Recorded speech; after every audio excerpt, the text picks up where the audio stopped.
Hello, Eli. Thank you so much for joining with us again, because you're amazing. No problem. How you doing today? Well, I'm doing all right. We'll wait for the viewers to come in and wait for the organizers to get everything going. But very excited because I think this is going to be a very good night. What's going on, P Spice? How are you? So, Eli, So, please tell me, because I'm dumb, you know. are you? College did all of that college didn't change anything. Who's about to play? So first, we have Rival versus Fallen Knights. Will be our first matchup. Today we have all elimination bracket matches, and then the winners bracket matches will continue tomorrow. So we're literally towards the last part of the elimination bracket, and then there's one more winners bracket match which will be played tomorrow. At this, or there's two more that we played tomorrow, and then another one after that which will determine who's in the finals, and then the elimination bracket is also about to wrap up. So right now we have Rival versus Fallen Knights. Then we have GSL versus either CH4 or Kismet. Their match is going to finish soon. We're waiting for that result. And then we have AT versus MHX. Those are our three matches for today. So we have a lot of, and this is the first time in this tournament that we've been here on a Friday, Eli. It is the first time, yeah. This is because this is the final weekend. We got a ton of action today, and I know a lot of you guys are gonna want to see all of it. And I'm excited to see these teams play. So that is why we are here. Absolutely. And that's the big thing. All of these teams, we've had 64 teams.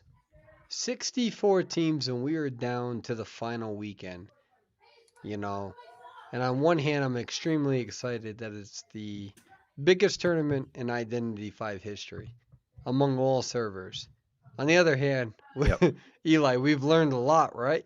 We've learned a lot indeed. We've learned a lot, and we're only here genuinely because of the players.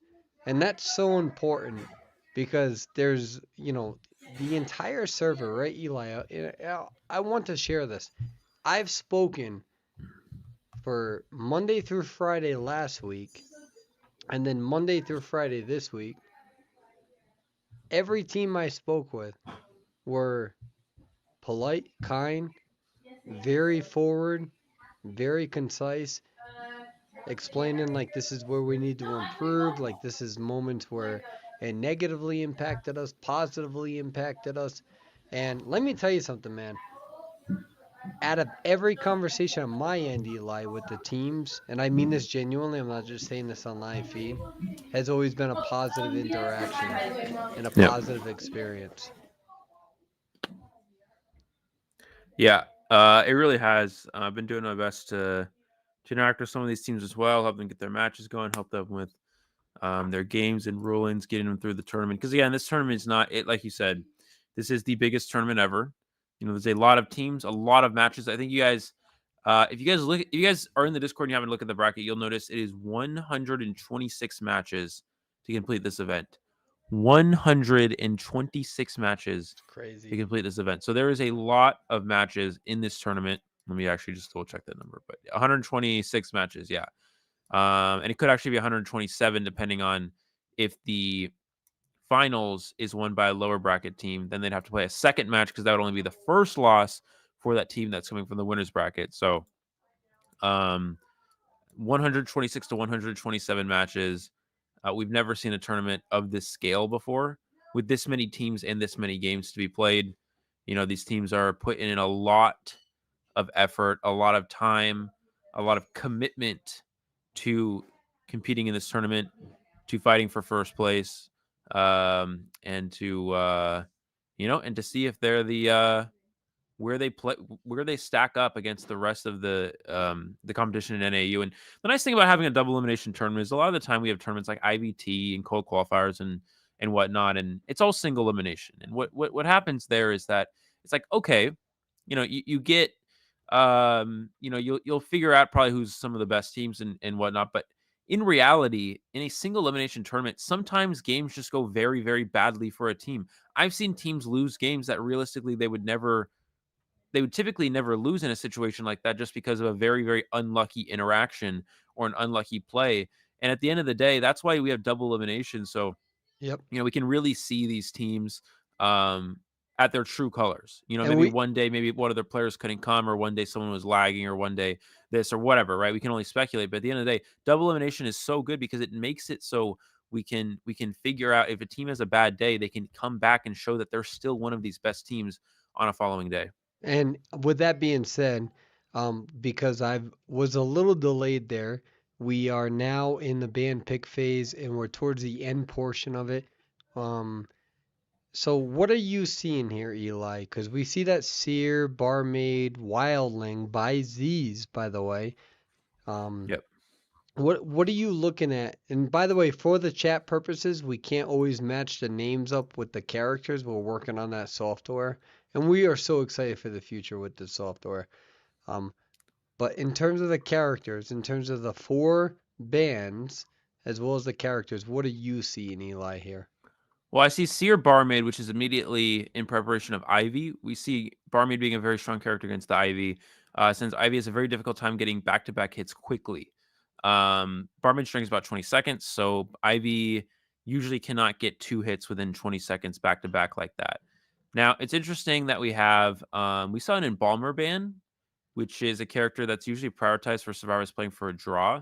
So that's going to be the ban there from the hunter side. We have fire investigator as well, and so that's going to be a pretty standard character for going up against things like Ivy, and we see it against opera singer. And in reality, fire investigator isn't too strong against Ivy or against operas. It would be against some other hunters. Because something like Ivy, it's very good. If you put that bomb in it, not the bomb, what is it, the airbag in a narrow area, Ivy's forced to break it. Opera can get through it quickly and still catch up, but Right. for Now, Ivy, it's quite difficult. my question to you, since we're here, Oh, what's going to happen interesting. in terms of all of the recent bans as well as the recent not the band, I'm sorry, the recent adjustments. Now, what actually, you know what? Let me talk about this later because Yep. right now we have Sculptor who just got Yep. selected. So, Yep. I feel like that's an important conversation to have, especially Yep. because there's been so many character changes within this recent update that a lot of teams there's not enough time for that. So we'll Mhm. talk about that a little bit later. So my question to you is based on what we're seeing with Rival being the survivors first. What are you seeing in regards to Sculptor versus the lineup that we're seeing in terms of So survivors? so Sculptor's a character that we don't really see in the early rounds, but here it is going to be the selection from Fallen Knights. As for this team competition versus Sculptor, let's look through this again one more time. So Seer But Barman, so do you think this is related to all of the adjustments? Because for all of the yeah, viewers that are watching right now, all of the adjustments that just happened on Wednesday, a lot of mhm, teams don't have time to adjust for this because it does affect this tournament it since we're does. not an official tournament. I don't think this comp and this hunter selection is really based off of anything relating to the adjustments. Most of the adjustments we saw were characters that I guess it is possible. We've seen characters like Ivy get nerfed. We've seen characters like Opera Singer get nerfed a little bit. So I guess in reality that could be the case. Although if I'm not mistaken, we did see this Fall Knights Hunter play Sculptor in a previous round one. So I would say typically I would say maybe it would be just due to the fact that they're not playing Ivy or Opera in a normal round one situation where those characters would be good because of their nerfs. And again, I still think they're very good characters and will still get played a lot. But I think the Sculptor is just because this is a character that this hunter's consistently been playing throughout this tournament. Now, keep in mind it is Moonlit River Park. This is not a good Sculptor map by any means. So the pressure is definitely on the hunter side here. Moonlit is a very open map. It's very difficult to place statues on this map. It's very difficult to hit survivors up against the wall with the statues to chip damage them because of how open it is. Also, Roller Coaster is incredibly strong at Sculptor due to her lack of map mobility. So characters like Geisha, for example, would be very good here. or characters like Opera because they can get across the map quickly, whereas Sculptor cannot do that. So, due to the openness of the map and the mobility of the roller coaster, Sculptor does struggle quite a bit here on Moonlit. So definitely a All lot of pressure right. on the Hunter side. And we are going to the map selection aspect in terms of not map selection, but the spawn layout. And we see that the sculptor is going to go between Schmitty and Galley, and we'll see how this works, right? What do It you looks think like that what do you think they're gonna go? well, I think that well, first of all, this is a pretty standard spawn. I would imagine maybe go for Seer, just because Seer is a very easy chase target for the sculptor. Fire Investigator 4-stop is really not ideal. Looks like he is gonna go for green here in two. So this survivor is green. And he's gonna try to hide up in this area. Let's see if he's gonna get found out by the sculptor. I think the sculptor probably knows this, right? And they do see the trail of the seer here. So Audiopta is the best chase target for the hunter. However, this is a very nice rotation from the seer, gaining distance, and you see him kiting through the open area, making it difficult for the statue hits to work here. We'll see where Seer is gonna navigate towards. Definitely using this line of sight, and we'll see uses that owl, Huh. absorbs the hit, and the question is, do they have enough time to hit this window? Yep. Now it's interesting. We typically would see a lot of hunters not swing there, just due to the fact that they don't want to. And this series doing a good job of dodging all these statues, just due to the fact that you don't want to. You could have just waited out the owl and get taken the free hit. Although in this case, the sculptor is going to opt for taking that hit of presence, because sculptor is a hunter that does thrive on full presence. We're going to see the hit onto the seer here. That's going to be the second hit at this point. Warp is available. Will we see a warp or just continuation of the chase? Looks like just going to continue chasing this chase here. Oh, beautiful statue hood as Ooh, well. beautiful. Oh, he traps him. Yep, Get he some. traps him, and he's going to get the down there. Yeah. Good statue placement from this sculptor, and it was looking like a pretty good kite. But this sculptor doing a beautiful job of even the lack of narrow areas on this map, finding those areas like in between that pallet, stopping the seer in his tracks, and able to secure the down. I mean, when you look at that, when you look at the gameplay, you're just like, oh, why did the Seer get hit? But with that statue that completely pushes them back like that, that's it. And I think that you call that correctly, Eli, because from my perspective, I'm looking at a sculptor that uses their statues correctly, that pushes the survivor back, rather than a survivor making a mistake. And I think you did a good job at highlighting how great that placement was in order to push mistaken back. And what we're seeing here is you're seeing harassment to really decode, really to slow down the decoding. And you can see that the survivors here are really trying to play aggressive, but the versatility with this sculptor to slow down that decoding is working in their favor. And here we go. We got a double rescue. What are they going to do? They get that last effort on the seer. And the question from here, Eli, right? Yep. You had a double rescue. They still are able to take down the seer. So what do you do from here? Not only as a hunter, but also as a survivor. Well, the first thing I'll say is you have to point out that this sculptor's already at full presence. You really see the power of the insolence here. But as for the survivor side, they got to diversify ciphers. You need to split the ciphers between these three survivors. Wildly can do a cipher, Barmaid can do a cipher, and Fire Investigator can do another one. But the problem is all these survivors are chipped, which makes them very easy targets once the hunter finds them, especially with full presence already. There's the warp. This is going to be onto the Fire Investigator. Going to use the airbag to get into the two-story area. And should be able to make it to this upstairs window. But as soon as they leave this area, it's going to be very difficult for them to kite now that the hunter already has obtained full presence. We're going to see another airbag. Now, this is a very good one. This is going to guarantee the survivor to make it to this window and also be able to transition away. Also forcing the hunter to change targets. And you see that is a good example of why Fire Investigator is good against Sculptor, because Sculptor is not a hunter that quickly recovers from an airbag block there. And you got to wonder if they were to, Oh, in that situation, and I know that Z's just got hit, so all three characters are chipped at 25%. You got to wonder, did Cole overestimate the survivors there? Because it yep, looked like Schmitty was just running around that route, and they were yep. holding down that ability. You got to ask yourself, should you have keep going? Good chip right there, Barmaid. So what does Barmaid do from here? Three There's chips. the Airbag trying to help the barmaid. They're gonna have to dodge this next one. Flywheel to dodge it. Can they dodge the full Wow. presence? Dodging the full presence, but I think they might still get hit here, and they are still gonna get hit before the drink has fully taken effect. I'm almost wondering if it would have been better to use the drink on the quarter damage that the barmaid had rather than wait till half health while they had distance to maybe extend that kite a little bit longer. But yeah, unfortunately, the sculptor statues are just really good play. You saw him slowing down the barmaid again, forcing out the flywheel. Full presence sculptor. This is why full presence sculptor was so good back in the day. Once you got to that full presence, it was incredibly hard to kite. And you see why these sculptors that still do play in tournaments are always bringing insolence to achieve that full presence sooner. Looking at how this position is gonna play out, we're gonna have to see Fire Investor go to the last cipher, which is about primed at this point. Wildling will come in for the rescue.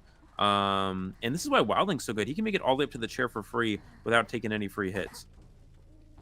And this is really where this composition is supposed to guarantee some sort of tie.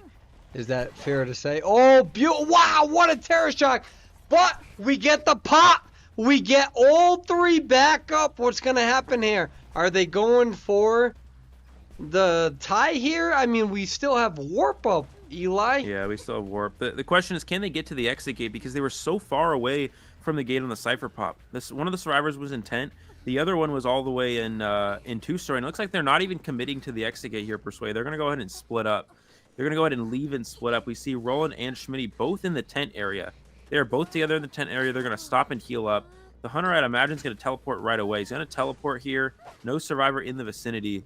Now, the question is, he has to predict where they're at. Looks like he's going to guess first stop. They're actually not in first stop, though. They're healing up in tent. The biggest question is, will they get tinnitus? Will the hunter get tinnitus? That's the big question here. Yeah. But the wildling is going to delay this. Wow. Whoa, hold on. What we see here is that both survivors... Oh, they're splitting up here, though. That's the issue. Yep. Because both survivors there, they decided to heal. Now they're going to go back. Really, they cannot afford a 4-person elimination. I think they're doing the right thing here. Because what they're doing is that they already know that trait's going to be on a cooldown. Not only that, the question is, do they know where basement is? And of course, they know where Schmitty is now, but they already know that they used the trait. So from here, from my perspective, Schmitty goes down. That is really, really tough. And he's able to get, he's able to get 3, I think it was 3 chip hits in a row there. And again, it's not easy to dodge full presence sculptor, but that statue placement is incredible from this hunter. Now we have the wildling boar trying to waste as much time as possible, but it is going to expire. Roland's gonna have to kite for 30 seconds. Can he live for 30 seconds without dying? The hunter does not have detention, so it is possible. Schmitty's also able to get up. We're gonna see the hit. Schmitty's gonna push the gate. So what needs to happen for the hunter is he needs to down this wildling instantly, then teleport on Schmitty. But he's got 14. He's got 13 seconds. He cannot afford to take a chip. This entire match is based on whether Roland takes a chip here. I mean, he's breaking line of sight. They go down. They're gonna teleport back. I mean, this hunter is playing absolutely phenomenal. He walks to the pallet. Yeah. They're gonna. Yep. I don't think there's gonna be enough time because Schmitty. I mean, does Schmitty understand where the dungeon is at? Well, dungeon is at does Schmitty have sticker? I don't believe so. He's not crawling either. He's just healing. He has Tide Turner and Broken Windows, which means he doesn't build into sticker. No, not with that build. I don't know why. I don't think they understand what dungeon is that. Because in my standpoint, Schmitty needs to start crawling. He needs to start scrolling. Yeah, but at the same time, the hunter. I mean, I don't think that's fair though. Because at this point in time, the hunter is absolutely dominating this right. You know, between the chips, between everything, you see Schmitty starting to crawl over there. Roland starting to, I can see what they're trying to do. They're trying to go for the They're heal. trying to use that wildling to their advantage.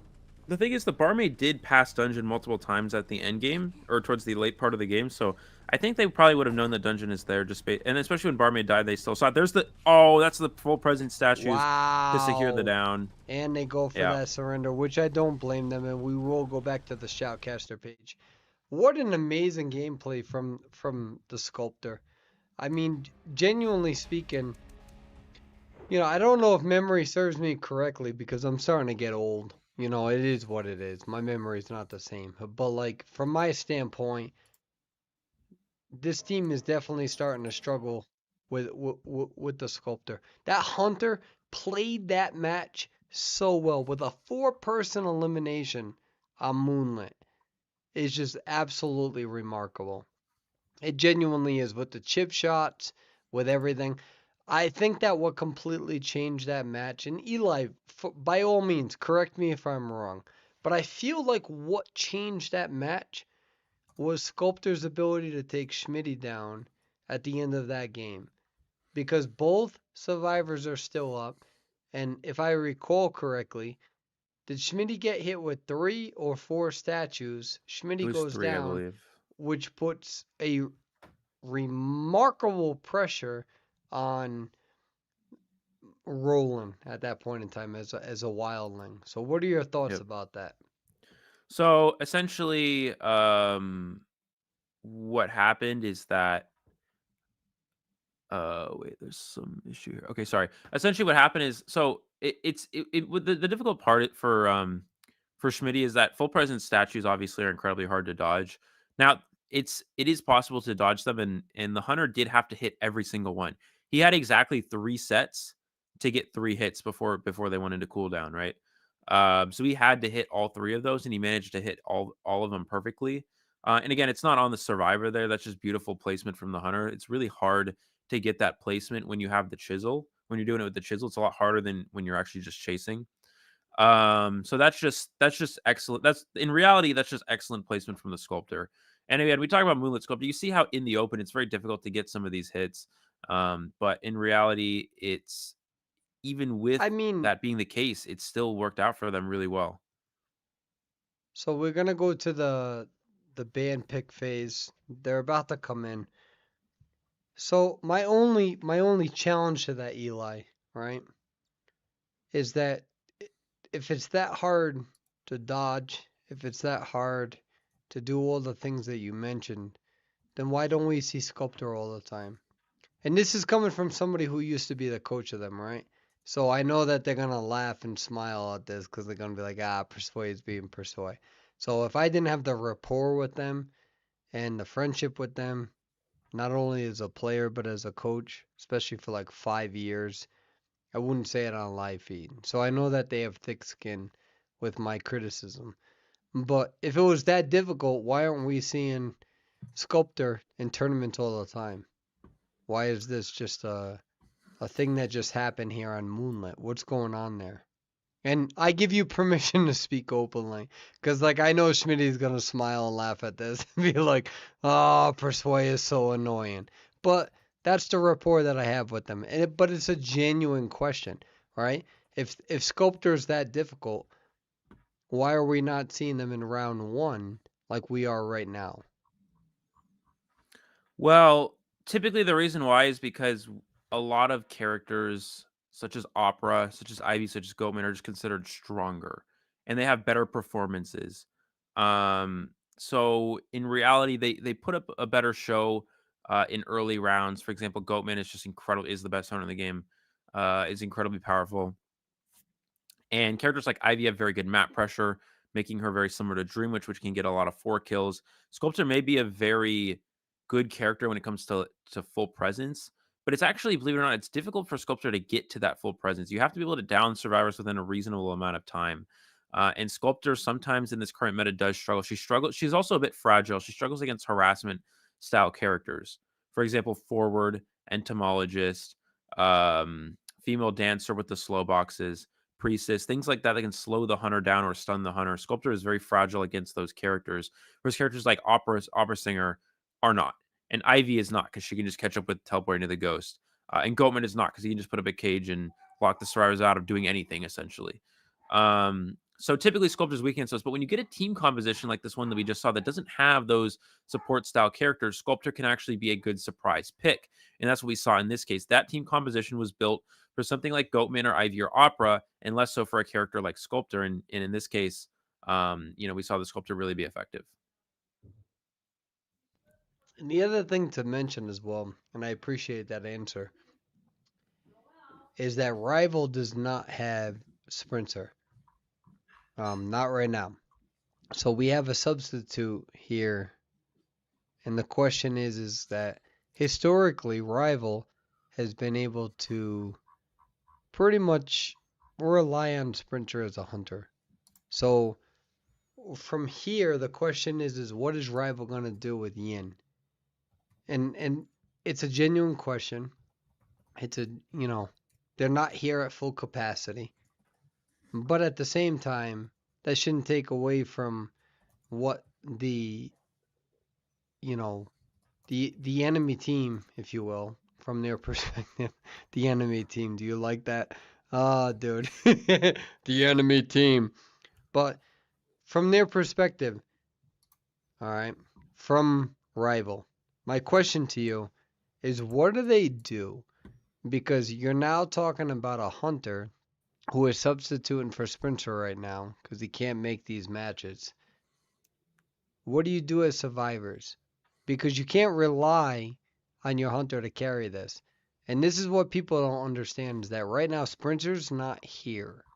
Sprinter, arguably the best hunter in the history of this server, isn't here. And these survivors cannot afford a 4-person elimination like they just did. So this is the first time that I can recall. Now, mind you, Eli, I've been going for a long time, old man, right? But they don't have Sprinter right now. Yep. So the question is that regardless of how Yin works, what does or what should the survivors do in this match right now to make sure that they get round 1? Well, I will say first off, I will say the fact that Yinling is coming to play Hunter here, I would still indicate as he's their next option for Hunter. I would still say that he's definitely going to be a very strong Hunter as he's there as they believe as him to be the next best option for that. So I think that definitely will still see a very good Hunter performance from him. But going off of that, it does make it so the survivors are forced to play a bit more. They need to typically survivors of rival have less stress in a lot of matches due to the fact that Spencer is able to get a high amount of kills. However, with that potentially not being the case here as a new hunter is in, again, we'll have to see how this new hunter plays. But in reality, it makes it so these survivors have more pressure and they're forced to play a little bit.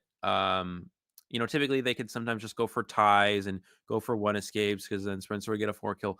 But now that may not be the case. They may be forced to play more aggressively, try to go for ties and 3 escapes rather than 1 escapes and ties. We'll go for extra escapes. You know what I mean? To try to close out points and close out differences. Again, we'll have to see how Yingling plays, but at the end of the day, it's there's in theory going to be more pressure on them to get a higher amount of escapes rather than a typical situation. And I think that just for and we see right now that we have Goatman being selected. So for the sake of transparency, it's important to note that Rival at this point, Sprinter has real life obligations. So it's important for those to know that Rival's not underestimating Full Knights, nothing like that. Literally, Sprinter cannot play right now. So they're reverting back towards the ability to fluctuate. And so that's extremely important to know. This is not something that Rival is just doing out of the sake of whatever. Sprinter isn't able to be here this evening. So this is like an emergency option for them. Uh, and we'll see how it works. I mean, right now we see Magician, we see Weepin, we see Grave, we see Acrobat. So from your perspective, what are you expecting? I'm expecting that based off of this situation, we'll probably see Acrobat spawn over near the 4 stop, Gravekeeper near Bridge, Magician and Weeping Clown. Oh, Clown could also spawn Bridge. It'll either be Grave or Clown at Bridge, and then Magician and the other survivor at first stop or and 2-story. So Magician first story. So it looks like it's gonna be Magician 2-story It's going to be, yep, Clown near first stop, Gravekeeper Bridge, and Acro near fourth stop. So this is a pretty typical spawn in a situation like this. Now the question is, where does this hunter want to chase? Do they want to prioritize the acrobat at fourth? It looks like that's going to be the case. They'd rather chase acrobat here, and that's something that a lot of hunters can't say they can safely do. Whereas Goatman does have that potential, because Goatman, again, if you go to that four stop area as an acrobat, you can loop that using the bombs to jump the platform over and over. Whereas Goatman can cut that off. They can simply just put up a cage to block that off. They can put up the cage to teleport the other side of the platform. There's so many ways Goatman can play around the acrobat four stop loop. And so that's what Yinling's idea is here. He's going to prioritize chasing that acrobat because he knows he can prevent that play. Even I forgot to go to the gameplay. I am so unbelievably sorry. And we'll put the sound on this time. So we see that they're at the tent, reverting towards this character here. My question Yep. to you is that even with the recent adjustments of Goatman, do you think that he'll be okay? We got one hit right here. Yeah. Well, looks like we're having a player lag there, but yeah, that is going to be something to keep in mind. Now, I don't think Goatman's adjustment is too much, as from what I know reading the patches, and I could be wrong because every time I read the patches, it seems to not be the case. But from what I know reading the patches, it looks like it's a adjustment to where his resentment, which is what the energy essentially that he has for putting up the cage, charges slower. And if I'm not mistaken, that's the only nerf that he has, which in reality I don't think is too bad. Correct me if I'm wrong, people in chat, but in reality that doesn't seem too big of an adjustment, considering that characters like Ivy got nerfed quite a bit. Her scare cooldown goes up to 20 seconds, which is a lot more. It was like 15 or 16 before. And then Opera Singer's dashes are a bit slower. In addition to her cooldown on her ability is longer as well. So a lot of these S tier hunters were nerfed relatively hard, whereas Goatman appears to not be nerfed too much.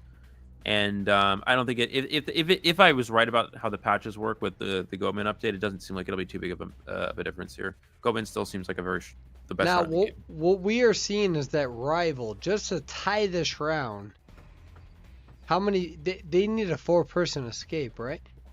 They need a 4-person elimination on the hunter side. Yeah. Oh, yeah, that's right. Yeah. Literally, I said I'm getting old. Like, I don't want to hear it. Yeah. Okay, sure. No, not from you. Okay. I like it. You're like, okay. So monotone. Like, okay. So, right now, what we see is Rival. Round 1 on the bottom half. This hunter needs a 4-person elimination. And so the question is what exactly is happening here? We see a pause, and the pause happened pretty quickly. So we will see what is happening, Eli. If you can take over. So, oh, wait, Eli. Here we go. And we see Goatman immediately take them down. We see a surrender. Let me try to get some clarification as you continue. I got it. It looks like it's because it looks like one of the survivors had lag issues or disconnected or something, and due to that, they're gonna because it's very early into the match before the 60-second mark, they're gonna opt for a restart. Emphasize that for us, Eli, please. Oh, sure. So essentially, in tournaments, basically, the ruling on a lot of lag situations is if a survivor is lagging significantly, and it is within the first 60 seconds of the match, the referees can opt to go for a restart. If they the teams can ask for a restart if it's within the first 6. If it's past the first 60 seconds, the game must continue, unless it's due to like a game glitch, which that's a little bit different. But if it's a player lag, the game will force to be continued after 60 seconds. But if it's within the first 60 seconds, it is possible for a restart based off of official rules. And from here, what's very important is that the characters should never change, and the spawn points as well between the characters should never change. Everything will be the same. So basically, yeah, they're going to restart the round, but everything will be exactly the same. The spawns will be the same characters, same traits, etc. And we'll just hope that this time we're not going to have any lag problems. And also, each team only has one pause, and Fall Knights has used their pause, which means that they're not able to pause anymore. So if there's another lag situation like this, it'll most likely be forced to. Additionally, what happens as well is referees can do have the ability to pause the match if they see fit, and referees can technically they can technically restart a match as many times as they want within the first 60 seconds. But after the first match, referees will just not opt to do that anymore, because at that point it's just on the players for continuing to delay and lag issues. And of course, lag sucks, but that's just how it goes. So most likely whatever happens in this match, we'll just see it play out the entirety um, here in the second half of the first round. So Yep. And we're gonna go back to the gameplay here, and we'll put some sound on since I've been screwing that up the whole night.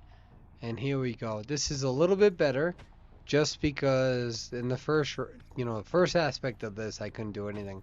But we'll see how this works, especially with an acrobat against Goatman, especially with the recent adjustments, right? yep.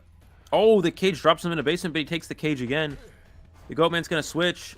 The pallet drop, and he's going to be able to kite out this cage, I believe. Yep, he's going to be able to kite out the cage. We're going to see another cage right away, though. And the switch. The bomb runs into the hunter. He has a slow bomb, but he's not going to walk through the slow bomb. There's the switch through. We can switch to the other side of the tent there, and he still manages to... Oh, but it's a chip hit. The cage expired a split second before the Goatman got the hit. For those of you who don't know, if there is no cage up, Goatman only deals a quarter damage. So that's what happened. The cage expired a split second before the acrobat took the hit there. And yeah, we'll see how Yin does. I mean, especially in this area, especially as Goatman, especially with the recent adjustments. This is so difficult, but this survivor is doing a very, very good job. 75% damage there. All they need is one chip shot, regardless of their skill. Any hit, they'll be able to slow this down. You see the peeper, you see the slow decoding aspect of things. So where are we at right now? Do we think that the survivor's in a good spot? Nope, we are not. But we are at 4 ciphers, though. We are still at 4 ciphers remaining, and we're gonna see basement is in the vicinity. Let's see if he's able to drag them all. This is a long chair. I wonder if he's actually able to make this. The survivor does not have struggle speed. They have snooze, and they are going to be able to make it to basement here. There's the peeper in basement. And yep, we're at 3 ciphers right now. You got to ask yourself, was that the right decision to make? Especially with 1 cipher pop. We've seen a lot of Goatmen. What they do is they decide to put them outside of basement to get them on chair right away. But when you have 1 cipher pop, I feel like this was probably the right decision to make.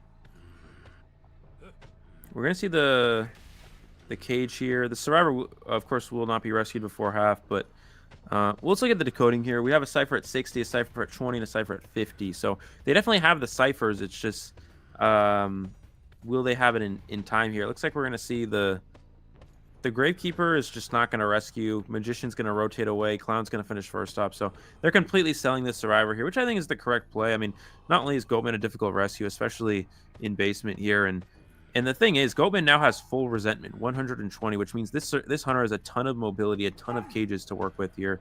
We're going to see the first cage trying to find the location of who's ever here. It is the Gravekeeper hiding at the 4-stop platform, doing an excellent job of hiding out the survivors while distracting. This is a good distraction because it gives the survivors an opportunity to code. Beautiful cage, though. Oh, wow, double cage to get all the way to bridge. Because they're at 3 ciphers. They got Acrobat, who is now eliminated. Remember, for those who are just joining now, in the first half of this hunter right now needs a 4-person elimination just to tie the match. So these survivors are doing a good job. Wow, that was a beautiful dodge. Beautiful hit from the hunter. This hunter needs a 4-person elimination just to try to tie this match. Looks like we're going to see the Goatman's going to chair over at tent here. Looking at the ciphers. They have a cipher in this area that's about 80%. That's one they're going to want to finish. They have another cipher at 70, but instead of the survivor doing that 70 cipher, Gravekeeper's doing a new cipher. So I'm not sure if that's miscommunication or what, but unfortunately, this means that Fallen Knights is going to be doing extra decoding at this point, which is going to take a lot longer to prime these ciphers. We're going to see the Weeping Clown is coming in for the rescue. There's the cage. There's the hit. And we're just going to see the save onto the Magician. There's this. Oh, Wow, beautiful what switch. a beautiful hit. Unbelievable. Wow. That was immediate. We got 2 ciphers remaining, especially around here. The question is how are these survivors going to use this area to their advantage? Because both of these ciphers, I mean, they're down. So again, these survivors only need 1 person to escape for a win in the first round. Yep. We're gonna see the Goatman is gonna hit the Gravekeeper here. Still 2 ciphers remaining. Let's look at the cipher progress we have. We have the Magician at 70%. We see the chase onto the clown. He's gonna get the stun, slowing down the Hunter, and he's gonna be able to make it to the outskirts of the cage. There's the switch. There's the. Oh, the cage expired. Wow. That's an unfortunate. Oh, but he still gets the long cage here, trapping the clown in. Can he find him? He needs to find him. Does find him in the cage there, securing the down. And you can see why Goatman is so good on a map like Moonlit. You can put that cage across the bridge, and there's just nothing a survivor can do about it. We'll see what happens. Again, they're down to that final cipher.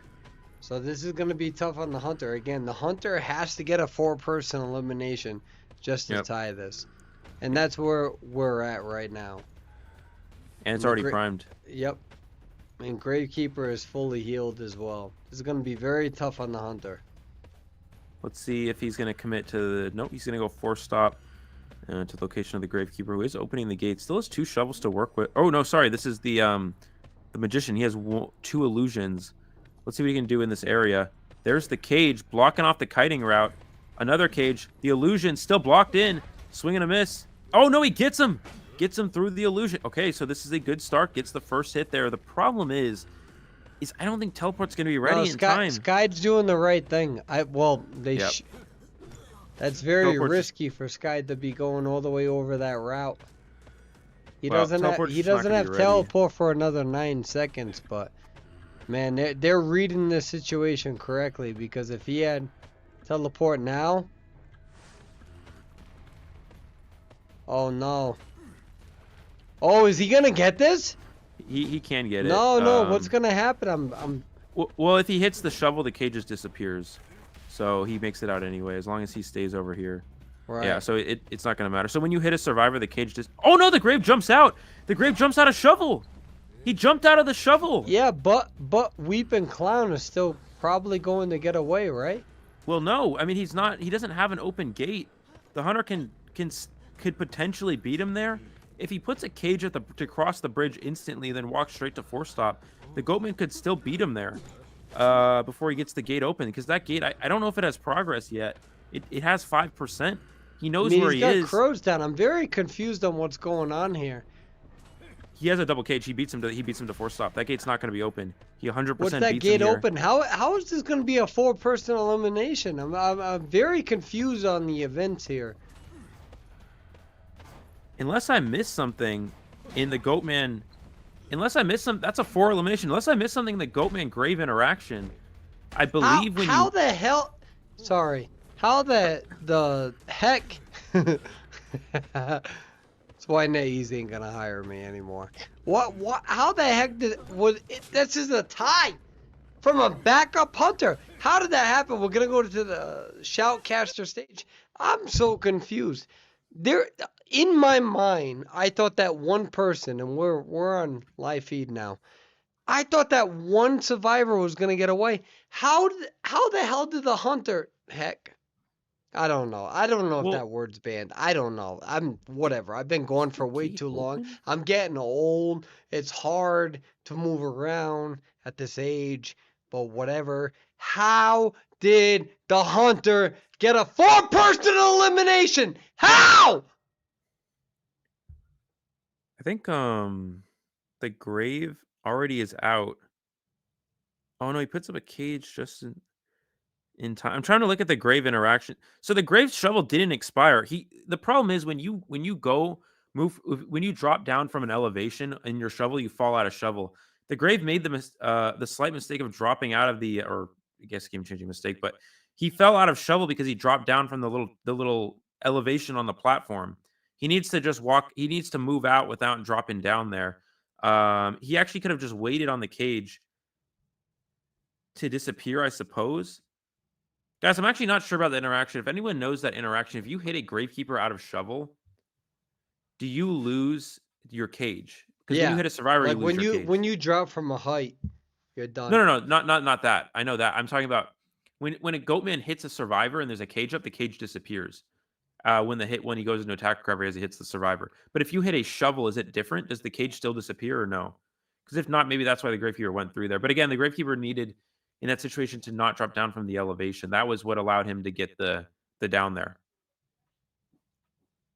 People are saying, "Yup, yes, no, Maybe so. maybes."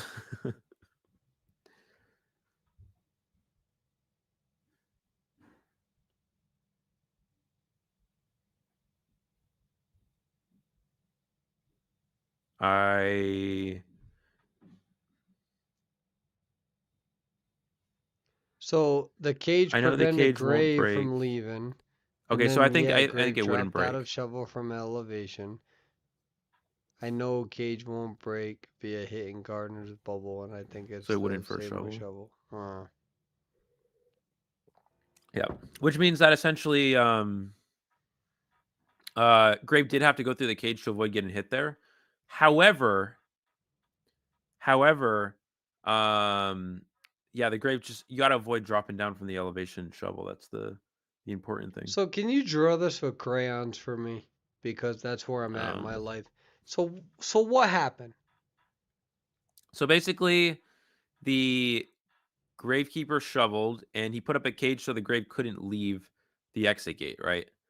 And then he went through the cage and blah blah blah. And they went back and through the cage, whatever. And then after going through all the cages a bunch of times, the Grave ends up still in shovel. He ends up on the first stop platform. But because there's a slight elevation at first stop, if you in the Gravekeeper, what he did is he shoveled, he was in shovel and he moved off of the platform down in a little bit of elevation. When you go down any sort of elevation in a Grave shovel, you fall out of your shovel, which is exactly what happened there. So based on that miscalculation, the hunter was able to capitalize on one little tiny miscalculation. Yeah, but I'm kind of curious. I feel like based off of the time that teleport cooldown was on, I think Grave had enough time to get out the gate before the hunter even put up before he even teleported and put out the cage. Like if he opens the gate and runs straight out without jumping into his shovel, I think he has enough time to get out before the Goatman gets there with the teleport. So if someone could look back and let me know if I'm right on that. That seemed to be if he opens the gate and immediately runs out, I think he just makes it without the hunter stopping him. But the fact that he stopped and shoveled and slowed down, that sort of wasted time for them to put up the cage and whatnot. Dude, I'm getting too old for this, dude. Back in my day, stuff was like, easy. You know? Yeah, we don't Like have you that either anymore. use your So flashlight or you don't as a thief. You know? Like I get what you're saying, but like I feel like we should have a crayon picture thing going on here in the graphics for people like me. Um yeah, so so what the hunter did is that he capitalized on a small mistake from the gravekeeper who decided to dig, come off, decided to pop up, right? Like whack-a-mole. And then he whacked the mole. And then that whack-a-mole got down, chaired, and then they capitalized. So pretty much a mistake from a gravekeeper, which is okay to say, right? Because I'm still learning this right now. Okay, the hunter was able to capitalize and then get a four-person. So is it safe to say that this is why it's so important not to even make the tiniest mistakes against very good hunters? Is that safe to say? Or was this a big mistake and I'm old and I'm like that's where we're at. So educate me. And your dogs are barking, they're pissed. yeah. They are very Sorry. pissed right now. Yeah, I Like don't know they're like they're what's going mad. on. Like that, like right now, something's happening with your dogs. Like I'm actually interested to know why your dogs are so pissed. But I don't know. They we'll just get back to bark that. at Let's get nothing. back to the first Mm. question. We'll get back to your dogs. Shout out to your dogs.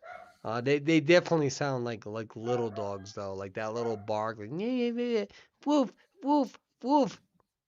You know what I mean? Yeah, they are little. Ankle They are little biters. Do you dogs. got ankle biter dogs? Yeah, kind of. They're Yeah, on the smaller exactly. end. That's why Yeah. everyone thinks we have short king energy. Like Well, whatever. but size does some size mustn't matter, you know. So I mean, it it's So, okay. so is it safe to say that this is why, like, oh God, I hate little dogs. That's whatever. That's fine. Is it safe to say that this is why you can't make mistakes against these good hunters? Because one little tiny miscalculation, no offense to your Yep. dogs, size mustn't matter, can blow up into a big issue. Um.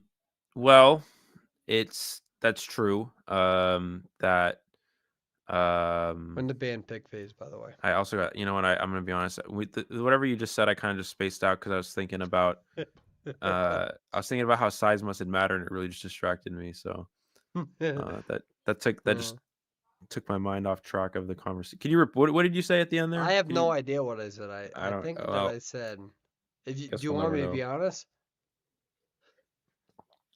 Yeah, I guess we'll never know. So I feel like I was trying to argue why Uh, purple should be the best color mm. because it's a good Is it combination of red and blue. Purple is a fantastic color, and I feel like us pretty men good? should embrace that more. Yeah, You know what I I mean? agree. Like I feel like we're not supposed to like blue or red. Well, actually, What? that's not true. I feel like we're supposed to like blue or red, But but I not just purple. feel like purple is like the great balance. It's like the You Libra, know, I have you a know? I have an interesting story about relating to colors and stuff like that. Um, and so basically, so real quick, so I coach a basketball team. It's a fourth grade boys basketball team, something like that. Do And they during our suck? Sorry. Never mind. Keep going. no, Sorry. we're No, actually no, keep no, going. Sorry. our team is stacked. Yeah. We're going to win the championship. But anyways, during after the draft, because it's for the local league. After we do the draft and draft the players, we pick the team colors. And none of these guys wanted to pick pink as their color.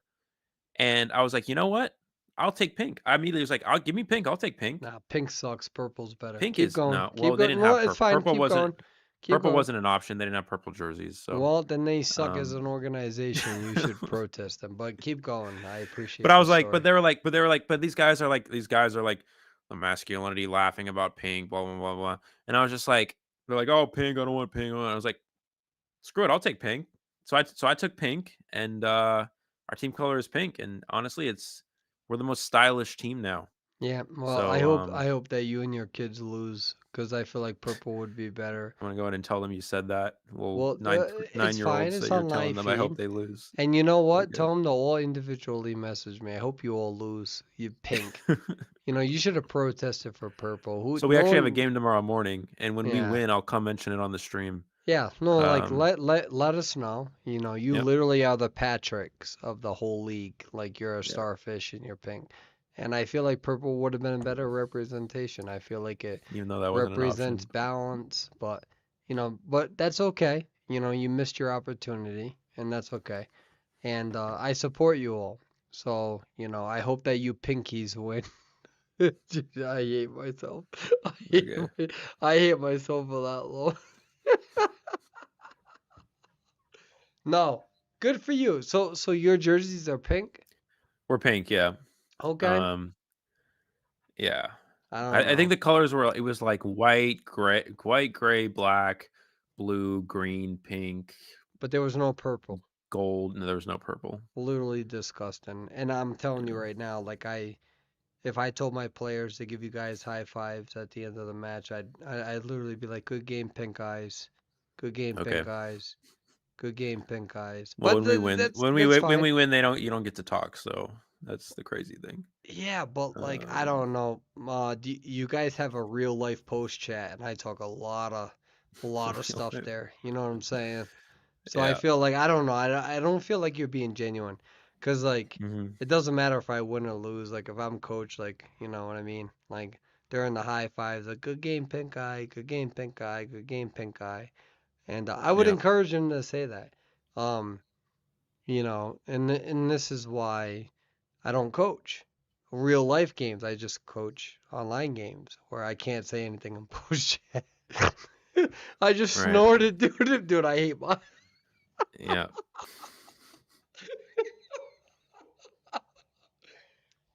Oh, Eli, you're a better person than me. This is why I don't coach young athletes. Like, and I'm Yeah. fortunate to have you here. And I genuinely mean this. Like all jokes aside, I hope you guys have a good tournament. Yep. So are you guys seeded number one? We're not. No, we're still during the. It's a league, so we're still in the league. Okay, Um, yeah. okay. Actually, to be honest, actually, our first, we had like scrimmages and stuff, and or we've done a lot of practice and practice games and stuff like that. And from what I can tell, our team appears to be the strongest. But our first like official league game is actually tomorrow. There you go. So so that's I'm just it's a pretty big saying, deal for them. Rival appeared the strongest and they're in bottom bracket right now. Fair But enough. anyways, not Possibly. trying to ruin the thunder. Anything's possible, but we'll see. I got high hopes for my team. They've been working hard. So well, some of them like to not pay attention, but You they're know, 9 years old, so I can't genuinely, really. if I didn't have such a good relationship with Rival, I would never make that joke on live feed. And with that being said, I want you to know that Eli, I genuinely appreciate you coaching the next generation. How, if I may ask, and I'm not gonna make any more jokes going forward. What is the age bracket of the kids that you are coaching right now? They're 8 and 9 years old in fourth grade. Oh, Yeah, do they play but Roblox? pr- I would assume so. That's the Tell them to add me. We're gonna have some modern competition. day. Yeah, I'll try whatever. to get them on IDV. I mean, it might ruin their schooling careers and whatnot, but Well, Eli, that's very fortunate for you because I was at that age bracket also playing basketball, and it was so important that we had yeah, role models like y'all. So I appreciate that, and I also of course. appreciate y'all playing, y'all picking pink, because I think that Yeah, that also, kind of helps people go against the mold, so to speak. And I yeah, think that's an important quality, not only from a social level but also from just a generalized coaching level. And yeah. those kids are incredibly lucky to have you, and I'm Thank you. rooting for them. And so, when is their first league match again? Tomorrow morning is our first Oh, match. well, Yeah. what time? It is 11:30 Pacific Standard, so 2:30 Eastern.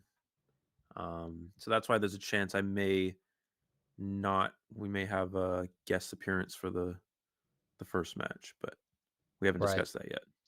That's a little sneak peek for you guys. Who knows? Well, So, anything's what are your possible. thoughts But about this now? Right.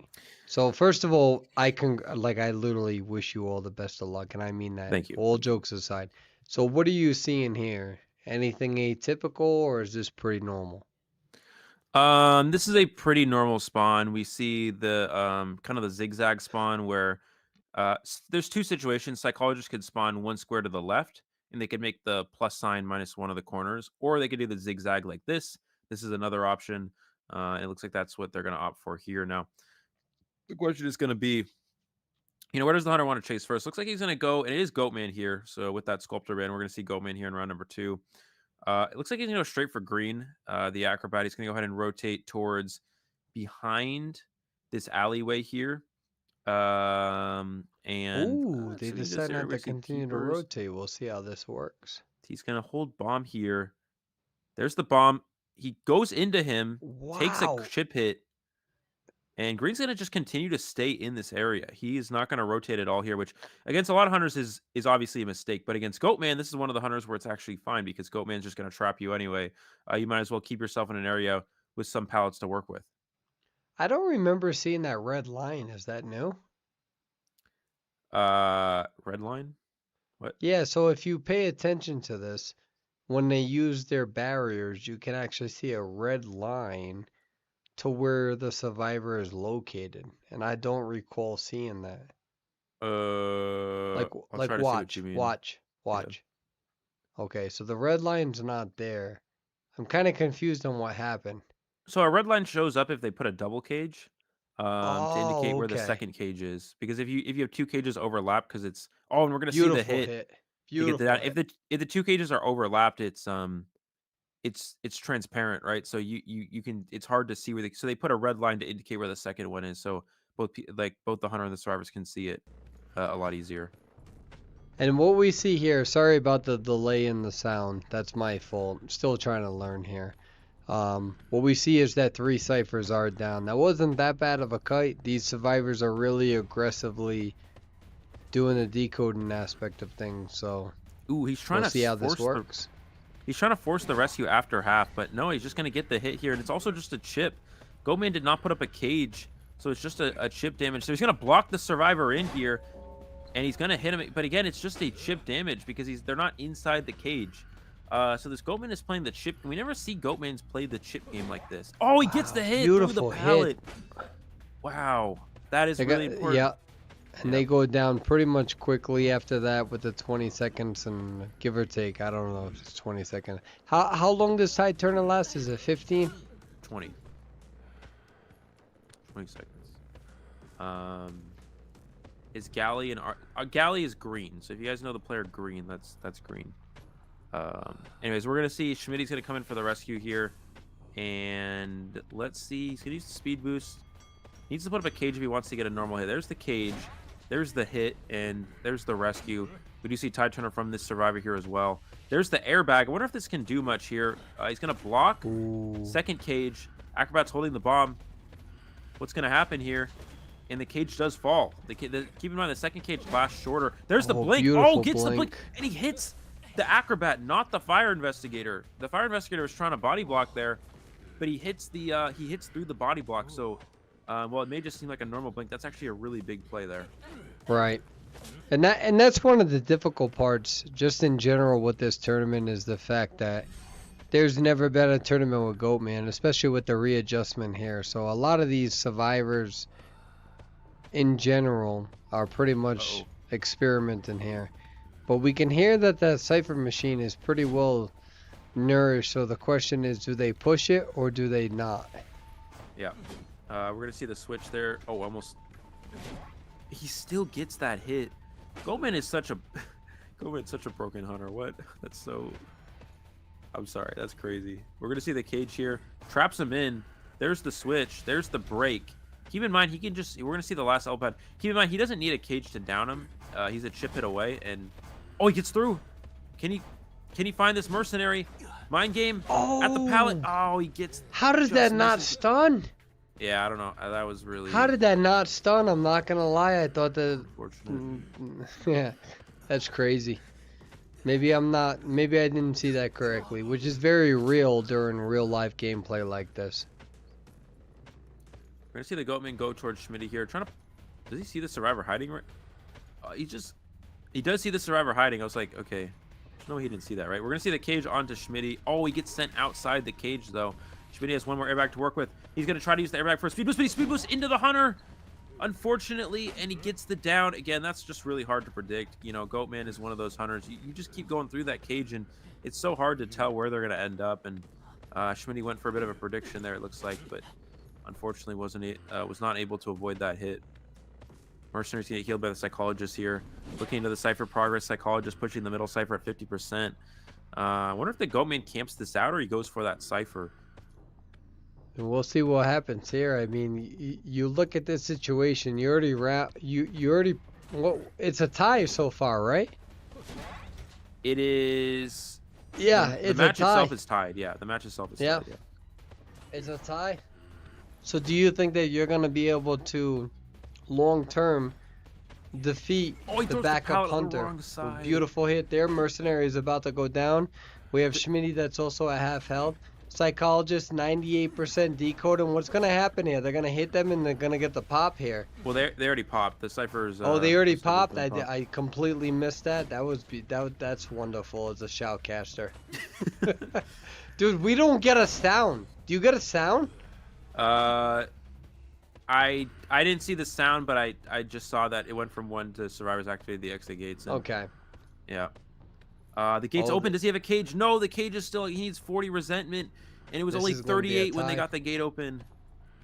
And We that is are a going two to survivor revert escape here here. to the shoutcaster page. So there you go. So that's a big moment for Rival, right? Because they Yeah. got the tie there, especially with the backup hunter that's playing. So the question is what's going to happen for the opponents, right? Yep. Because in the first round, both teams got fully eliminated. So this is going to now put a lot of pressure on this hunter, the opponent's two rival, to make sure that they can get a tie. So now they go into this knowing that they got a four-person elimination. So the question is what is oh, hold on one second. I gotta change over here. What is this hunter going to do to replicate what they did in the first round with Sculptor? Well, uh, that was their hunter playing right then, so that was them getting a tie there. So the question is going to be is can Yinling get a repeat of his round getting a 4 kill here? Did So I mess that up? yeah, a little bit. I messed that up, didn't I? It's okay. No, it's okay. Oh, can we talk about that? Okay. So, so I would like to express an apology to my entire lineage. You know, over well, I think almost close to like 100 years of coming here to to America. I'd like to Mm, apologize on the entire lineage here. So what I meant to say, Eli, I'm getting old. What the hell's going on, dude? I need so yeah. much more practice, right? What I meant to say is that the survivors for WARC, and in the case of a backup hunter, what is the backup hunter for rival going to have to do in order to replicate not only what we just saw with a tie, but in terms of Rivals backup hunter who got a four-person elimination, what is Rivals backup hunter going to do in order to overcome a tie? There we go. Well, I mean, we're gonna see Goatman banned this round. So Goatman seemed to be the first round hunter for Yinling. So I'm kind of curious is what hunter does he have next, right? Because Yinling is typically not a player we've seen play hunter here for rival in the past, so we don't really know too much about him. And when it comes to his characters, it looks like Goatman is going to be the ban from the survivors here of Fallen Knights. So I feel like yeah, again, I'm not really sure. I mean, again, we know a lot of characters in second round and third rounds are typically like opera singer and Ivy, but for Yinling, we saw Goatman in the first round, very standard. But what does he have after that is going to be the big question. And again, you're going to try to replicate that first round, trying to get a 4 kill. Ever Sleeping Town. It depends on as the survivors. I wonder if they even know what Yinling plays as well. Again, I'm not really sure how to go off of this because it's one of those situations where usually when you go into a lot of these tournaments, you know all these players, you know what they play, you know what to expect. But with this player, we really have no idea. Besides seeing that Goatman in the first round, that Goatman's banned. You know what does he go with here in the second round? It's very interesting. And Ever Sleeping, obviously would be fine for things like Ivy or Opera Singer. Very good for Opera Singer. A lot of good dash placement places like the alleyways. Ivy, the map is medium size, so it's not bad for Ivy as well in terms of map pressure. So both those hunters are available, but then it's also good for things like Breaking Wheel and Sculptor and Wax Artist. So there's a lot of options for these non S tier hunters that we see in later rounds as a possible play here. Night Watch as well would be another good one. Plenty of options here. Right. And so for those who are asking as well, um, right now Sprinter has real life obligations. So this isn't rival underestimating the opponent, anything like that. Sprinter's not able to play this evening, so we see Yin. And this is why this is such a great matchup because we see 1-1 draw. So in the first round, they both drawed. So in the top half of round two, what we see here is that the rival survivors were able to get a draw. So now this is going to put pressure on rival, the backup hunter, to either get a draw, to tie this up again, or to get something more, which would deliver rival their first win of this series, which would go to the third round. Right, Eli? Yeah. So essentially, what's happened? Well, either way, we have a third round just because the first round was tied. And so in terms of how this plays, okay, I'll just give the different scenarios essentially, just so people can understand. So this is a 2-2. That means we're still, if they get a tie here, everything's still tied. We go into the third round, everything's tied up, and the both teams are playing for a win in the third round to get the victory. Now, if rival were to get a 3 kill or higher, then that would make it so. Fallen Knights would have to win the last round.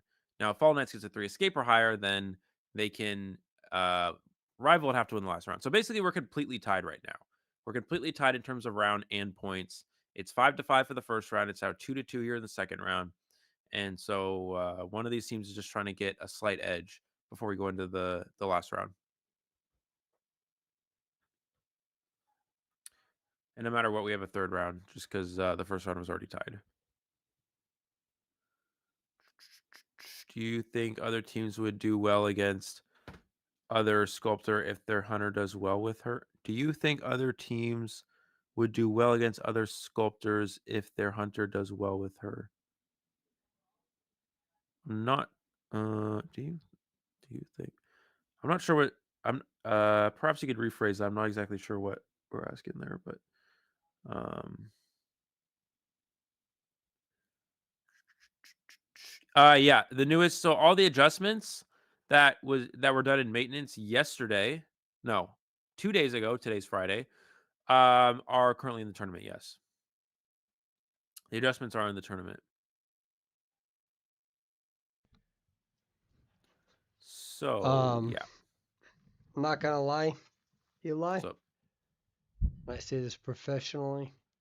I just sat on my green screen. I have no idea how this happened, but it like completely collapsed on me. So if you if you can keep going. okay, it's okay. Yeah, I got Yeah. it. You like that? You like that on live feed? This is the great part about being more semi-casual is that you can like share these funny moments with the audience and yeah. be like, all right, like so please keep going so I can like fix this Okay, yeah, disaster of it's a okay. green screen that just hit my head.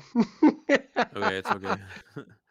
um, so yeah, so Sculptor is not really good on Moonlit, but still was able to get a 4 elimination.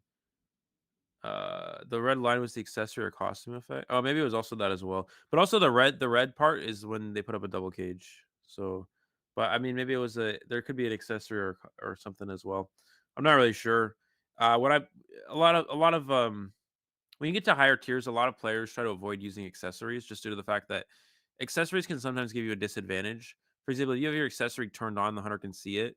Then the hunter will be able to see it from farther away.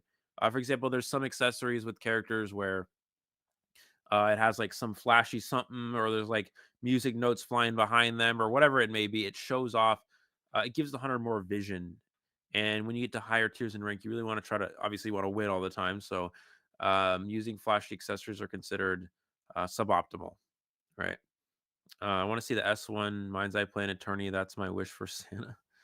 Who is the S1? I don't even know who that is. I'll have to look at that later. I'm not sure. I read it as if Team A's hunter plays sculptor really well, would Team A play good against other sculptors? I guess. Sorry, I meant if circumstances was different and Yingling played their sculptor, then Fallen Knights would do well since the main hunter sculptor was really good. So you're saying if Fallen Knights survivors played against Yinling's sculptor, then they would be able to play well due to the fact that their hunter also plays Sculptor. Yeah, it's definitely possible. I'm sure in their practices that players use Sculptor a lot, so they've definitely gotten a lot of practice against it. It's definitely possible. Yeah, and no worries about the wording. It's okay. It's that's a hard question to word, so it's okay. No worries. You're good. It's okay. Uh, music notes flying behind them. Is that postman? I don't know. It's a postman's. I think it's postman or a composer or a lawyer or something. I think a few characters have that, don't they?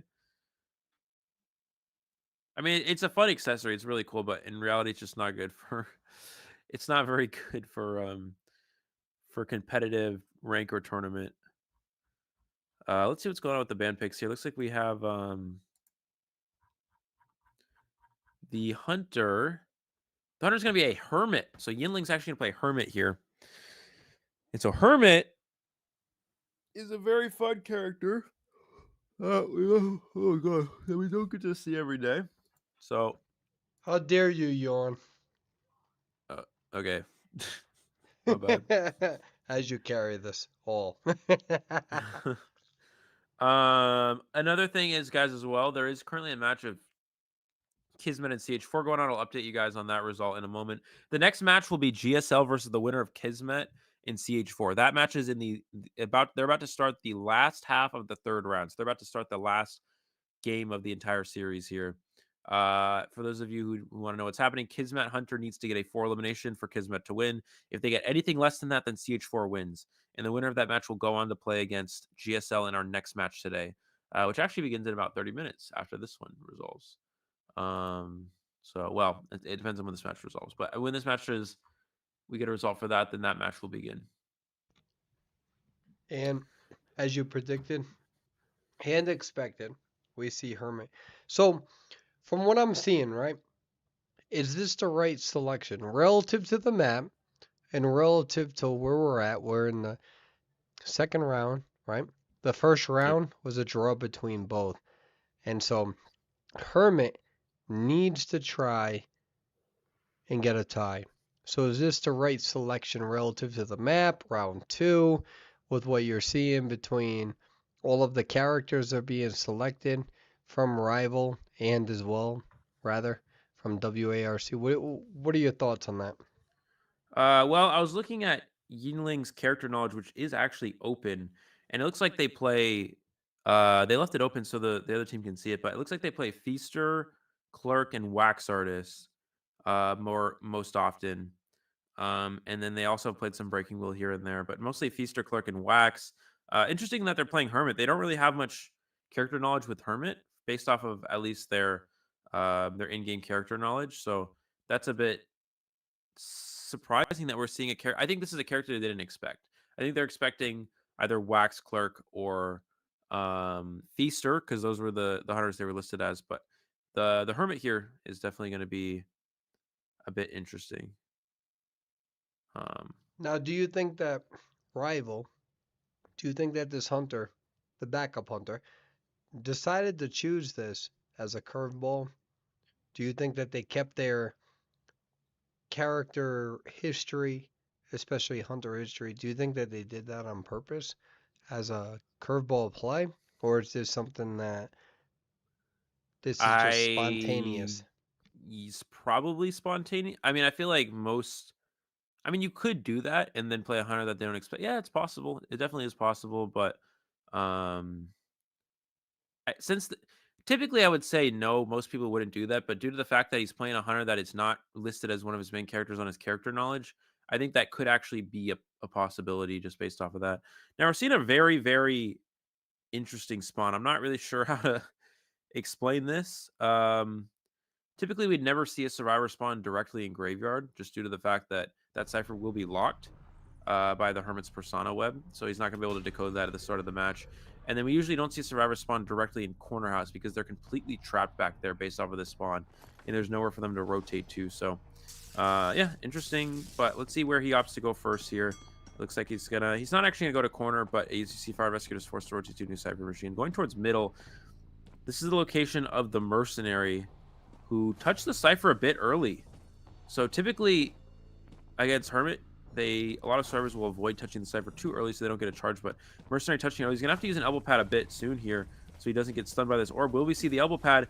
There's the orb. Oh, missing the orb here, unfortunately, and that is pretty good for the survivors. Let's see if he uses finally opts to go for elbow pad. I would imagine finally see that utilized. He does not use an elbow pad and just takes a hit here, and this is a great start for Yeno, able to get that first hit. What's the thought process from this? Is this calculated, or did Mercenary expect such? I honestly, I'm not sure in that situation. I would have 100% used an elbow pad to avoid getting a hit there. We're going to see a nice charge onto the Survivor. The problem with giving an early hit is now that feeds presence to an Insolence Hermit. And with that being said, Hermit now has the ability to warp to get another hit. And with that being said, he has the ability to use the teleport stunts, which is we saw how he closed distance on the Psychologist. And Hermit is already off to a very good start here. 2 back-to-back hits. And with a character that Yinling doesn't seem to be, at least based on his character knowledge, isn't one of his main hunters. He's doing a very good job here with this surprise pick. And let's see what's going to happen. Psychologist going to transition towards this fake gate area. Now the question from my standpoint is, what is Hermit's main prerogative here? Is it getting it down early, or is it getting that persona up based on what he did with the Mercenary? So a lot of Hermits don't commit to their first chase. They'll hit a Survivor once for presence and to spread some damage. And we're going to see the stun here. There's the hit onto the Psychologist. They won't commit to the first target. They'll change to a target that already has a charge on them. And they'll build up the presence by getting an early hit. Psychologist needs to dodge this. Not able to dodge it. And she's going to take another hit. More damage spread across the board here. And the problem now is that Yinling doesn't have any charges on the teleport charge. He has the regular shots here, but if Psychologist dodges even one of them, she's going to be able to kite for a while. Let's see, and see, there's a missed charge there. He's able to get the second one, but now they're going to go on cooldown here. So this does give a lot of time for the survivors to decode. He's going to have it 4 seconds, 3, 2, 1. He really needs to... Oh, Psychologist runs into the Hunter, unfortunately, and will go down here, it looks like.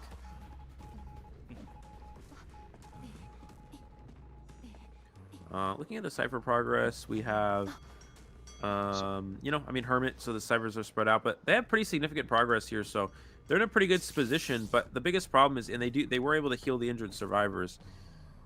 So Psychologist did a good job wasting a lot of time in the early game. However, it is still Hermit. This game is going to take a very long time to finish. You can slow down the decoding significantly. Mercenary may want to consider using an elbow pad. Look, no, just going to go for a basic rescue at this point. Can Psychologist get away here? I wonder if they're going to go for a body... Oh, Mercenary's going to elbow pad towards the corner. I think he's still going to be able to get away. No, he's going to... Yeah, he elbow pads into the open. Oh, no. Okay, looks like Yinling's going to go out and leave here.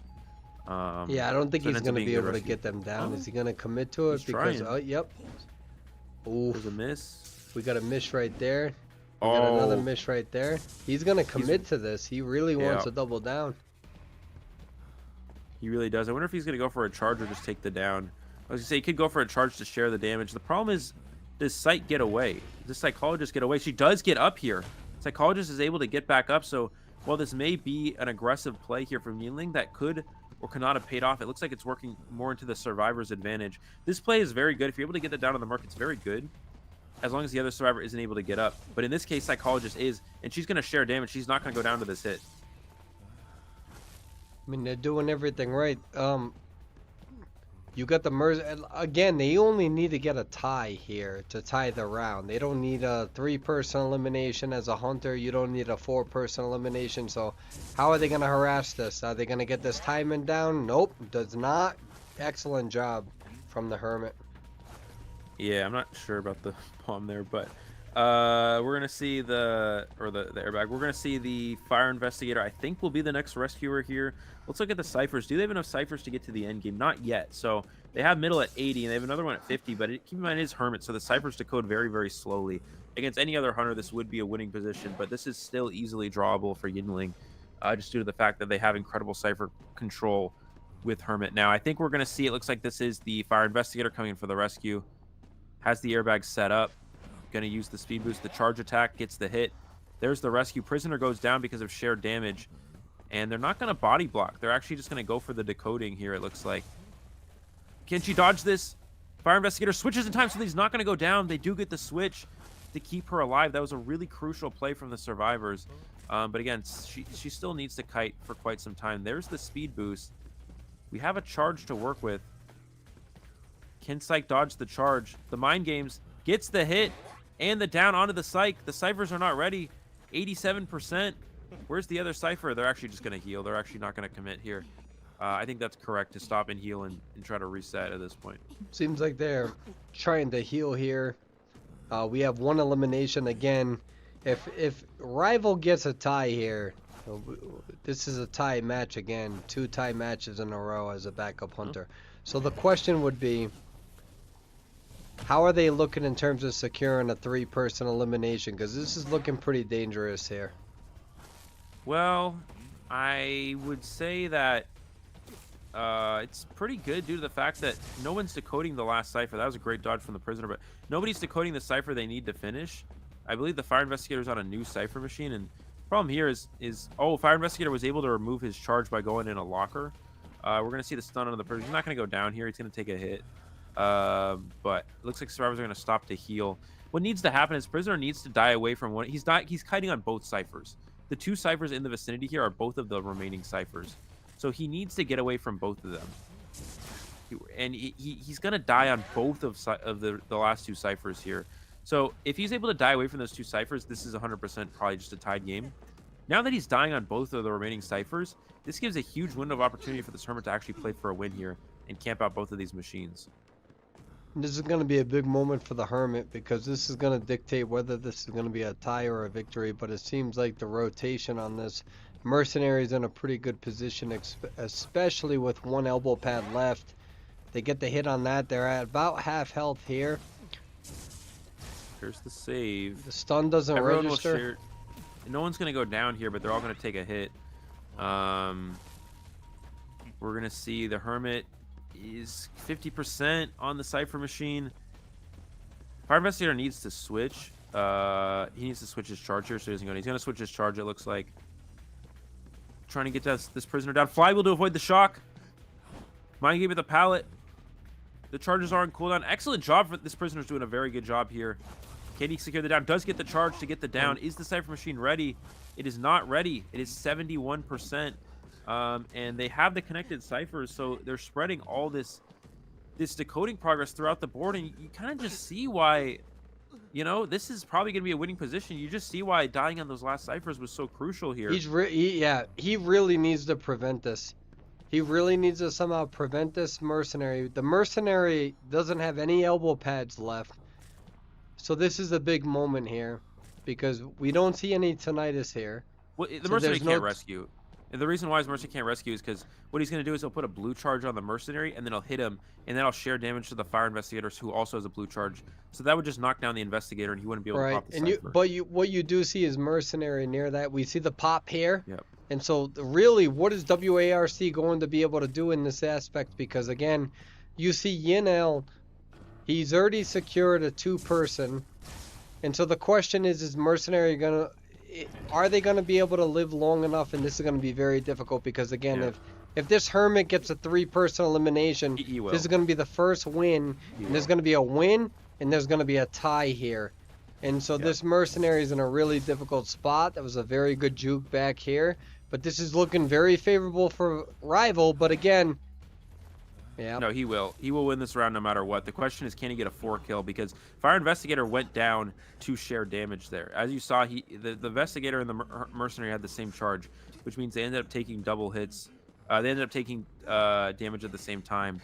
So the question is, can he find the Fire Investigator? Right. That's the key. But on the other hand, literally over here is the only escape. Not only does he got the rocket chair, he's also got the escape. He's got no tinnitus over here. They're rotating exactly the way they need to. This might be a 4-person. No, it is. He sees him. Yep. We'll see. He's gonna find him here. Fire Investigator's gonna take the charge. The second charge. There's the hit through the window. That is a 4 elimination from what looked like it was a good position for the survivors. Here we go. And he's able to turn that all the way around. That's the power of not only is the power of the Hermit. That's just game sense. That is simply that is incredible game sense from this hunter. playing Hermit it's not people think Hermit's an easy hunter to play. Hermit is not an easy hunter to play. You have to understand damage share. You have to understand cipher control. You have to understand where to go in what situation. And this Hermit's able to, in what charges to use in what situation.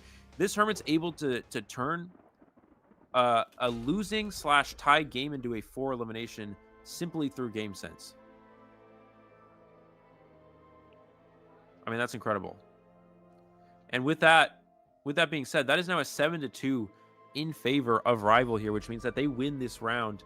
Going into the third round here, they're going to have a 5-point advantage. That is a huge advantage, or a 5-point advantage coming up here in this next round. This is really important for them.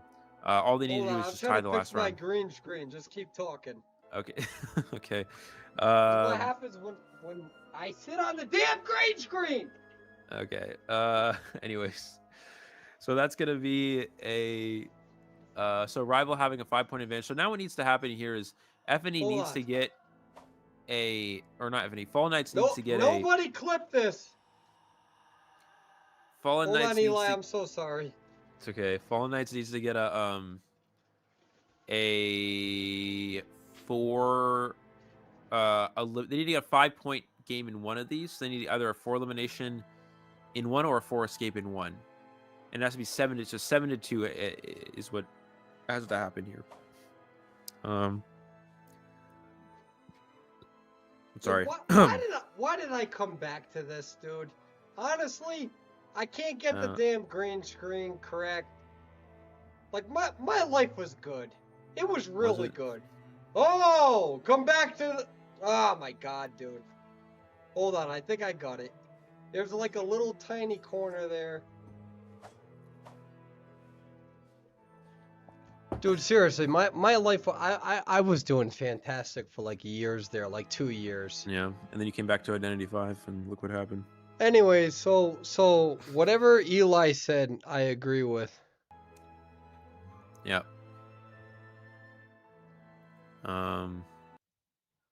Dude. So what's happening here? I don't even know what side the damn headphones go on. I'm getting too old for this, dude. So, with that being said, Eli, right? Because you're the professional one here. You know, Yep. Nobody clip any of that. Nobody. If I see this on Twitter or TikTok, I'm gonna be pissed. It will be. Yeah, no, absolutely. I'm gonna talk junk. I'll put it on my comments. TikTok. Actually, I'll put it on my Dude, YouTube. literally, Actually, if any of that stuff is on TikTok or Twitter, like I'm literally gonna talk junk. I'm gonna. This was AI generated. I'll make a YouTube short and put it up on no, my I'm gonna channel. gaslight you. I'm gonna gaslight the entire community. I don't care. Well, then I don't know what to tell you. We'll see who they believe. I don't know. I feel like everyone is going to believe me. If I. Oh. Yeah. Is that right? No, like no pun intended, but I'm grandfathered into this community. That was bad. That was so stupid. Wait, what? Yeah, that was dumb. But whatever. Okay. We're gonna roll with it. And so with what we see though, all jokes aside, okay? Because I do want to be, I want to try to be at least somewhat serious. What we see is that Rival just took a victory there. So right now there was 1 win, 1 draw, but that was a big win. It wasn't like a small win. It was a big win. Yep. Because they got a 4-person elimination. So Eli, from your standpoint, you are the coach, right? Of both teams. What do you do as a coach in both teams? What do you do from here? First of all, Luca, that's not. I don't know what that's. Anyways, yeah, that's in this situation. If you're a rival, again, you're just you can't lose this round. You want to at least make sure you get a 1 escape on the survivor side. Here's the thing: rival survivors will play for a 1 escape no matter what. They're going to play aggressively for a 1 escape. If you get a 1 escape in this round as rival, then your hunter just needs to get 1 kill. So basically, we have to see a 5-0 game from either the hunter side of Fallen Knights or the 4 escape from their survivors. So we need to see at least a 1 kill from rival and then a 1 escape. That's basically their game plan. 1 kill, 1 escape. Their hunter's going to play for 1 kill. The survivors will play for 1 escape and they win. That's all they have to do. It's that simple. They just cannot get a 4. The survivors cannot get 4 killed. They're going to play as the best they can to secure a single survivor escape in this round. That is the goal here for them, if that makes sense. So basically, what has to happen is we have to see Fall Knights has to win this last round by 5 points or more to be the victors here, or to even tie. It would be a tie for a 5 point. Um, so Rival just needs to get a one escape and a one kill. And we are at the band pick phase. The Yep. bottom characters, for those who are watching, shows the global bans. So when you pick survivors, they get instantly banned. And this is where like the new ban system is coming into play. So who you play in round one gets banned for the rest of it as survivors. The top Yep. ones are who the hunter bans first. So typically you get two bans as a hunter. Survivor picks, you get a survivor ban, and then you get a hunter ban, something along those lines. Um, I don't know the order of that. It seems like it's 2 and 2 first, but from here you get the two survivor bans. They pick. You get another survivor ban. They pick. You get another survivor ban, and this is where that global ban system has come into play. And we can see that from RVL standpoint as survivors, they decided to ban Sculptor and Goatman. So with the global bans, the regular bans, and you can see that Call Me the Merc came in. Did I just see text that says Call Me the Merc? They call me the Merc. Did I just, dude? I didn't Uh, even realize that until now. Whenever mercenary is chosen, how long has that been going on? How oblivious to this have I been? I yeah, I just saw that actually. I didn't even notice that before. Wait, I didn't actually notice that before. What? Okay. Um, yeah, cool. So they're gonna use Embalmer here just because Embalmer is Embalmer is a character that is typically known for guaranteeing, not guaranteeing, but highly giving a high opportunity for a one escape, right? Giving a high opportunity for a one escape. Embalmer is a hard character to four kill. We see that with Mercenary, Embalmer, Wildling, Embalmer, things like that. Those characters are stable. Mercenary and Wildling, they're stable and they're tough characters. They're hard to kill, which makes them easy to get a one escape with at least one of those characters getting out. And then Embalmer is very good because Embalmer can always just self rescue.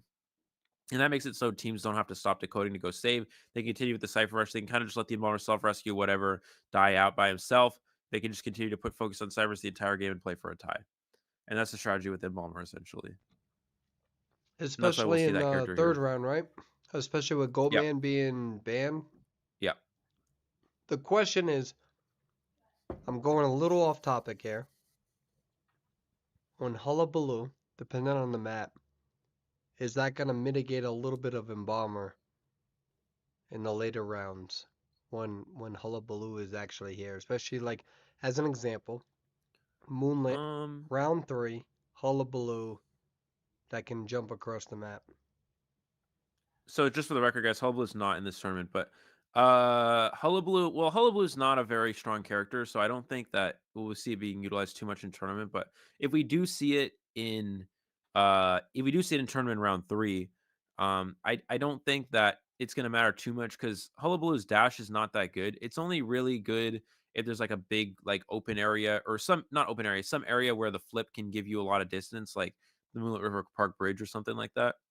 Hullabaloo's map pressure is not it's actually not as quite as good as some other characters. Like it's not quite as good as Geisha, or it's not as good as Breaking Wheel or something like that.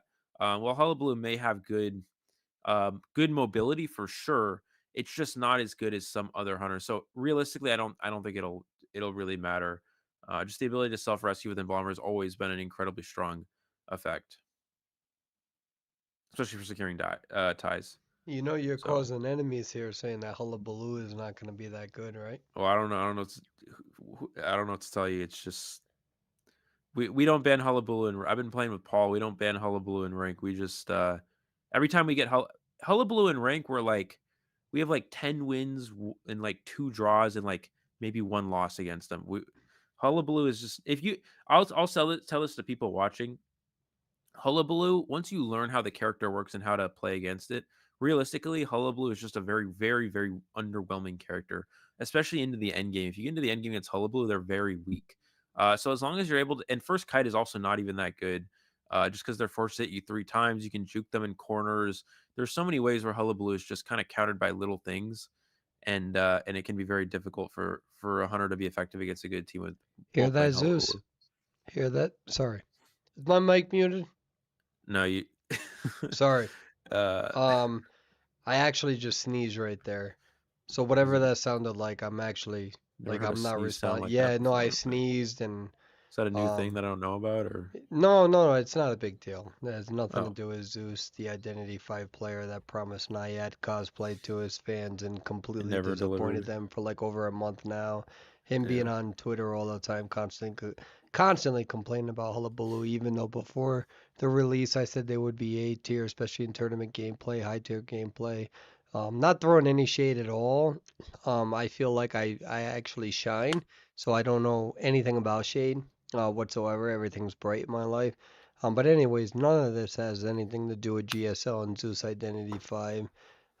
But yeah, no, so Eli, my unbiased opinion, which has nothing to do against GSL and, just me countering anything that Zeus says to get him more fired up on Twitter so he complains every day. I agree with you as an unbiased opinion. And also, Ivy just got selected. And do you think, with the amount of global bans and whatnot, is this the right selection? Well, I would assume so, considering that this hunter needs to play for a 4 kill here, since they need to get a 5-0 and one of either. Considering that it's very difficult to get a 4 survivor escape, that probably won't happen. This hunter realistically needs to get a 4 kill here, for there to be a chance of a comeback for Fallen Knights. So I would imagine that playing Ivy here is definitely the best choice. It's a high win hunter, it's a high kill hunter. And so that's going to be the idea is you're going to play a very good map pressure hunter like Ivy with a lot of win potential, and you're going to play for a 4 kill here. That's basically the game plan. All I know is that people are trying to tag Zeus, and in the words of Sus, snitches get stitches. Uh, That was No. fantastic, dude. I know for a fact that Adam's gonna laugh at that. Somebody clip that so I can send it to Sus because they actually have a great sense of humor. And with that being said, I think my question is that I don't know enough about Ivy's nerf because unfortunately within this own tournament, Ivy has been nerfed, I believe. Is that correct?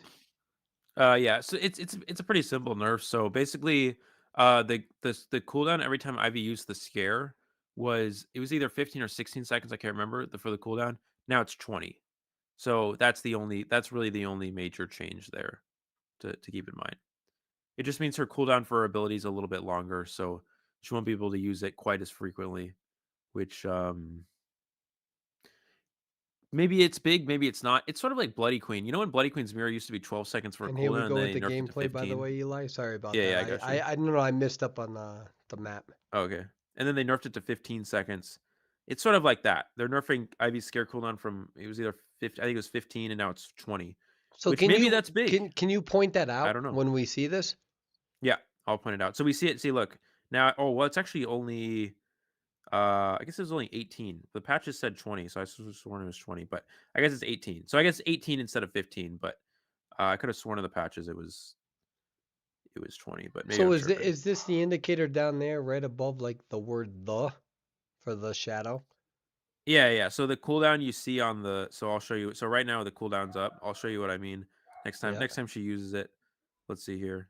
All right. I got my I Um actually yep, See she just used 18. now it's 18 seconds, yeah. Yeah, yeah, that's it. So So it's before an it was 18 15. second, huh? It was 15 before, yeah. Which is interesting. I believe it's the patches said 20, so maybe they just decided on 18. I don't know. But it looks like we're gonna see the blink to get the hit onto the lawyer here. Still a good start here, and I'm gonna say this right now. Lawyer, in my opinion, is one of the most underrated survivors. I really think Lawyer is an incredibly strong survivor. Beautiful job though getting that scare onto Schmitty there. Um, so the fact that we're seeing Lawyer here, I think, is a great thing. And We're gonna see the ghost. There's the scare onto Schmidt. He was not able to avoid it. He has flywheel. Can he flywheel to the pallet? He's gonna flywheel to the window. Can he get the vault? Gets the vault. Wow, what a beautiful vault. And that's actually really big. That's gonna keep the kite alive for a very long time here. Look at that. Smitty playing lawyer. His dad is a lawyer. I know his dad is watching this. Just so proud. And he has Yeah. red hair. Good hit from there, from the IV. So, with that being said, so what is the position that the hunter is in? We got three ciphers left. That is a Yeah. two cipher kite. So, what exactly happens here from the hunter's perspective? Well, basically, so typically you would think that this is great for the survivors. It is, but it's not as good as it would be for another hunter just because of Ivy's incredible map pressure. But it's definitely winnable. It's definitely winnable for the survivors if they make the rescue before half. Roland has to make this rescue before half. Um, we're gonna see here he comes for the save. He's gonna get it before they're on to the last two ciphers already. Trying to bait out the rescue. Trying to bait out the swing. There's the scare. Dodge it. Gets the rescue. Beautiful rescue from the mercenary. And Schmitty's going to be able to get it back into hotel here, which is an incredibly strong kiting area. Looks like we're going to have a little bit of a pause, maybe some lag going on here. But Let's go back to now, the shoutcaster. You know, yeah. so from my standpoint, for whatever that's worth, as somebody who's been going from the game for 2 years, the question is that and again, I'm just trying to be honest, right? How is the nerf to Ivy that just took place here on Wednesday? How is this going to affect this stage of the gameplay where we may not be used to seeing, especially for the first time in a tournament gameplay? Um, sorry, could you repeat that one time? I had a ADHD space out moment. No, no, that's perfectly fine. So, if you had to choose between sausage or pineapple on your That is pizza, not what you said. I know that's not what you said. so I didn't you space out that much. are Like, you questioning my integrity?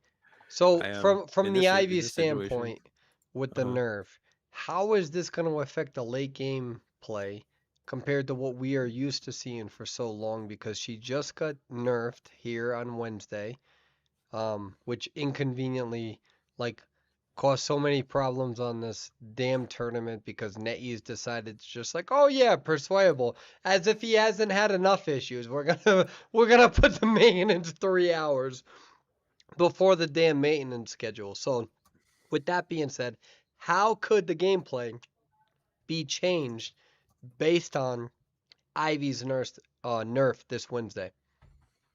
So basically, I don't think it changes too much. Obviously, the nerf is kind of like it's unfortunate for Ivy players, but in reality, it doesn't change too much. It just makes Ivy a little bit weaker with her chase. It takes a little bit longer to get downs.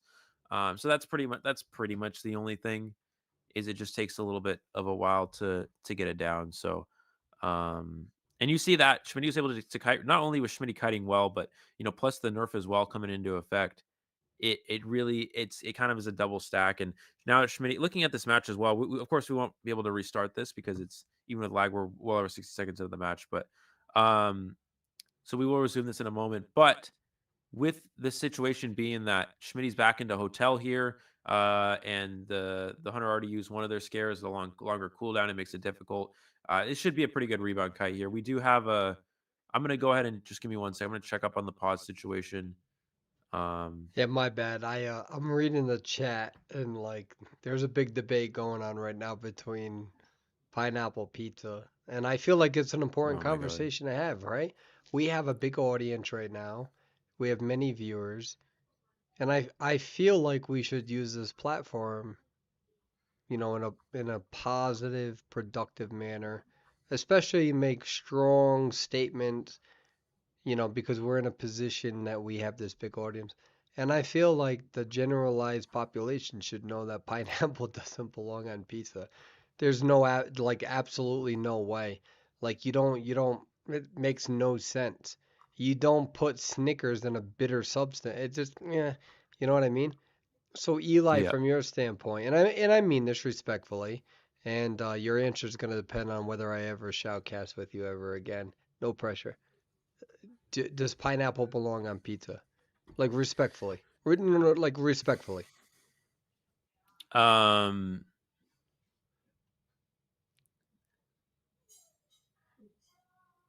I'm trying to think of a way to non-answer this like I did last time. Mm-hmm. Uh, hmm. I'm about to be pissed. I already know this, dude.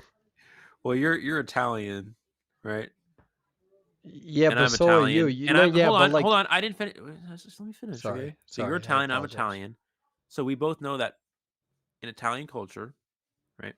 Pineapple does not belong on pizza, right? That is a Thank what you. an American thing that's happened. It doesn't matter. It doesn't. No, no, no. That's not an American thing. That is Is a it what? subculture that's literally trying to usurp the pizza industry. Um, that's not an American thing. Well, I'm not sure exactly what it is, but yeah, but at the end of the day, it's not really it's not very Italian to say the least. And we're both Italian, so I think we can come to the agreement that it's not acceptable within our culture, and I, that'll be the. I genuinely think that people should get tested. What do you mean? So, like, if part of the pandemic, if you have cough, you go and get COVID tested. As a therapy clinician, I can say that. If you like pineapple on pizza, I feel like your tongue should get tested. It's Oh, maladaptive. It's not normal, and it's definitely correlated to something. I don't know what it's correlated to. It's probably correlated to chaos. Genuinely, I, I, I, I'm not trying to be controversial. Not trying to get anyone upset, but I'm just trying to be honest, and that's why people have always appreciated me being honest on live feed. I just genuinely think that if you like pineapple on pizza, something is wrong with your tongue. Like there's something like how do we know that you're not going to enjoy like battery acid? Like like I don't know. I'm just trying to express myself. And the gameplay is back up and I'm hitting the wrong button. So here we go. We're back on the Ivy gameplay. Oh god, I'm going to get so many Discord messages on this. Why do I do this, dude? I literally invite it. And with that being said, we see that Ivy is going to go on rolling here. Rolling with 99%. 99%. How is rolling? Oh, beautiful. Doesn't get hit right there. We see that the Ivy is going on rolling. Hops that right there. You literally, rolling does not like pineapple on their pizza because they would have been dead by now if they did. That's just reality. We said, golly, we had 2 ciphers remaining. Again, Mercenary now at 100%. Gets pushed back. They are going to go down here. We are at 1 cipher remaining. Last cipher, I believe, is at 86%. 89%. Prospector is taken and absorbing a lot of fear here. Trying to push this. Prospector gets hit at the 100%. Mercenary about to be put on the rocket chair. We see that the cipher is going to be primed from the puppeteer. So the question is how are they going to get this rescue without disturbing anything? We see Mercenary on there. And can you give me a sound check here, Eli? Are you there? yeah, I'm here. Oh, good. Okay. Let's see how this works. Again, 1 cipher remaining. We get the hit there, I think, on the Puppeteer. Puppeteer running away. I don't know where that last cipher is. I'm a little confused. I'm not good at this. I'm trying to do the best that I can. Hunter is nearby. Leaves the Puppeteer. Going after Golly, relocating. Like I said, I missed that cipher pop because we don't get a sound indicator, and that's annoying. But it's okay. We're gonna work with it. 4 ciphers still remain. Let me ask you, Eli, how many do these survivors need to get out of here in order to win, or are we still in that first half? If they get a 3 escape, then they guarantee win. So if there's a 3 escape here, then rival guarantee has a guaranteed victory here. If it's a tie, then we would play another round. Here we are. Um, So essentially, survivors are trying to get a 3-person escape. that is the case. Well, essentially, if they get a tie, their hunter only needs to get 1 kill. But if they get a tie or a 1 escape, their hunter only needs 1 kill. But if they get a 3 escape, they just guarantee win for sure. There's no possibility of a comeback. So it looks like that might be the case. They're playing this really well. They're not going to the exit gates too early here. It looks like we have green is in the vicinity here. Let's see the puppeteer. And I mean, yeah, this hunter has to tie. They have to at least tie Yeah. to force a bottom half of the third round. In this case, at this point, it's looking good for the survivors. They're not being too aggressive with the gates. They have one of these gates being worked on. Schmitty, was he able to get the gate open? He was able to get the gate open here. Puppeteer pushing for the gate here. I think he's able to make it out. He's able to make it out the gate along with the lawyer. Two more survivors trying to make it out at this point. Looks like he's found the embalmer. He's going to go for the embalmer here. Unfortunately, embalmer 99%. Not long for this world. What can he do here? There's the scare, able to avoid it. The charge attack. Oh, he gets down to the scare there as he did look into the Ivy's eyes. We're gonna see him go for the coffin, but I think Roland's able to get out the. Oh, is he able to get out the gate? Roland should be getting out the gate in a moment here. He's pretty far away, but the hunter's pretty much just gonna commit to the embalmer at this point in time. We got those 2-person escape. We got embalmer still up. Mercenary still doing their thing. Looks like the embalmer is now within ghost range. We're gonna put the ghost onto the embalmer in a moment here, I think. Yep. What is Z's play here? I'm not really sure what his game plan is. The hunter can just teleport on him. I mean, he can simply just. They're gonna go for a body block. It looks like. There's the teleport full presence. Should get him down. He's gonna blink to secure the down here. And detention has now expired. Roland also needs to make sure he gets out. Roland needs to get out because they need a 3 escape. Keep in mind. So I'm not sure about the body block. The 3 escape is a guaranteed win. Well, he sees that there's. I think I'm worried they don't detention's understand done. the situation here. No, it's not that. It's just that there's no detention now. And well, yeah, but the 3 escape and a 4 escape, there's no difference in the result, no matter what. So, we'll see how they play this. We see Z's, both of them about to get out, right? Yeah, it ends up being okay. They're able to absolutely, make it out, and that's a 4-person escape. We'll go back to the shoutcaster. So is that the conclusion of that? Does Rival move forward? That is the conclusion of that. What I was trying to say there is if Rival gets a 3 escape, they already win no matter what. So the round would end. If they get 3 or 4 escape, they win. I think maybe it could have been that they didn't know that they only needed 3, but either way, with a 4 escape, this is 100% guaranteed win for Rival, which means they're going to be moving on to the next stage of this bracket. We don't even need to play the bottom half of the third round. They're too many points ahead at this point. Because essentially what happens is even if the survivors of Fallen Knights get a 4 escape, Rival would still win on points since they won the second round. So that is a secured win for Rival at this point. There we go. And that's fantastic gameplay for them. And Zeus added some clarity. Z's was standing there since the tablet spawns behind the survivor. So if the Ivy possesses and TPs, it won't do anything.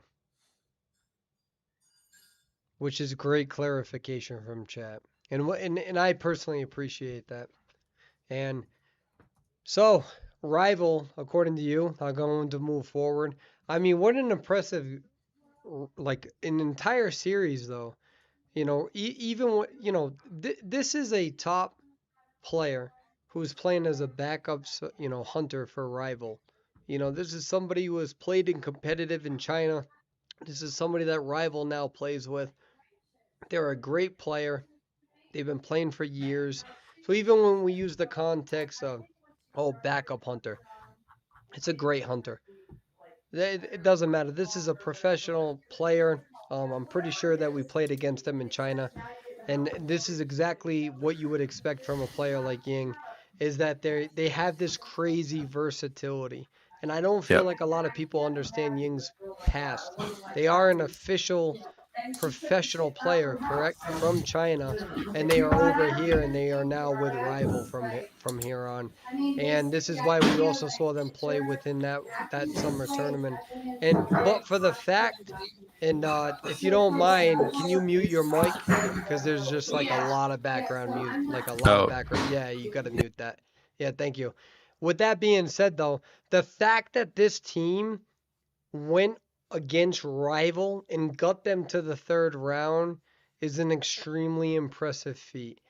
And I applaud them for even getting there, and that's fantastic. And they made a name for themselves. With that being said, they genuinely made a name for themselves, and I feel like a lot of teams have made a name for themselves within this tournament. When I was talking to Rival, right, for the last 10 days, I have spoken with so many teams one on one.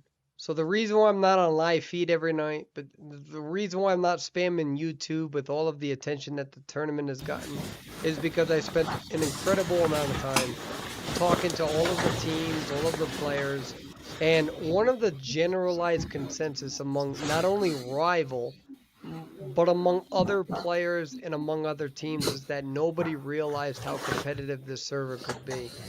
And that is something that nobody can take away. And I think that the NAEU server is going to be so competitive for this COA qualifier. I think that the NAEU server is going to be ridiculously competitive for the tournament that comes after it. And when you have teams like this, teams who are going against rival, all right, especially Fall Knights who enter this tournament where people may or may not know their name, and they walk away knowing we took a good team and we brought them to the third round. And the real question is where is this server trajectory going to go from here, especially with this many competitive players and teams. And so honestly, I'm asking you, Eli. Yep. I'm not asking you to lie. I'm not asking you to give us a bold nonsense answer. When you entered this tournament as a shoutcaster, before the start of this tournament, Yep. historically, when maybe, and NetEase, and you work with NetEase just like I do, most of the time we have had 3 to 4 top caliber teams. So when you join this tournament, and again, don't lie, don't give the viewers nonsense. That's never my brand. That's not what I do. Give it directly. Did you expect this many good teams in this tournament before this tournament started and what we're seeing now and what we're about to see this weekend? No, I did not. We've seen a lot of teams here that we did not expect to come out and perform this well. This has been a sorry, this has been a very hold on. Sorry, this has been a very surprising series of events here. Again, we kind of only think there's like, we got like 1 or 2 teams that are good, maybe 3 or 4 at most, and we're getting 8, 9, 10 plus teams here that are playing at a very high level, and are doing really well in this event. And this is what this is one of our goals here with this series is or with this tournament is to show that we have these teams, and we definitely have these teams here. Guys, I is the mic better now? By the way, is it not picking up too much? Is it still doing it? Persway, Huh? is my mic still picking up background noise? No, no, no more. Okay, I turned down the setting thing, but yeah, honestly, we talked about this. We actually had this conversation before, and we were like, I didn't expect this many teams to play at this level. I could go through and I could find 10 teams right now that can play at a high level um and could perform a lot higher than we expected. So yeah, definitely, I feel like this has been not only an eye opener for us, but also an eye opener for other regions who are watching this, and they're seeing that we literally have. And this is what NAU we have more teams, we have more higher level gameplay than a lot of people expect, and it's always been slept on. We've never really had great performances in the past because we missed out on those opportunities. We haven't had great opportunities, and there haven't been that many events and not that many teams playing. But here we have that. We just showed we have that with this event, and this is going to be this is I'm really excited about that. So My question, so, you know, the last time I remember talking to Nays about this stuff, they wanted 8 professional caliber teams. That's what we were looking for. And I remember for years we were like, man, that's so difficult. And I was busy being coach and whatnot. But you look at what we're seeing now and you're like, 8, Me personally, I see the potential of 12 to 16, and that doesn't include the teams that I didn't get to see. So like when you hear 12 to 16, you're like, oh, well, what about all of the other teams? But unfortunately, I haven't had the ability to watch everybody. But like with the availability of what I've seen, there's just so much potential, and that's the one thing that I'm very excited about with this tournament. And I think as well, people must remember some of these teams are all randomly generated. So we had a lot of players who joined this tournament as individuals or duos, and then we kind of put them together. And even some of those teams have done fantastic relative to those circumstances of being with random players. And like I said, I think that where it starts from is us taking control over this situation. No longer worrying about what NetEase or the devs are going to do. They've already met us in some ways where we now have two teams who go to COA. But I feel like with where we're at, it's like how do we push that forward? And that's what we're trying to do with this. And I think that a lot of players are seeing that. There's been some shortcomings, and that's okay to admit on live feed. And there's been teams that have, gotten the short end of the stick, especially with like a team like Sky recently, where they didn't have the ability to do things that other teams did because of an error. So there's been a lot of teams who have had to deal with that sort of shortcoming of the tournament with where we're at. And that's okay to admit. We should always be transparent. And Yep. by the way, Sky as a team so far have been fantastic. And I think that they have a bright future ahead of them. Because me personally, I made a mistake with some of the stuff that was going on.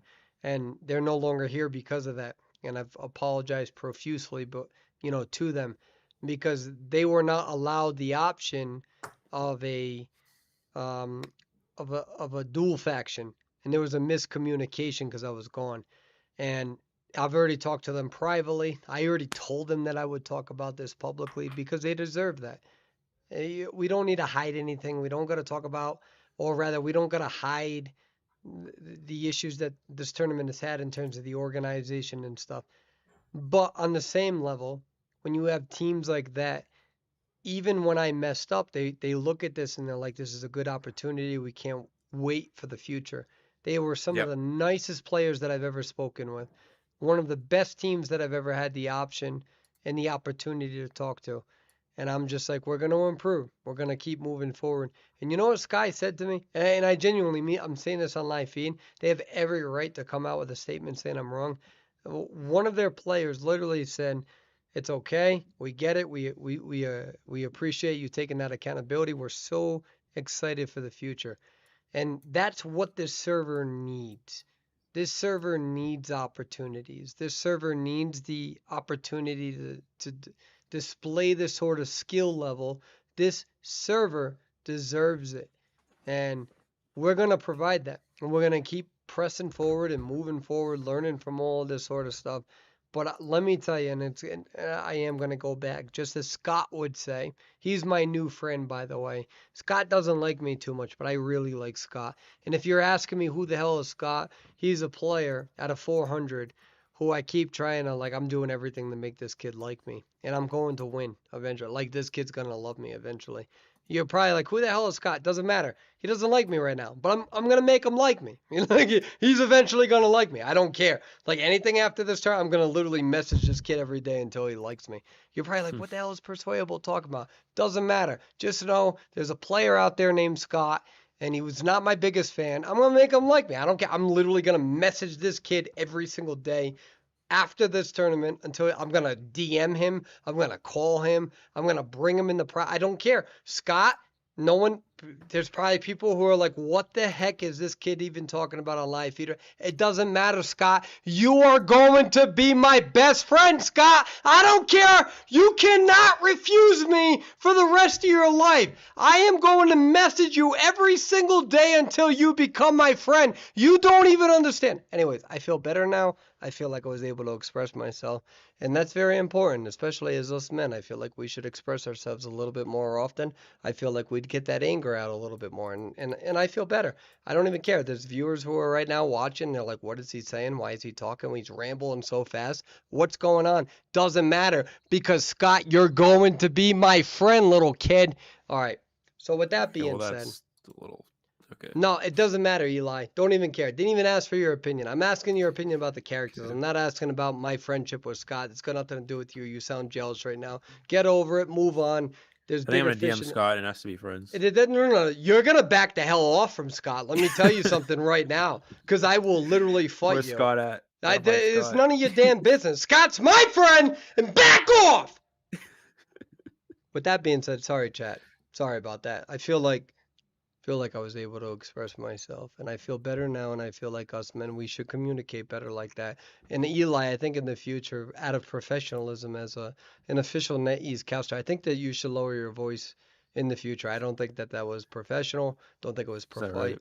polite. No, I'm just saying I don't think it was polite or professional. But with that being said, I forgot my Appreciate original the point. criticism. I just went down the ADHD rabbit hole. I forgot the original point, but it got superseded by the importance of Scott being my friend.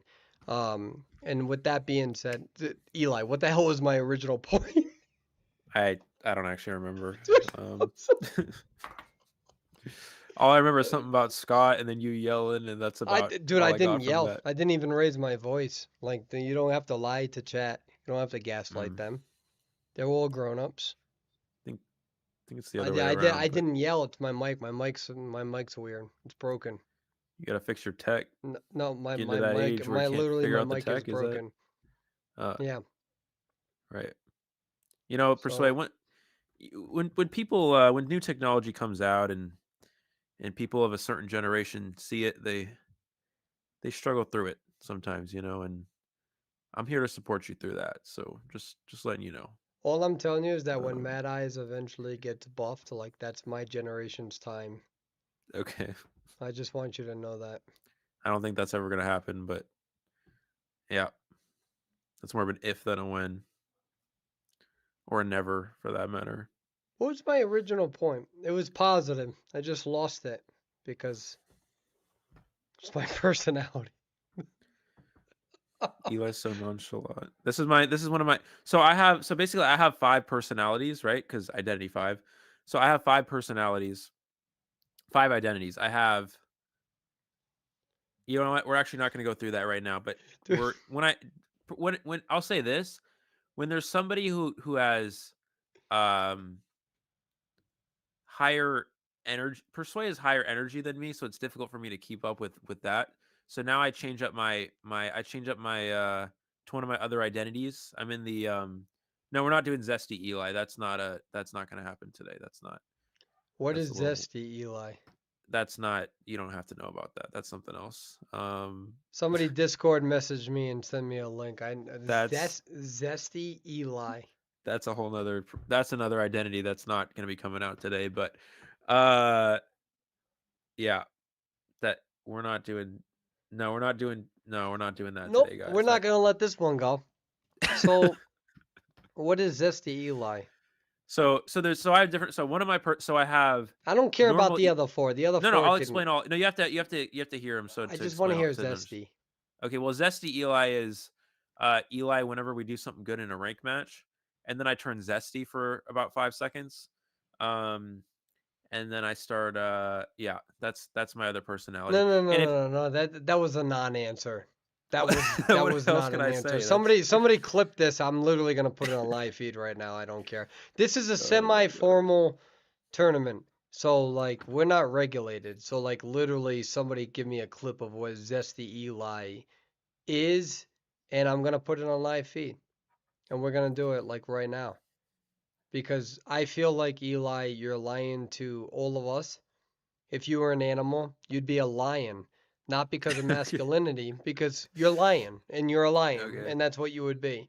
So didn't want to give you any like ego boost right there because you're not being Mhm. honest with us. What is zesty version of Eli? I want to know. It's just Eli being zesty. I don't know how else to explain. What Like, do you does know what that zesty means? mean? Zesty is like No, don't care about the definition. I can Google. What is zesty Eli? it's Eli being zesty. It's like whatever. Okay. Let me give an example. Like, so let's say I work this hunter and get dungeon, right? Then we like, no. Okay, I'll give a better example. Let's say we're playing hunter, right? And I find a survivor, and it's like a doctor or enchantress or something. Then we turn into zesty Eli and like, uh, can someone else explain it in the chat? I don't What? know how to. What? Give me a definition. Like, give me role play. I I don't can know if that's a good roleplay idea. Boston Jim at any point in time. Oh my God, this Okay. guy over here. His name is Zesty Eli. Oh my God, he can't even come up with a good damn name. He's got to go Okay, over basically there it's like and this. look at a It's like this. Dorito package over here. Why don't you call yourself sour cream and onions? Why didn't you call No. yourself salt and vinegar? You go with Zesty. You read a Okay. damn Dorito bag and you ran with it, my guy. So why don't you explain it to me? Boston Jim, you Joey bag of donuts, get out of here. We're walking over here. Go park your car in the parking lot and tell Boston Jim right now what is this whole little zesty Okay. fiasco. I'll give an Because me over example. here, as somebody that don't like the Yankees, you're coming off as a New York Jets fan. So explain it to me, I Joey don't live in New bag of York. donuts. Well, basically, so on one time on a live on a official tournament stream, I said that batter was hot because somebody told me to say that, and I actually said it on an official tournament. I don't know why I did that, but I did, and then it kind of went like all over like Twitter and stuff. And then so now there's like this idea that I find batter attractive, right? And so basically, every time we talk about batter, I have to turn into zesty Eli to talk about batter. So yeah, does that make sense? Or does that make sense? Um, okay. So, first of all, let me tell you something as a Boston fan. We find all of our batters attractive. That's why we have no respect for you New York fans. Because you hmm New York Yankee fans, what you do, you make everybody shave up. You got the whole baby butter and all that on your face. You all try to do that whole little model thing.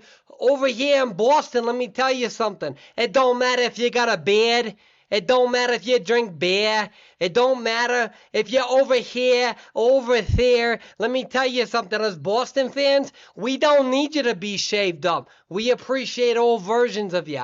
Big beard, small beard. That's how us Boston fans, that's how we rock. So no, I don't understand from you. Because it Okay, I'll give doesn't an matter. example. I'll give an example. I'll give an Batter example. is always a handsome young man. I'll It get. doesn't matter. It doesn't matter what skin Batter has in terms of his in-game character. It doesn't matter if he plays good. It doesn't matter if he plays bad. Us Boston fans, we love all batters. We love batters in the damn batter box. We love batters in baseball. We love codfish with batter. We don't eat that halibut or whatever the hell that's called with all of you people on the west side or the south side. We don't care about none of you. We eat codfish over here with our fish and chips. So batter in the batter box, batter in baseball. Let me tell you something. Batter in cricket. We don't even know what that is over here in Boston. Let me make this very clear. Rhode Island, first state ever to declare independence 2 months prior to the Declaration of Independence.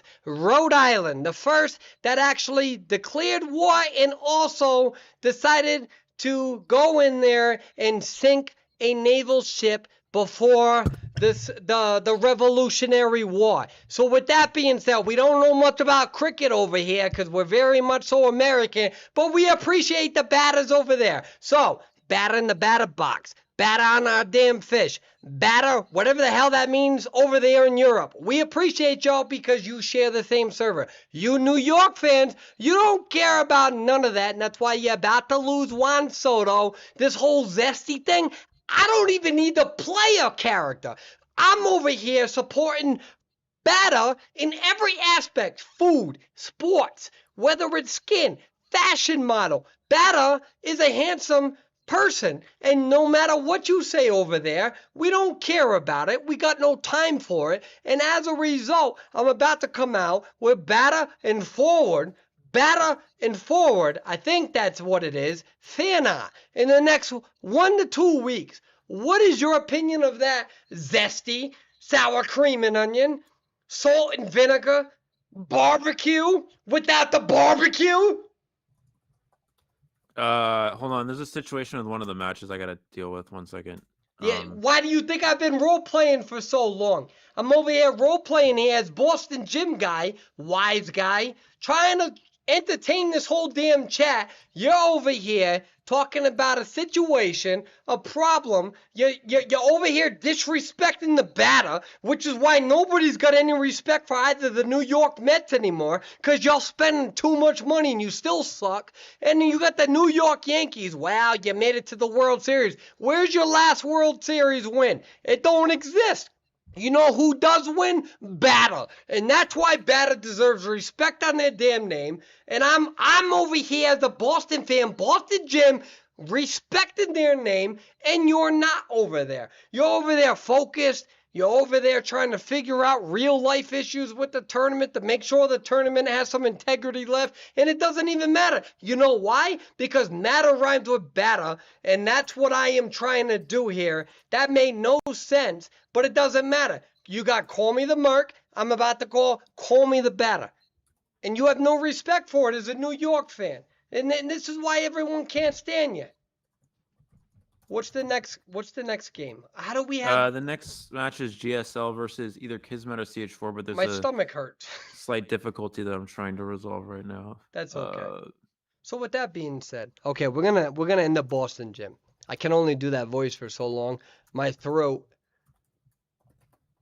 No, that's a clip. So with that being said, I feel like we should play Call Me the Merc. At this point, something's going on. I don't know. I don't want to pay attention. I've been serious this whole week, and I just feel like we should play Call Me the Merc. That's literally what I'm gonna do. This is the first time I've ever played this on live feed, and this is what literally I have never played this on live feed, and ever. So how is that at 150,000 views? How's what? Call Me the Merc? Yeah, Yeah, a lot of people watch it. that's Or listen crazy. to it. Perswayable. Hold on. How do I do this? We're gonna do Call Me the Merc. This is the first time I've ever done this on live feed in 4 years. I have never played this on live. Like this is okay. So this is what we're gonna do. Give me 1 second. We're gonna do this. Oh man, I have never listened to this whole song for 4 years. No, I'm actually not joking. Because like I do this thing where I get like perseverated and like I go all or nothing. And then when I'm done with my song, I never listen. I have never listened to my full song after it's been recorded ever. And I'm not gonna lie about I just don't. I don't know. I get insecure about my own music, and then I hear a little thing. I'm like, that's. So I have never listened to my own song in full production. I'm not joking. I didn't like hear this. I just told the producers and everything like just we're done. If you're saying it's good, it's like getting a haircut. I don't need you to like stick there like the mirror behind my head. Like if you're saying we're good, we're good. I'm not fact checking this stuff. You know what I mean? This isn't Twitter's community tab. Like we just move on. That's how if you give me the wrong food, as long as I'm not paying more, I'm literally just going to eat it. Like that's just my person. I'm like that's how laid back I am. I'm just super chill. So when this got done, I was so done practicing the song. I'm like, I don't want to hear it. If you're saying it's good, we're gonna do it. So actually, with that being said, we're gonna do this. We're gonna put. This is the first time I've ever heard the final version of this. Oh, that's funny. We're gonna What? see. Sorry, we have a tournament situation. No, you go. We don't care. Everyone wants to hear Call Me the Merc. We don't care about that stuff.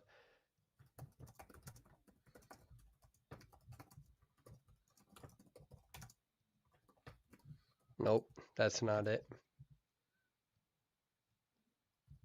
So let me see if we can get this. We're gonna do this. This is the first time, and I'm gonna listen with all of you. I have never heard the final version of my song. Hold on, can you guys hear this? We're gonna do a sound check real quick. Can you all hear that?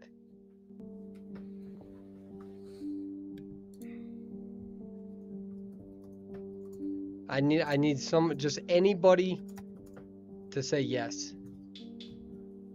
Can you all hear that? Oh my god, my accent came out. That's actually my real accent. I try to hide it. I try to. Can y'all hear that? Boston Jim is just like literally like my real accent almost. So you guys can. Okay. Okay. So I have people saying no, and then they say, "No, we're not playing it now." Okay. Whatever. Here we go. Hopefully you all can hear it. Oh my, this is crazy. Hold on. Oh, this is crazy.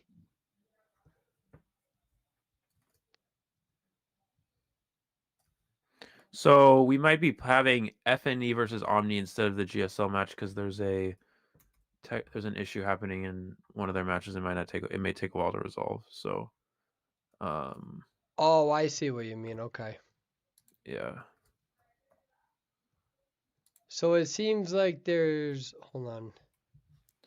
They asked for 9. What time is it? 6:43. Okay, here we go. We're gonna do a real quick Call Me the Merc. This is the first. I've never heard this whole song. I've practiced it like 3,000 times. Here we go. Look at that. We've come such a long way. Such a long way. Wow. So you guys want to know the truth on something? Do you guys want to know the truth? So when I came out with that song, so I try not to like correct people with their like interpretation of the lyrics or anything. And so when that song first came out, I actually had uh like the typical like the typical the subsection of Identity 5 community. So that line, I'll pop Geisha's purple berry, not cherry, berry. Okay. The whole purpose of that lyric. So this is the first time I'm actually addressing this publicly. It was supposed to talk about so when the heartbeat is in high graphics, it turns purple, like it's like a purple red. And so I was like, oh, I'm gonna pop Sorry. Keisha's purple berry. Hold on one second. And so I was like, oh yeah, like I'm gonna make him have a heart attack. And that was the original intent of that lyric. And that is not how some people interpreted that lyric. So then people were like emailing me, messaging me like, you shouldn't have written that, you shouldn't have said that. And that was the first time I think I ever got like quote unquote like whatever canceled.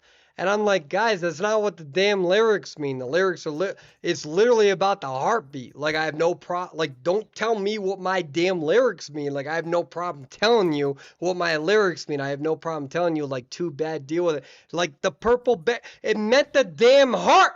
It meant the heartbeat. And so I had people yelling at me on Discord.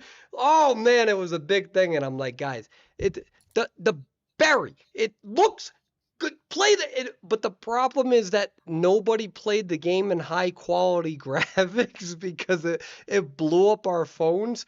And then people had to go back and they're like, oh, we didn't know. And I'm like, right. Like, I have no problem telling you what my lyrics mean. But, like, low key, I don't want to have to clarify. It literally meant the damn heartbeat. Anyways, Eli, please do go. That's the first time in 4 years I clarified that. No, I was just gonna say. Never mind. I figured it out. Oh, there we go. Yeah. Um. So what we can do is we can show.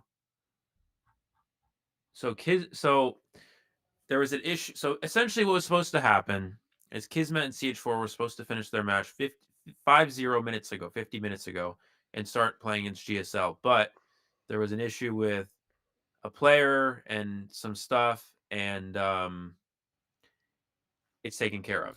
So now what's happening is they're playing right now. And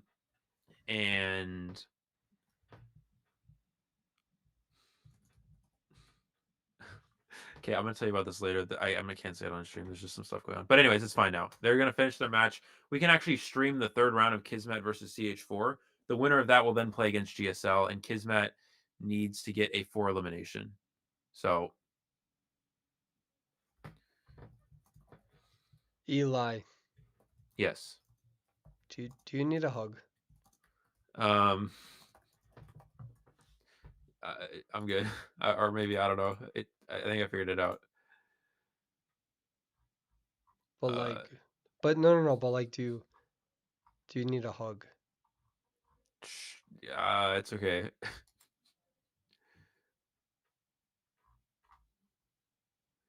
Do you want me to play Call Me the Merc again? Yeah, you can play it again. Cause like this is what I like if I was ever married and like I feel like if me and my wife ever got into an argument and then we were like, how do we resolve this? I feel like I'd put on Call Me the Merc. And I feel like I know we're not married, obviously, but I feel like that's my only like, you know what I mean? Like I'm on one trick pony.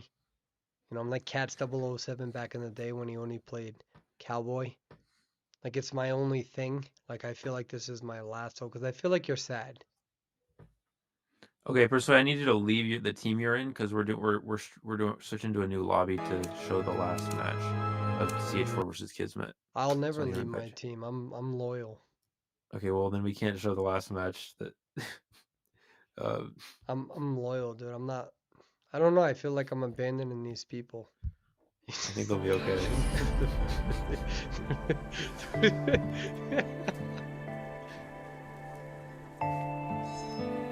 Okay, so basically what's happening here for everybody watching is the next match is GSL versus either Kismet or CH4. But this match is yet to resolve. They're in the last half of the third round. Kismet needs to get a 4 kill for them to advance to the next round against GSL. If they do not get anything out, if CH4 gets any survivors escaped, then they will be the winners and they will go on to play against GSL. Is basically the situation. If that makes sense. Can you explain that again? I wasn't paying attention. So basically, we're in the last half of the third round of CH4 versus Kismet. Kismet Hunter has to get a 4 kill for them to win. If they get anything besides that, then CH4 wins. And then the winner of that will go on to play against GSL next.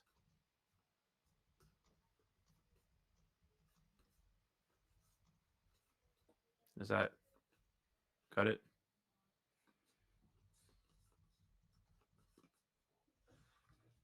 Persuade. Sure. Yeah. No, I totally understand you. I actually think that donuts are overpriced, anyways. You know, especially I Yeah. feel like they're getting smaller in size. I feel like the rings are getting bigger, in the hole, and I feel like they're taking more donut away and like lowering the size, and then the prices are only going up, and it just really highlights a bigger issue. And I appreciate you for bringing that up, Eli. No problem. What is Eli bot? What is that? What are they talking about? Dude, I love this chat. Dude, I'm not What gonna are they even lie. talking about? Dude, I love this chat. This chat is just fantastic. I don't even care.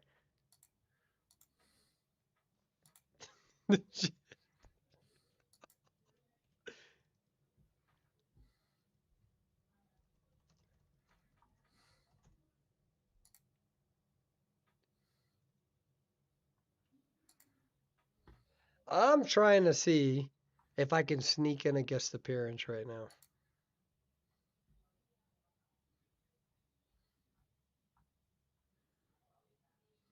So apparently your mic sounds like a bot.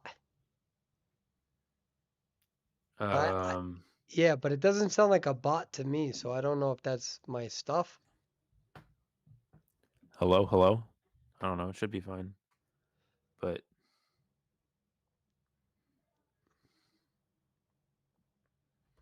Chat, is that better?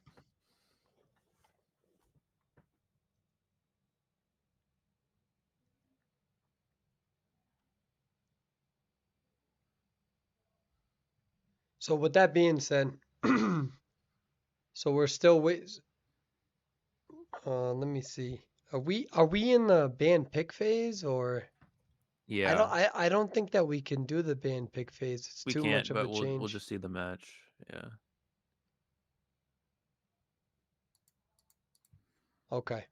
So with what we have going on, so Eli, let's start this over. Okay. Hmm. Who are the two teams that we're about to see right now, and what are their circumstances? Um. Basically, what needs to happen. This is Kismet versus CH4. Kismet Hunter has to get a 4 kill, or else CH4 wins. If they do not get a 4 kill, then no. Kismet has to get a 4 kill to win. If they don't, then CH4 wins. Then the winner will play GSL. Okay. Yep. So with that being said, so what you're essentially saying is that in this situation, so CH4, who went through this tournament, some people consider it a top two team overall. Right now they're in the bottom bracket because in the first phase of this tournament, um, one of their hunters and whatnot had an issue and they weren't able to make it to the team. So they immediately got put in the bottom bracket and they've been progressing in the bottom bracket since stage one because of that issue. And so we're all the way over here. This is why we don't see CH4 still in the top bracket because one of their hunters, again, something happened, electricity or they fell asleep, something happened, but the team wasn't able to make it to the preliminary round that they agreed to. So with that being said, or first round, whatever the case may be. So with that being said, CH4, arguably one of the best teams in this tournament, who hasn't been on live feed, Kismet has pushed him to round three, and now CH4 is in a very favorable situation, correct? Yeah, they just need to get one escape. Kismet has to get a 4 kill. But if they do get a 4 kill, then they win. Okay.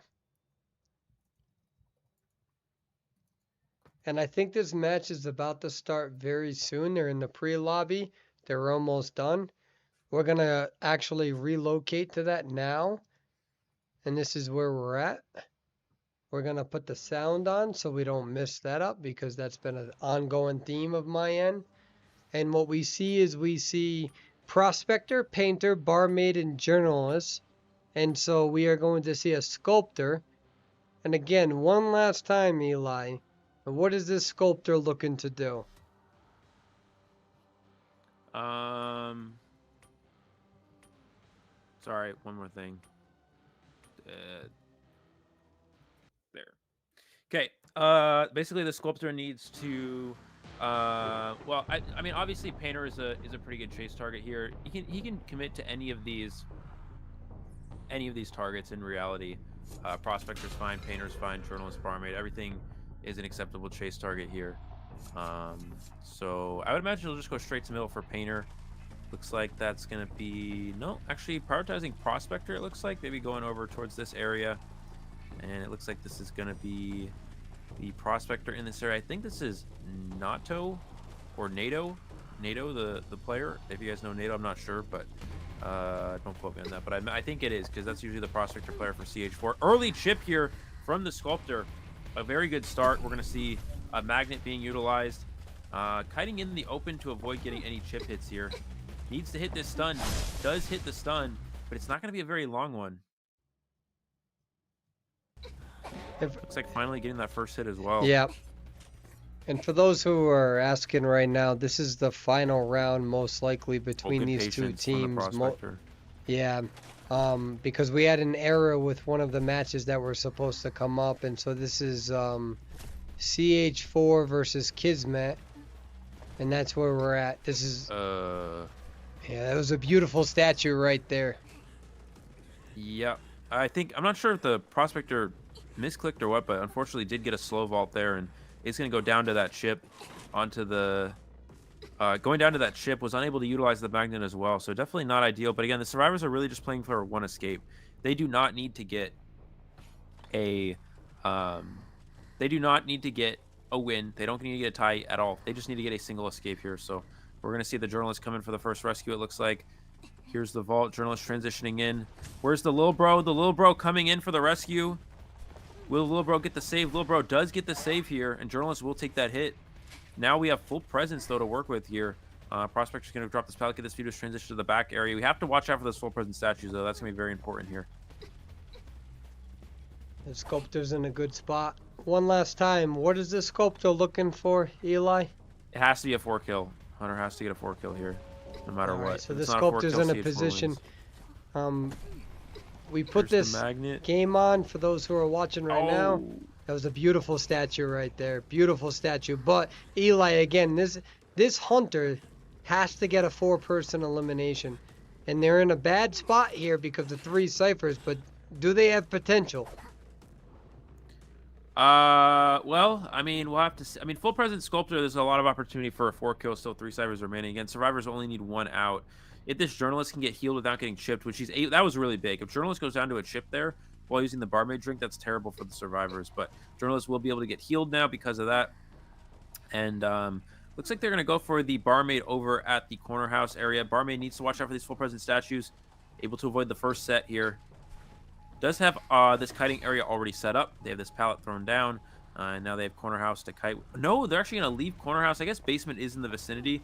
So you definitely don't want to die basement. But it's such a strong kiting area that you typically wouldn't want to leave. But it looks like just kiting in the open. Dodges the statue again. Excellent job from the barmaid. Not taking any chips. This makes it so she can now use her drink. But here's the warp. The speed boost still gets the down onto the barmaid. And now the hunter could definitely get a 4-kill here. We have 1 cipher machine popped here. They still need to prime the last cipher, though. It's only 30% of the way done. So based on this, and would the series be concluded? yeah, if the series, oh, this painter goes down. 4 straight statues downing the painter from full health. He was unable to dodge any of them, and what a play from the Sculptor. And now I think there's a great chance of a 4-kill here. This series is over no matter what. So a 4-kill Kismet wins, not a 4-kill CH4 wins no matter what. That's just the result. We're going to see the chip onto the journalist. A mind game here. Now it's just a matter of time. Again, if this hunter gets a 4-kill, it is a win for them. What a series of events there. Painter just unable to avoid those statues. Beautiful placement from this Sculptor. The Painter's going to get up now, but they don't have a last cipher machine. Yeah, this is going to be a difficult spot. I mean, especially, as you said, for the Sculptor to hit 4 hits in a row on a painter, right? That's incredible accuracy. And the question is are they going to be able to get 1 person out? But according to what you're telling me, it doesn't matter at this point. Well, no, it does matter. So basically, again, what needs to happen is CH4 survivors need to get 1 out the gate. The hunter needs to get a 4-kill. They need to get 1. Okay, I see what you mean. Yep. So there's the difference between a 1 escape and a 4-kill. That would be. We see the journalist does get mind game. The statues, the body block. No, the statue goes through the little bro body block there, and that's going to be the chair for the journalist. The warp is available. They can warp onto the painter. The painter does not have a painting. Here's the warp.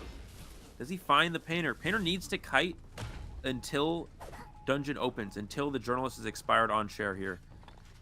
Let's see if they're able to do it. I mean, like you said, they need a 4-person elimination at this point in time. And again, for those who are watching right now, this is something that we put on at the last minute because we had some issues with some other matches. And here we go, Painter hit. They are at 25% health. This is probably going to be a down. And so, Eli, what happens here? That means Kismet has actually won, and they will be advancing to the next round here. So Kismet, and we're back on the Shoutcaster screen. Kismet just eliminated CH4, who is arguably a top 4 team Yep. joining this server, or rather not joining the server, but joining the tournament, they just eliminated arguably a top 4 team in the entire server. CH4 is now eliminated from the entire server. Well, tournament. Yeah, they're just banned from the server forever. Yeah. That They're gone. but that is crazy because again, the only reason why CH4 was in the bottom bracket was because one of their team members wasn't able to attend the original match in the Yep. beginning. So they've been in the bottom bracket. This is a top team that hasn't been on this sort of live feed or any of their gameplay really shown, kept progressing in the bottom, very quiet, Yep. just doing their thing. And a team, Kismet, has eliminated what is arguably the number 2 team, arguably top 4 team at least in the entire server. That is absolutely insane. Yep. Like literally absolutely insane. And I wish that we were able to show all the rounds in that. And again, for those who are watching, this just got thrown on us. This was like an audible. So like especially here, we're not just shoutcasters. We're also doing tech support. We're also doing the tech in general. We're also making sure that we're figuring out what's going on with each of these matches. So it there's a little bit of dual sort of monitoring that Eli and I have to do. But that is absolutely, I never would have expected that. I genuinely thought, if you want my honest opinion, I thought that in the bottom bracket, if you were to ask me to put money on it, I thought that it would eventually be RVL versus CH4, and now CH4 just got eliminated. That is huge. And I Yep. really wish, and I'm trying to do it now, but I really wish that I did a better job at emphasizing what sort of a monumental change that is to this tournament. And I'm definitely compensating right now because genuinely that's a big moment. That is a big moment that we just did an audible on, and that is absolutely insane. So now the question is where do we go from here, Eli? What's going to happen now with GSL and whatnot, or are we still trying to figure that out? So now it's gonna be GSL versus Kismet. We'll be starting like right now. It should Okay, be starting right so now. just for clarity, what happened was is that GSL has been waiting for the conclusion of this match. When I did my whole little Boston gym thing, we were waiting for GSL to start, but it wasn't starting because of this match, and because that's a huge change. That's a huge change to the entire tournament. Literally, we had a panel of like 10 to 12 independent individuals who run other tournaments, who run other competitions. So for those who are like, oh, did they work with other, tournaments and competitions and whatnot? We did. We did not everyone, but we did the best that we could with all of the time that we had. And there was a panel of like 10 to 12. I had nothing to do with this aspect of things, just to see what the predictions would be. And the overwhelming prediction was CH4 would be a top 4 team, and the majority of that was a top 2 team. For Kismet to eliminate them is huge. And now GSL is going to go against Kismet. That's absolutely huge. Yeah, it's really big here, and yeah, I definitely expected CH4 to not lose a single elimination bracket game at least until they got to rival, which would have been a close match to see who would have won there. But yeah, I mean, this is another team. Persuade, it's another team that we were talking about this before. These, we have all these teams that are playing at this high level that we don't expect. I've never heard of Kismet. I've never seen them play.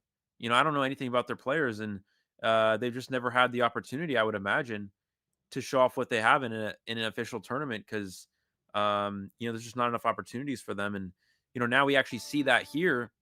We see them playing here, and they just beat CH4, who everybody thought is one of the best teams in the entire server, which they are. They are one of the best teams in the entire server. But this Kismet team we've never even heard of has just come out and beat them. And that's another situation here in this tournament where we're seeing another team that nobody's known or heard of in the past come out and play at this incredibly high level. Right. Because if I recall correctly, what was agreed upon among that panel, and again, it's just, Um, see, Yeah, I can give you the No, what but it was. I But already memorized it. I'm pretty oh, okay. sure that it was Rival, MHX, CH4. I'm missing one. Sus. And Sus as the top four teams. Like that was predicted based on the history and whatnot.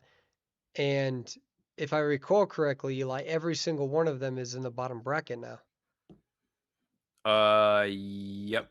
because MHX lost to Globe, CH4 just got eliminated, Rival got beat by Globe as well, and then MHX has also got beat by Globe. So entering Yep. this tournament, every single team right now in the top bracket, none of those teams were expected to be there up until now, based Yep. on like the prediction of the panel that they had between 10 and 12 players. Yep. And these are players that have been around for 5 or 6 years. That's crazy.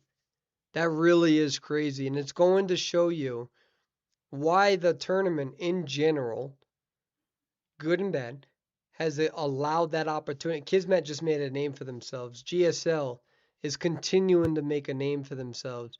You see the teams that are remaining in the top bracket, every single one of them. The teams that are still remaining. Not only that, but Sus has been eliminated. You have I believe MHX is still there. You have a rival that's still there, and then you have CH4 now out. I I said this before. I genuinely think that what we're about to see after this tournament, with the ranking system and KOA qualifiers as well as KOA regionals, two separate phases, this is going to be the most competitive that we have ever seen it on this server. I'm not just saying it to hype you all up. I'm not just saying that I'm not usually a hyperbolic person. Well, I am with my humor. But when it comes to my analysis, I'm not. I've never been. I never would have gained a following if I was. I've always been like a straight shooter when it comes to my analysis, character designs, character gameplay, whatnot. But this is gonna be the most competitive that it's ever been on this server. And you can't say it's hyperbolic. Literally in a tournament, the biggest tournament for all good and bad in the history of all of Identity 5, 64 teams showed up. And you got to ask yourself how many of these folks are hungry? How many of these folks joined teams that were randoms, teams who joined this tournament as duos or solos or even as trios who didn't have a full competitive team because that was allowed in this tournament. That was always allowed in this tournament where you were allowed to join this tournament without a complete team and we would help kind of copy and paste. And you got to ask yourself, what are they going to do now that they have time to prepare? What are these teams going to do when you find some people who don't want to compete anymore versus those who are even more thirsty to compete? Where's the plug and play? What happens when you have a top team that decides that they want to replace somebody or play? I'm telling you, February is going to be an insane time. I think that starting next week, because I think, chat, please correct me if I'm wrong. Pretty sure starting next week is when that ranking system starts. I think it's going to be the most competitive that we've ever seen this tournament and this server become. And I'm very excited for that to be shown. I'm gonna be behind my computer and my iPhone. Actually, I don't have an iPhone. That's a lie. I have an Android because they don't overheat. Back in the day when I used to play competitively, the iPhone 10s and whatnot used to overheat. So I actually abandoned iOS for the first time in my whole life for Android because at the time when I was playing competitively and coaching and doing all that, Android didn't overheat. I'm not even like super dedicated to that debate. Don't like literally don't care about either brand. But I was so sick of the top iPhones at the time overheating during rank mode and competitive play and streaming that I had to abandon the iOS stuff. Went to Android and never went back. So, but with that being said, rabbit hole. Eli, what are your thoughts about that? I kind of knew you were gonna say that Wait, when I no, but genuinely, like the no, entire chat, like they really want to know because everyone wants to know what your thoughts are, because it's a passionate conversation to have, and I think it's yeah, important. I think it dictates your entire personality and your morals, and I think that yeah. it's important to ask everybody. Mm-hmm. And we'll wait Yeah. on asking everybody, but let's ask you. Like, what? No, Yeah. seriously, just draw the line. Yeah. Well, I would say that it's very important to having morals is a very important thing. A lot of people tend to um a lot of people tend to stray from um the idea of being moral and being a good person because they often go into this idea of following the path of social standards and whatnot um, to dress a certain way and act a certain way to uh, to try to appeal to the audience of what we call so-called friends growing up and whatnot. Depending on, there's some people who will judge you and you want to act a certain way to appeal to them, and some people that won't. And but in reality, we should stick to our own personality, stick to our morals, and we should stick to what makes us us. Don't stray from your own personality to create this fake persona just to appeal to a social standard to make other people like you more. What's the point of that? When you get older, you're going to realize, when you get to my age, older, you're going to realize that it's all irrelevant. That all of that is irrelevant. What's important is to stay true to yourself, uh, having your own identity, and and expressing your true personality. And the right people won't judge you. The people that don't judge you are the ones that are your true friends and your true allies in life. The ones who take you for who you are and accept your personality. Life lesson, ladies and gentlemen. That is my response to that. So, I think Persuade died. So, yeah. And Identity 5. That's the other thing. Play Identity 5. That's the last one. Um, well, while Persuade's not here, I have something to show you guys. While I was upstairs, I found a it's like a vegetable chip or something. Tomato basil. They're called Snaps Harvest Snap Tomato Basil. And on the package it says, you can see this here, it says tangy and zesty. It says tangy. Wait, here a minute. Tangy and zesty. It says zesty on the package. Tangy and zesty. Zesty. Okay. I wonder what that means. So we're gonna try these zesty things. What is this? Tomato basil?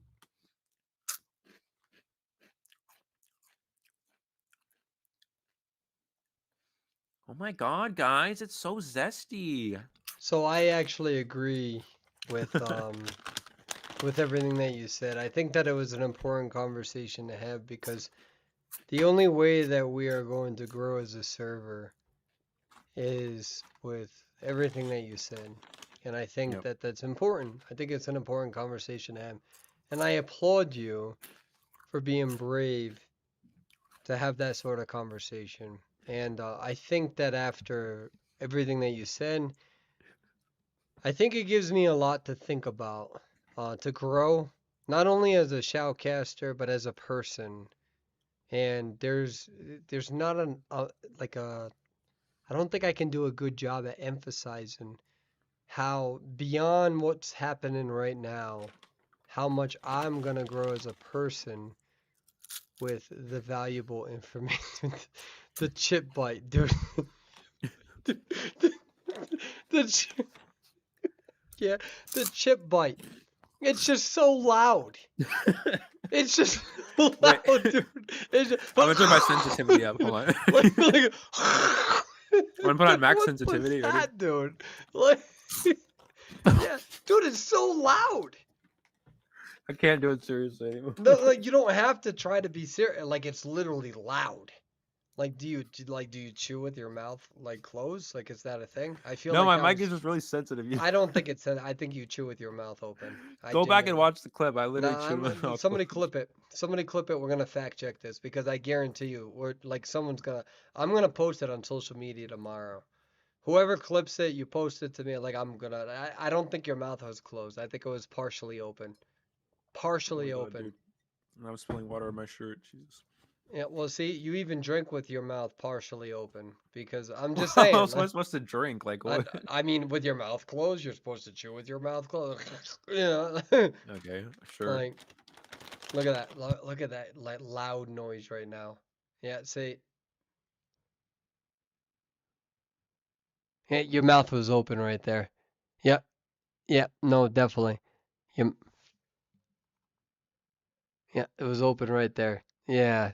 No, there's definitely there's holes there. There's pockets of Okay, I have improvement. to breathe. Like what? Uh, you you got a nose? Yeah, fact check it. When you I breathe literally through your don't. nose, your lung capacity I do not increases use my by nose like that. Like 20%. okay. Literally, fact check it. Did you know that your nose is a natural humidifier? So when you breathe through your nose, that's what you're supposed to do out in the cold. Nice little tip for those who are susceptible to pneumonia, especially the elderly.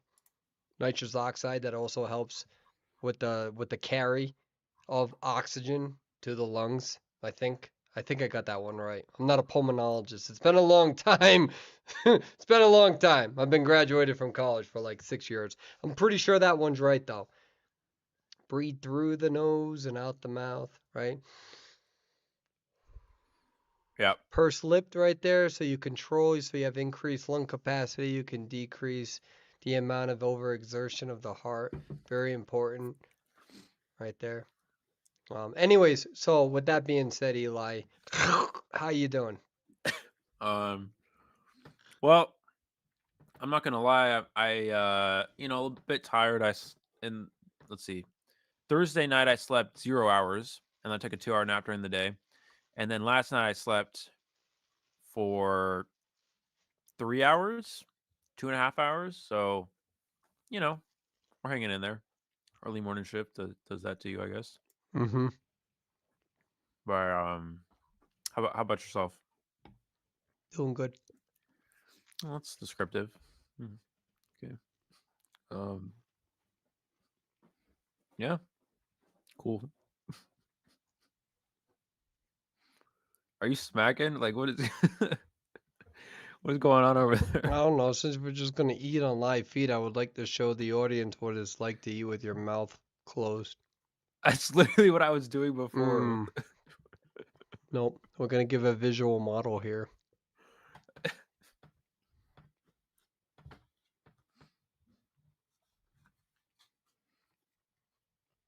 You still giving a visual model? Mm-hmm.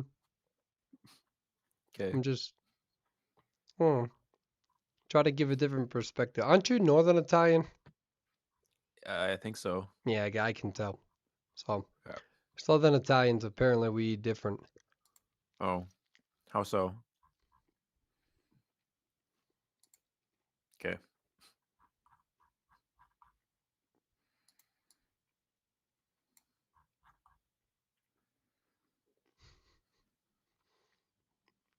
Eli talk. Okay. Well, I didn't know what we were doing, so okay. uh Oh man. Imagine this was imagine this was Koa. Oh, we would be fantastic on Koa. They should We actually hire would. us.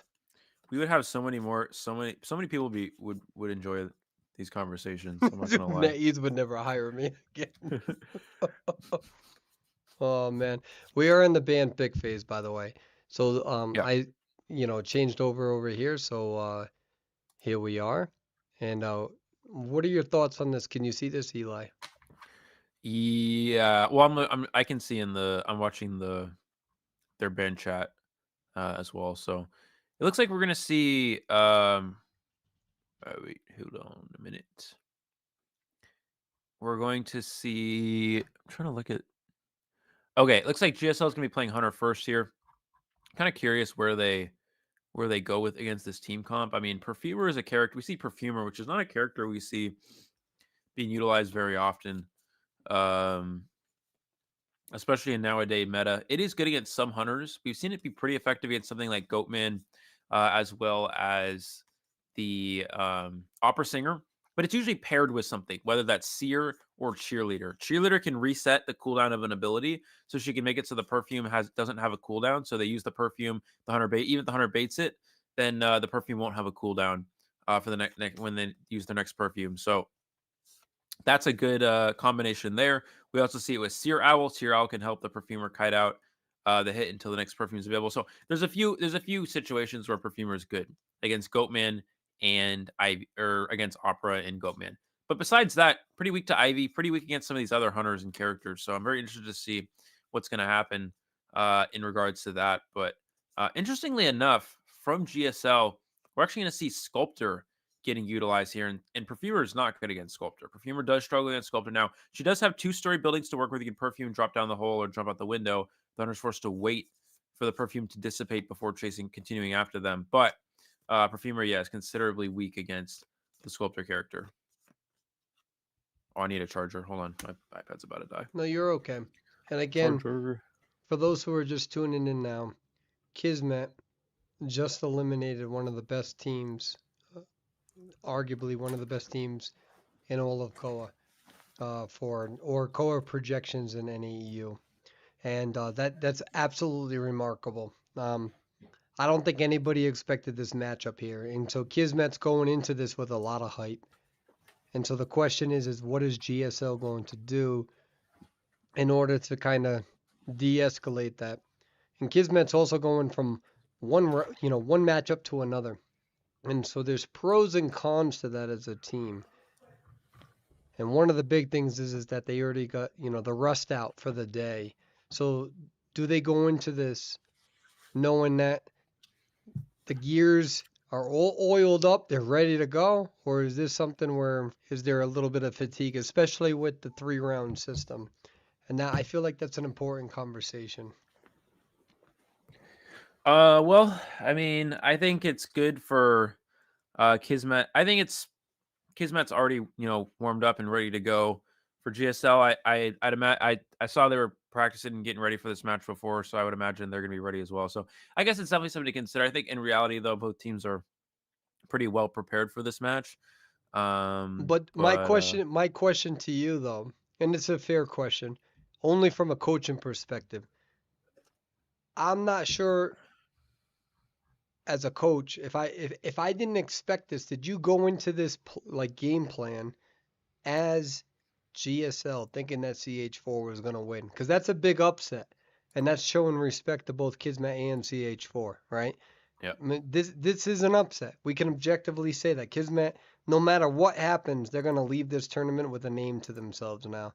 And the question is did that GSL prepare for that? And I guess the answer is we're going to see. Yep.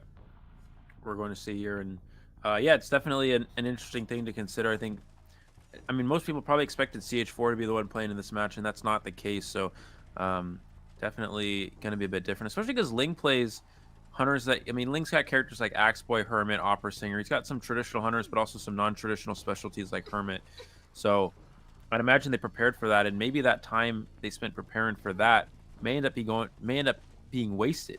We don't know, depending on how this other hunter will play here.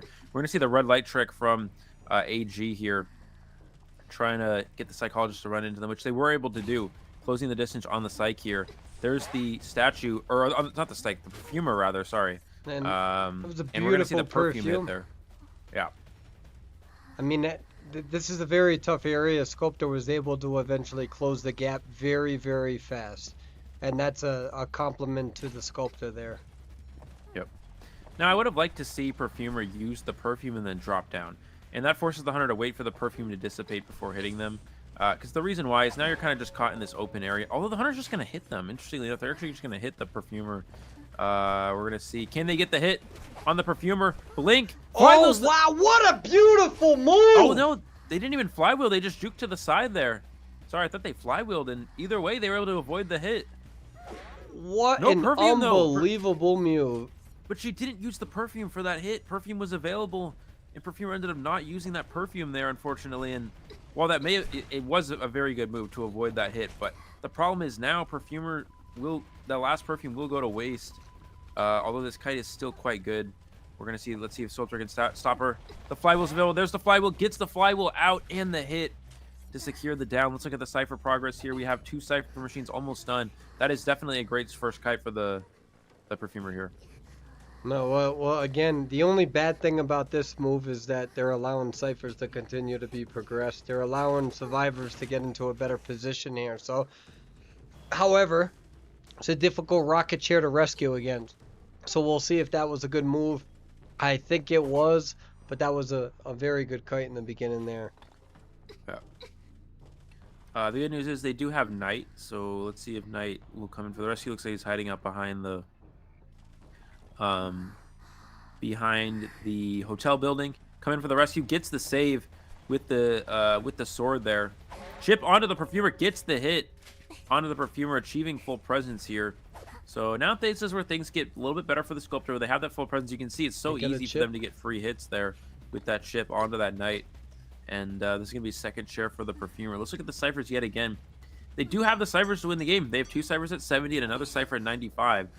The question is just going to be, do they even push for a second rescue? I would imagine here, Psych will heal the Knight with her ability, and Knight will come in for the rescue. But it looks like, no, it's just going to be Puppeteer. Oh, I guess Puppeteer could also come in for the... Yeah, Puppeteer is going to be coming for the save here, it looks like. Right, and we'll see what Sculptor can do here, especially with the survivors did a good job of getting away from that troublesome area. So the question is what are the survivors going to do in order to try to recuperate from here? 2 ciphers remaining. They're able to get that rescue of Perfumer, however, though. 25% health. All they need to do is get chipped 1 time and they're done for. So let's see what Sculptor's able to do. They get that body block right there. But again, she's got a kite in the wide open, or rather they got a kite in the wide open. Because this is going to be, again, you got to avoid the statues. They have no perfume left, and they got to try to last as long as they can. They're doing a very good job transitioning from the open area to a tight kiting area. They timed that absolutely perfectly, and this is going to be a big moment here. Oh, wow. Able to avoid getting hit. She still has flywheel. Dungeon is middle. We could see the flywheel. Beautiful There's the flywheel. Flywheel. But I think she's just stuck here, though. She's going to just stay... Yeah, sorry. Yeah, I mean, either way, they lasted that long. They got the exit gate that's open, yeah. And that's a 3-person escape. That's a fantastic recovery from the Perfumer, and that's also a very good job from the survivors there, utilizing all of that momentum in order to make sure that they could get a 3-person escape. And that's a very, very big moment to enter this against their top hunter, round 1, with a 3-person escape. I know me personally, especially when I'm coaching, you want your number 1 hunter to at least get a tie. You don't want a lose in round 1 because it completely alters how round 2 and 3 can go relative to the hunter that you're facing. And so with that being said, Eli, did that look like a match that they were going to win to you, or did you feel like that was going to be a tie relative to Perfumer going down and maybe mistiming that first perfume, or maybe it was on cooldown? What are your thoughts on that? Well, I think that the first kite was definitely enough for a win. At that point, it looked like it was going to be pretty good for the survivors of Kismet. The question is going to be, would it be a tie or would it be a win? But as soon as Perfumer was able to, as soon as I looked at the ciphers going into the second rescue, it was kind of just like, okay, they have enough cyber progress to win the game. And that was kind of the idea. They got the rescue with the puppeteer, and once that happened, you could tell they didn't have cyber. And then also at one point after the cyber pop, I noticed Sculptor didn't have detention, and from there on, it's pretty much a guaranteed 3 escape at that point in time, which they were able to do. And yeah, Kismet just played this incredibly well. Perfumer, considering that Perfumer is weak to Sculptor, ended up doing a very good job, and it's a lot of pressure on GSL now. I think that one of the defining moments of that match, and I think that chat is doing a great job at pointing that out, is that blink.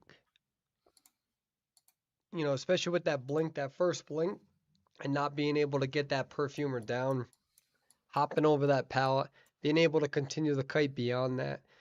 for a very long time. A good rescue.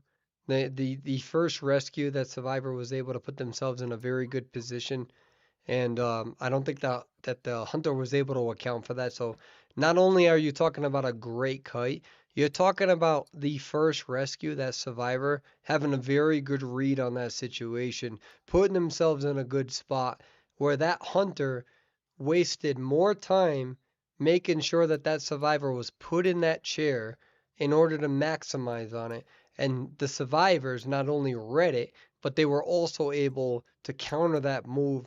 And that's an extra 10 to 12 seconds. I'd probably say 8 to 10 seconds of decoding. And that's not criticism on the hunter.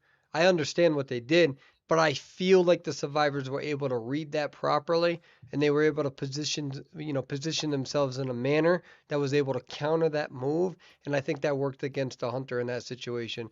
And genuinely, I didn't expect the survivors to be able to pull that off, especially before half. And I think that's excellent gameplay from the survivors. Their ability to communicate and be dynamic and move around the map relative to the cipher progress as well is exactly what the hunter was doing.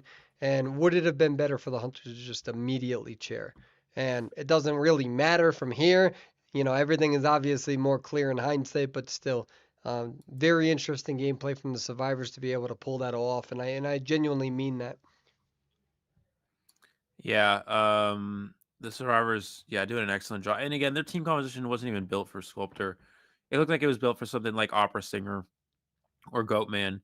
And they went with a surprise Sculptor pick to try to counter them in return, and they were still able to pull. I mean, that comp was opera. That was an opera comp. We saw the psychologist being a very well-rounded character against a lot of the meta, but the puppeteer is for opera or Goatman. The perfumers for opera or Goatman, and the knight is just their choice of rescuer there. So overall, they definitely had a Goatman or opera counter comp. That's what they were expecting. The hunter went Sculptor in return to try to counter them. Sculptor is effective against perfumer. Sculpt is effective against Puppeteer, but in reality, it ended up not even mattering. That Perfumer's Kite was just so strong to be utilizing that corner house area. Hmm. So, um, And we yeah, are in that band pick phase now, where we yep, see that if I can see that correctly, we got Seer, Priestess, and Coordinator as the bands. Is that I would assume that's correct. it's gonna be I'm getting old. It's tough to see that. it's gonna be yeah, Seer Priestess and Core. They've chosen Knight and Psychologist so far. So, So based on what you're seeing, who are they predicting? well, it's hard to say so far. Psychologist is very good against pretty much every hunter in the game, and then Knight is just a good character in general for rescuing and such. But um, I'm not really sure. It could be anything here. It looks like they're gonna go. Let me open this. Can my computer work, please? It looks like we're gonna have patient as well. And patient again. This is again. We're not really sure. This could be any. I wonder if they're in preparation of. I mean, we saw Kismet play Sculptor at the end there, but that was third round, so I'm not really sure what they're. I mean, they're probably just expecting something like Ivy, Opera along those lines, but it's hard to tell. And again for this match, so we are in round one, the bottom half. We just saw Kismet do very well. Is GSL gonna meet that? We're about to see. Before this match, Kismet did eliminate one of the top teams in NAEU, CH4, yeah, and we'll see how this works. I mean, not many people would have predicted this matchup, and Kismet is ready to continue that trajectory, continue the momentum, and I'm very excited to see this because we didn't get to see the first two rounds with Kismet versus CH4. Now we do, yep, Eli. absolutely. And again, it's really exciting to see what hunter they're actually going to bring out here. Again, we don't really know. We haven't seen them play yet. I was trying to look back at the match, but looks like we no longer have that information available. But yeah, I mean, not only is Kismet Hunter, we saw them play a really good match to secure the win against CH4. it's now like their survivors are also playing really well. Their survivors are playing really well. We saw a 3 escape here getting an early lead, and we know their hunter has a lot of potential. So um, it's really difficult for GSL here. Early round 3 escape, it's not common in the meta right now. The meta is favorable for hunters in the first 2 rounds at least. And so right now, you get a 3 escape in a meta like this, that's incredibly strong for any team. Back in the day, back before Opera, Ivy, and Goatman, getting a 3 escape in round 1 was normal. It happened quite often actually. And now it doesn't happen anymore. It's very, very, it's a hunter. We're in a hunter meta in tournament. So that's definitely something to point out. And that specifically in tournament gameplay, we're not talking about ring gameplay. To save Eli from chat.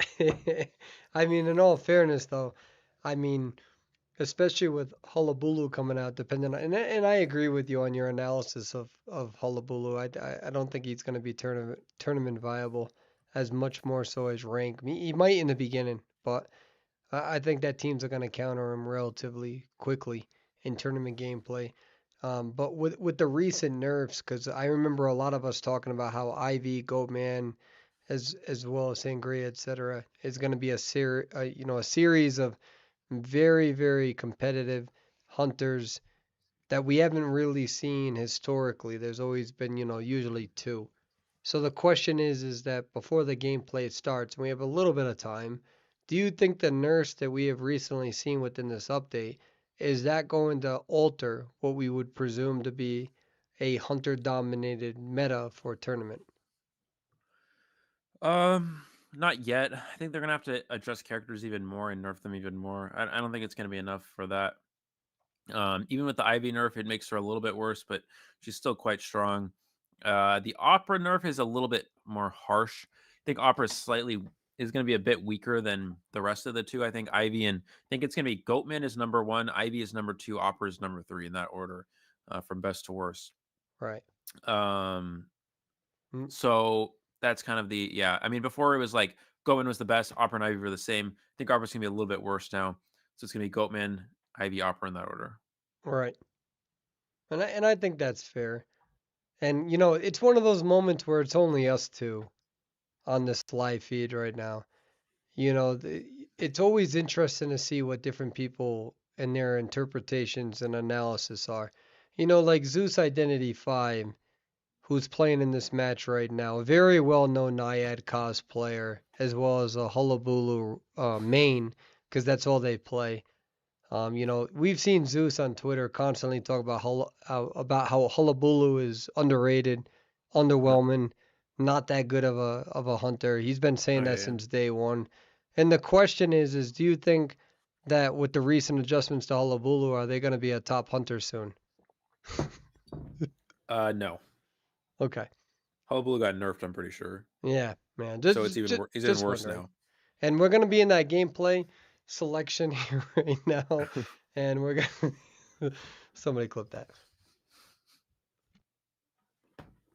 um all right. So interesting choice from the survivors not to do a spread out spawn. So typically against Ivy, you want to do a spread out spawn, spawning towards the corners of the map, making it difficult for the Ivy to pressure Cypher machines. But they're going for just a standard spawn against Ivy, which is very curious. Let's see if this is going to work out for them or not. And something to keep in mind, they have patient as well. They have some slow decoding. They have officer and knight. So they kind of have a slower decoding.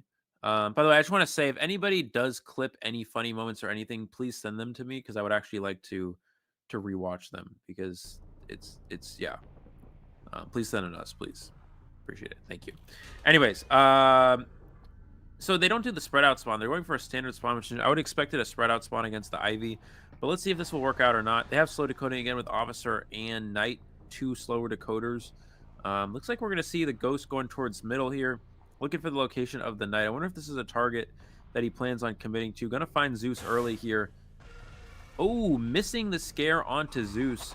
So that's not going to be a target that the Hunter's going to want to chase here. Now, in that And situation, did they miss a scare or did the survivor purposely alter their character. Well, usually you change your vision, and see they missed it again here. I think what the survivors are doing is they're moving their screen around. Yeah. If you move it around rapidly, you can avoid getting scared sometimes. And we can see that they're at 75% here with the psychologist, toxicology joining in. They got one hit on them. So exactly which route do you run here? Well, let's see. It depends on where the survivors are at. Looks like nobody's over at Fake Gate. So you're going to kite Fake Gate here. You're going to go straight to Fake Gate in this area with the pallet on the 2 windows where they're at now. Then they're going to vault that for a speed boost and transition farther away and go towards... oh, no, they're not going to... So they're going to stay in this area. Because the problem is the Hunter has Blink, and they need to be careful not to get Blink Terror Shocked here. Which they're going to Blink for the hit. Now you vault this window. Now you go towards S pallet, or we call it Bad Corner, which is where they're going now. They're going to use this pallet. Okay, they're not going to use the pallet. They're actually going to rotate towards 11, which is not the route that I would take, but let's see if this works out. We're going to see the scare there. There's the tombstone. There's the vault. They are able to stay out of range, though, of the... I mean, they're buying time. They're doing exactly what they need to. Is it going to be enough, though? And it is. How do they rotate in this area? Rotating all the way to the left. That's going to be very tough. Or is toxicology accepting their fate? Yep. Missing the hit, but they can still get the down here. See that? Oh, they're missing the hit again. Wasting some extra time. That's pretty good for the that's coding. beautiful. That's an extremely important moment, because let's see how many seconds this is going to waste trying to put them over there. Yep. So when we were talking about the route as well, I just want to say the reason why I was saying I was interested that they went on that route there is because it kited to a cipher machine. If they went right and went back to Fake Gate, they could have avoided that. But it looks like still 2 ciphers about to be done. There's the ghost onto the middle. 3 survivors have popped their ciphers now.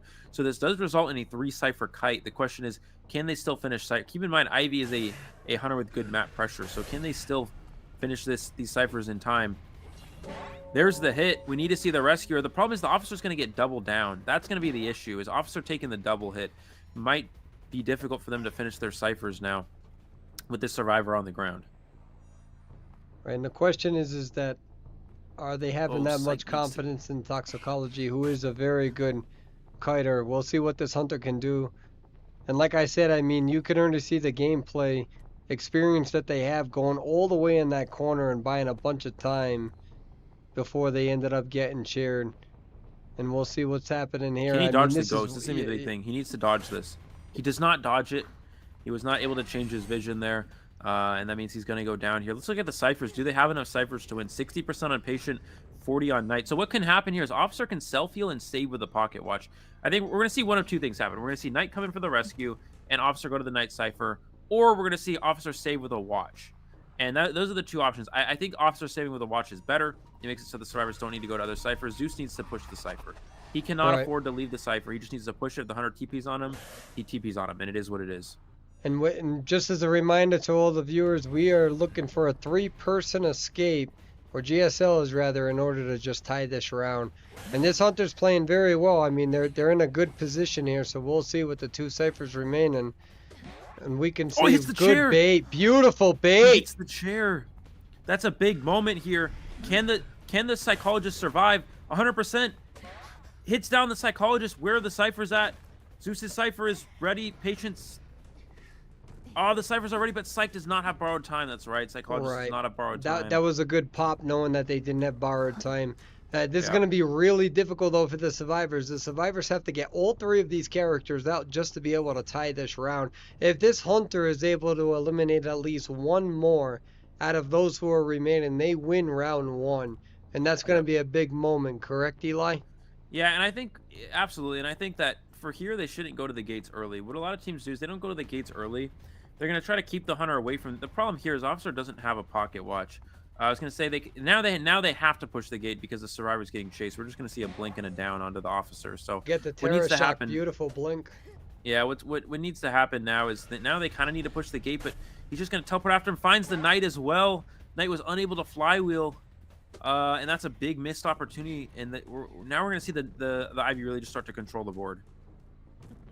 Right. So we were looking at a moment here where they're trying to get a 3-person they're playing in a way where maybe they can prolong this to get a three-person, especially with a rescue. And now they're in a situation where we got two survivors who are still up, so they're still fighting tooth and nail for a tie.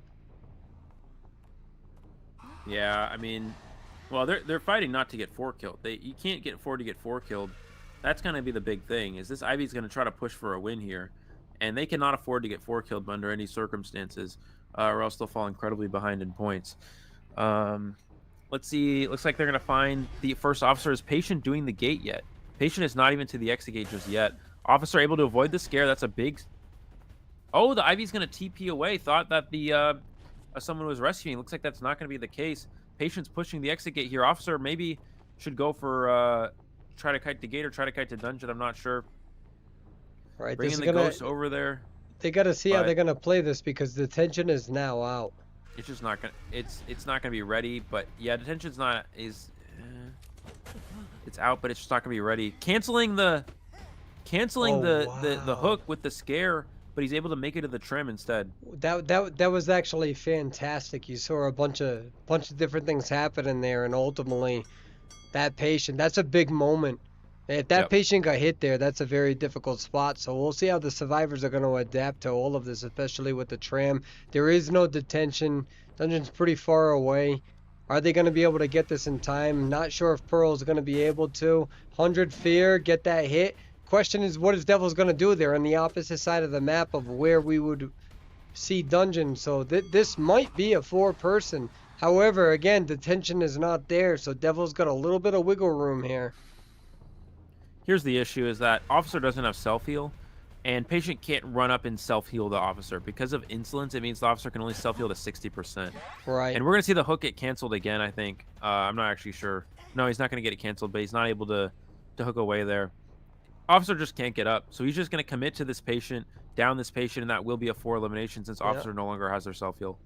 Exactly. This is looking like a four-person. What excellent gameplay so far from the Hunter, but I am not a big fan, even in a situation like this, of writing people off. So most likely this will be a 4 kill. We'll wait for it to happen before we commit to such. Beautiful blink from there, and that should be a four-person elimination because first officer is not able to heal up from here. Correct, Eli? That is correct. Officer no longer has self heal, and there's no dungeon or anything in the vicinity of patient's first time on share, anyways. That will be a 4 survivor elimination, which means that Kismet's gonna go up 8-1 And in the that first round here. And that's a monumental round for them. Not only did their hunter play very well, but their survivors did very well. And again, this is a team that a lot of people did not know. I didn't know. I'm not gonna lie. I'm not gonna stand here on live feed. I'm not standing. I'm actually sitting. But still, I'm not gonna lie.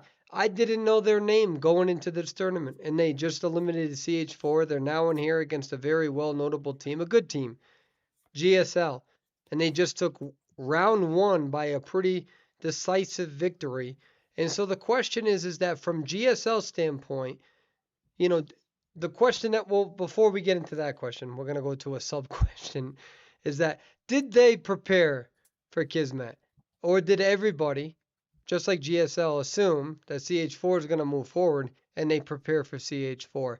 Because again, there's a lot here.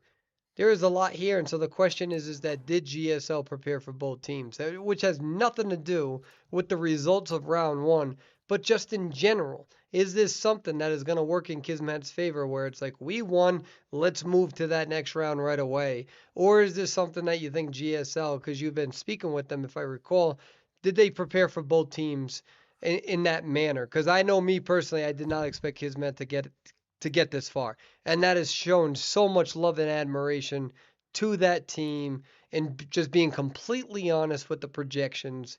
And that's my question to you is do you think they prepared for this team? I'm not sure, but I think realistically, no. I mean, if you're another team here and if you're looking into CH4 versus Kismet, you're like, okay, CH4, one of the top teams in the server up against Kismet, a team we don't really know. CH4 will probably just win. And so you're going into that, you're thinking like, okay, we're preparing for something that's 100% that Ling plays, and we're preparing to play against Ling. Um, You're a robot right now. okay, Um, that's not a mech joke. right. Um, Is it eh, still is it still like that? yeah, give me a second. We're gonna disconnect you, and then we're gonna Okay. redo this. Use the same link. So chat, now that Eli was cosplaying as Mechanic's doll,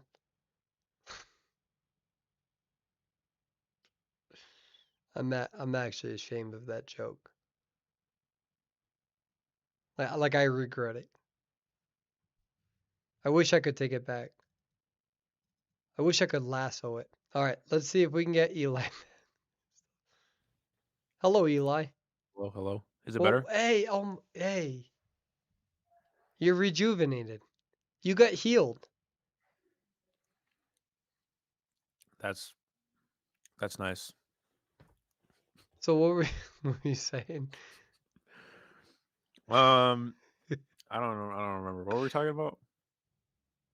We were talking about whether you feel GSL was able to prepare in time Oh, for right. the disappointment, not the Hmm, disappointment, for the what's the word in the upset.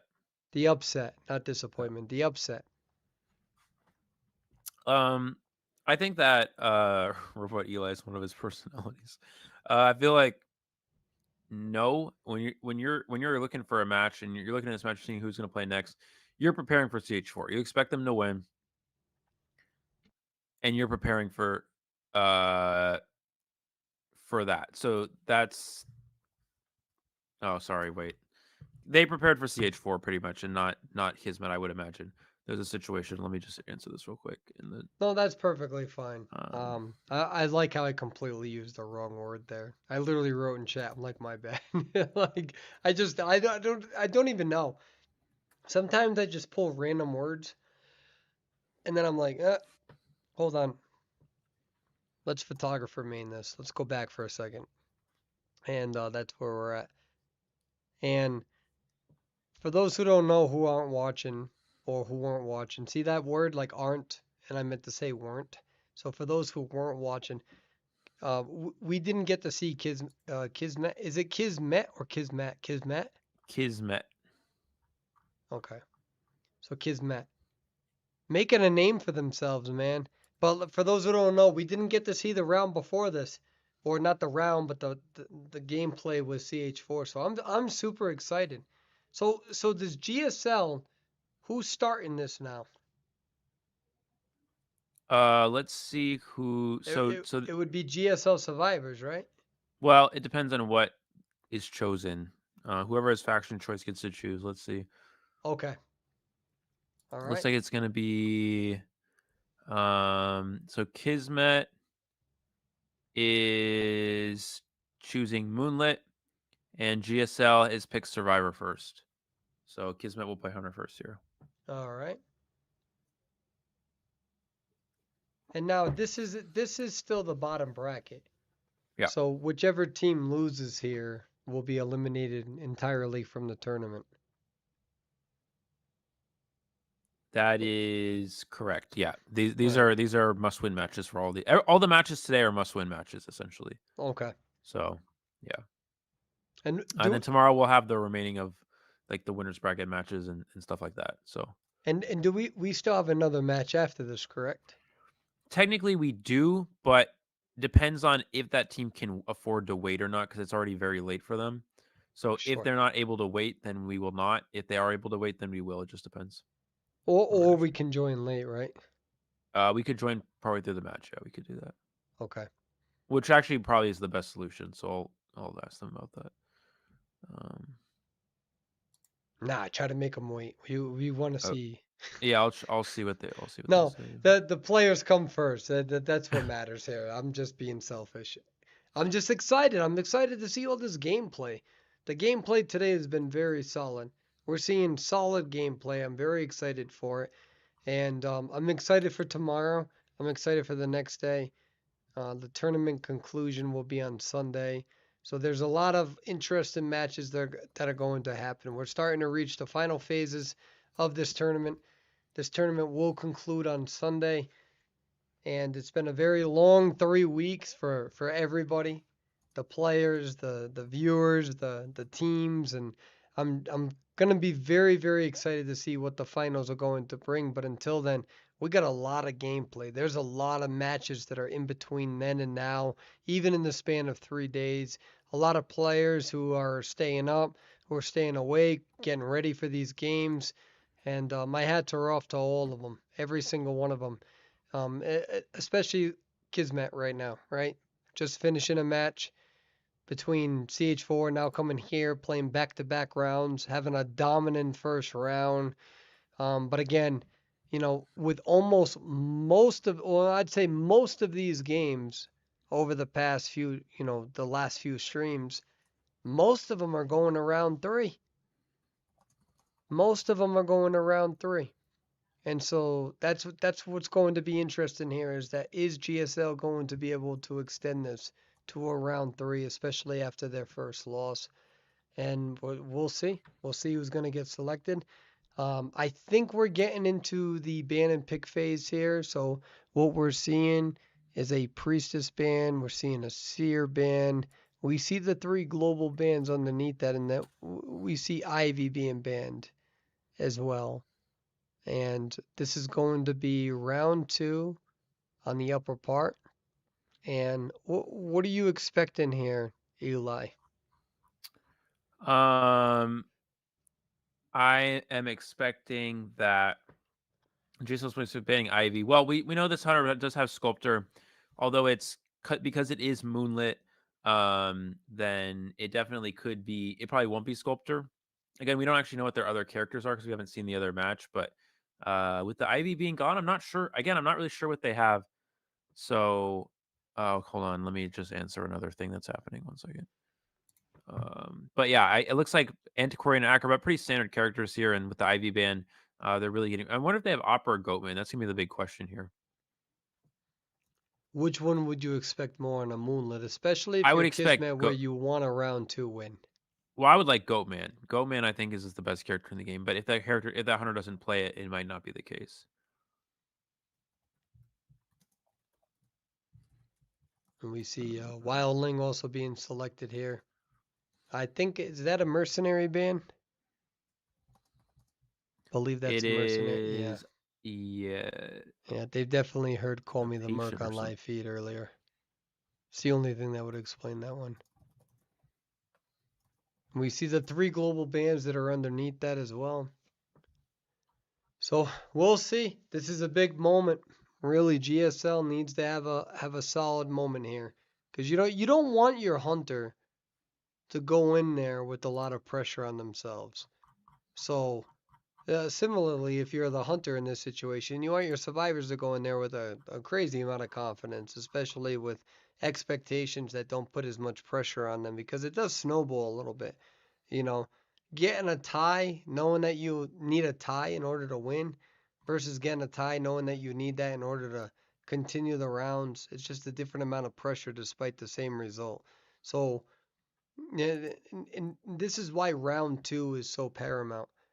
I know everyone knows that, but I feel like there's a purpose in explaining that to everybody, that going into round two, it's just, if I'm a coach and we lose round one, I'm like, there's a reason why there's many more rounds. But if I'm the team that's winning at this point, I'm like, let's close it up. Depending on the hunter, depending on the versatility, depending on how, or rather the depth of your hunter's arsenal, right? Because it's going to depend. Are you dealing with somebody who can really work with three or four hunters here, especially relative to the map? Sometimes, and this isn't spoken about enough, it doesn't happen too much, and Gardner was just banned. Sometimes you don't pick your main hunter in the second round if the map isn't in your favor and you don't have as much of versatility. Then sometimes you're just going for that tie in order to extend it to the third round, knowing that you would hypothetically have an advantage relative to the coin toss, relative to the map selection. There is a little bit of strategy in that, but most teams in this situation, they'd be doing their best, obviously, to go for that second win and wrap this up. And we'll see if that's what they do. I mean, there's a lot going on here, especially if you don't have a lot of research on your opponents. You don't really know who you're going against. You don't know how versatile they are. And I think that this is going to work in Kismet's favor, or Kismet's favor rather. But we'll see, right? GSL is a very good team. They have shown that they have a lot of skill here. But Kismet, again, also making a very strong name for themselves. And I'm very happy about that, Eli. Yeah, absolutely. And not only that is not only they beat CH4, they're already up to a great start here. 8-1 is an incredibly big lead, and if they're able to hold that, then that would be absolutely impressive. But I mean, the problem is as well for GSL is they had the option of choosing map in the first round, and Kismet got an 8-1 lead on their opponent's map selection. So now Kismet being able to choose the map, having this lead, it's just looking very, very strong for them here. So it's very difficult. I mean, you know what? How does GSL come back from this? Now we did see their hunter player in GSL play Sculptor in the first round. Now I'm curious if the survivors actually ban that. I think the answer to that is no. I don't think they're going to ban Sculptor. They seem to be very proficient in the Sculptor matchup from the first round. Additionally, Moonlit Sculptor is even worse than Ever Sleeping Sculptor. So I really find it unlikely that we'll see a Sculptor ban here when GSL plays hunter. I think the survivors of Kismet will just allow for the Sculptor to come out again here. Try to get that victory and not make that uncertainty of going to round three would make sense, especially against a good team like GSL. So we'll have to see what that. So with that being said, Eli, do you feel like you're seeing a big difference in some of these hunters? I mean, I know we haven't seen a crazy amount of footage tonight, but in Mhm. general, are you seeing any sort of rhythm change with Ivy based on what we've been able to see? Because Gamekeeper's being chosen right now. So what's the thought process on this? And so actually, heck with it, we're just gonna switch this question up. What is the thought process with Gamekeeper being selected here? Well, Gamekeeper is a very good character for Moonlit. There's a lot of all the low objects Gamekeeper hook actually goes over. You can also hook on the four stop platform. The first stop platform coordinator's a counter to coordinator is weak to Gamekeeper in that Gamekeeper hooks the cord. He has enough time to get the hit before the flare gun activates. So she can't use the flare gun in time to stun him. Also, there's a wildling which can get hooked off the board as well. So there's a lot of characters here that Gamekeeper is very strong against. Now, the question is, as far as that fly, looks like we do have double flywheel, which is pretty good for going against Gamekeeper. But yeah, besides that, Gamekeeper I think is a great choice not only for this comp, it's also very good for Moonlit River Park. We're still seeing Gamekeeper played a lot on this, and so Yeah. is Gamekeeper more so these days a Moonlit exclusive character? Or are we seeing Gamekeeper in tournament game? Because like all the gameplay that I'm seeing with Gamekeeper in tournament gameplay is typically Moonlight. So Yeah. do we see Gamekeeper played on other maps and official tournament gameplay, not rank, but official gameplay? Is it Moonlit exclusive? Um, it is not exclusive to Moonlit, but it's very strong. Gamekeeper's best map is Moonlit. It's definitely his best map on Moonlit. His best map is Moonlit, and he is playable on other maps. Like we've seen an Ever Sleeping Town, it's pretty good. He's pretty good. Lakeside's not bad. Any of the open maps are pretty strong. Something like Arms Factory wouldn't be very good. But in reality, Gamekeeper is good, best on Moonlit, and that's where we see him get played the most. But he is also playable on other maps as well. It's not exclusive to Moonlit, but it's more often than not always. It's more often than not going to be Moonlit for Gamekeeper. It's just a great map for him. We saw this early in the tournament as well. I think it was the Globe Hunter in the Globe versus Rival match. We saw Gamekeeper being played on Moonlit there, and I believe there was one other match in which we might have seen Moonlit Gamekeeper. I'm not sure, but yeah, we're gonna see it again here. Again, it's really there for antiquarian. Not only well, it's pretty good against anti. He's good against cord, good against wildling. That's the idea here. Makes sense. And so if you're a gamekeeper and you're seeing this map selection here, you're gonna go in between toxicology and I'm Pearl. or rather the wildling and the acrobat, or what are you Well, thinking? you'd prefer to chase. I mean, you could technically chase anyone. Ideally, I think Gamekeeper is not going to chase the acro. Yeah, he's not going to chase that. He's going to spawn closer to first stop. This is going to be the Antiquarian.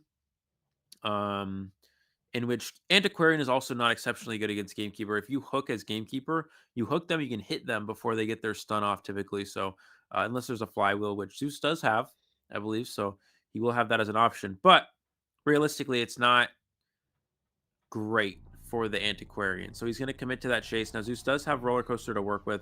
We're going to see Gamekeeper going straight for Zeus. Will Zeus take Coaster early? Looks like the answer is no. I think that's correct. You don't want to take Coaster early. You want to wait a little bit and kite around this area. Oh, he's going to put a trap on the Coaster. For those of you who don't know, if you put a trap on the next to the chair on the Coaster, you can't take it. It'll trap you off of that. That's a little interaction that people can know about. No, We'll so see how Zeus over here kites on this section. We're gonna see a lot of movement here, trying to see if they can get that. Oh, he needs to. Oh, he's not gonna run to the pallet. I was gonna say at that point just run to the pallet. If he hooks you, he hooks you. But because if you just stay in the open, you're just gonna give a hit. And now he's not. He doesn't even use the hook at all. The hook won't have a cooldown. There's the hook. He does have flywheel. There's the flywheel and the down. Baits out the flywheel to secure the down onto Zeus here. And that's going to be an early down for the Gamekeeper. Able to chair onto the Wildling Cypher machine as well. I wonder if he's going to go for basement. Looks like no, he's just going to chair on the Wildling Cypher to slow down the decoding progress here. you can see that there was a lot of gameplay and mind play there between both the hunter and the survivor. And ultimately, the hunter was able to get their way there. Yep. Able to dodge both hooks. That's very important for this Wildling so they don't take any chip hits. The Gamekeeper is just going to go for the hit right away, it looks like. And there's the Rescue Wildling onto the board here. I wonder if we're going to see any sort of support from the Wildling. Looks like no, they're going to go right back to decoding, which I think is correct. Zeus needs to be careful of this hook. There's the first hook. He's got one more hook to worry about. Dodges the hook, but the problem is the Hunter still has excitement. And he's going to use that excitement to secure the down excitement. here.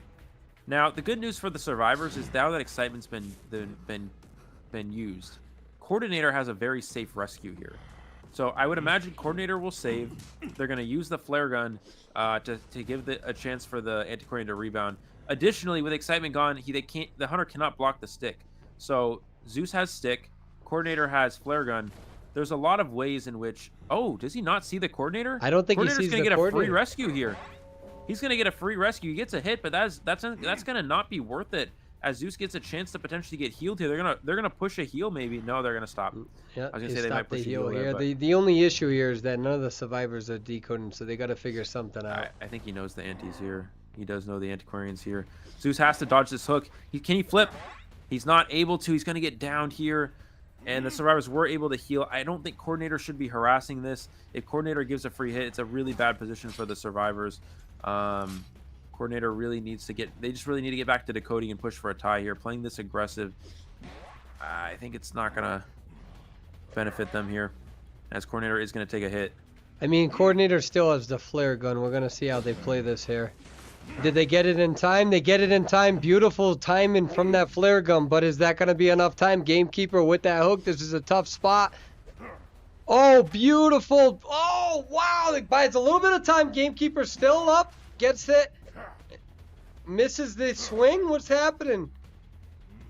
Antiquarian goes down here. Now, the question is how do the survivors play this part, Eli? I mean, you're looking at one person eliminated, 3 ciphers remaining. We're seeing that the Coordinator had that wanted order on, and this is going to be really tough. Beautiful hook. Yeah. So here's the problem with the Coordinator harassing there, is that it does a couple things. One, it makes it so Coordinator will no longer have flare gun to use for a later kite, which would have been very optimal in a situation like this. 2, it makes it so the Coordinator is chipped, so when she gets teleported on, which we saw here, she goes immediately down to a hook and a hit. And 3, they lose out on decoding. The Coordinator could have promoted decoding in that situation. So Coordinator harassing there, and also 4, the Antiquarian doesn't really have much to work with at that point. She has 1 stun left, and after that 1 stun, we saw the Gamekeeper was able to get the down. So Unfortunately for them, I think that might be the difference in the match here. We'll see if they're able to make a comeback. There's still 3 Cypher machines remaining. They're not out of it just yet. We see Pearl is about to pop the 4-stop Cypher. The last Cypher as well is also going to be this 2-story Cypher. It's about 80%. And let's see what's going to happen. We're going to have to see a rescue, or maybe not even rescue. I think they're just going to have to play for a 1 escape at this point. I mean, you can see Pearl that's relocating from here, but I mean, there's going to be a lot of distance that's closed here. Toxic is going to keep decoding over there, but the question is they got an entire cipher that's locked down in that 2-story, and that's really the tough part here is where these characters are going down, because if they didn't go down by that 2-story, which there's not much you can do in that situation, but it's going to be very tough. They're still at 2 ciphers, and we'll see how they're going to navigate this area. And the other side has now been trapped. Did the first trap get eliminated from the other side of that coaster? I'm not sure. It might Okay. still be there. I'm not sure. But Here we're we gonna see the go. chase. Oh, Ooh, gets the pallet stun. beautiful stun. Yeah, onto the acrobat here. We're gonna see the teleport into 2-story. The wildling needs to be careful. They're gonna take the hook. I think he's worried.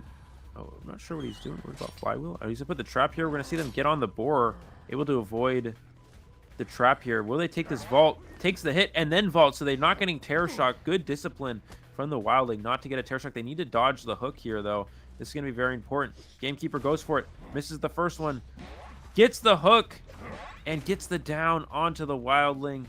And now this gamekeeper's on cleanup duty, gonna be looking for that 4 kill. Right, and this gamekeeper's not going to put them on the cipher. This is a very experienced gamekeeper, so they're going to go for this second elimination here in terms of, or rather in this case, the 4th.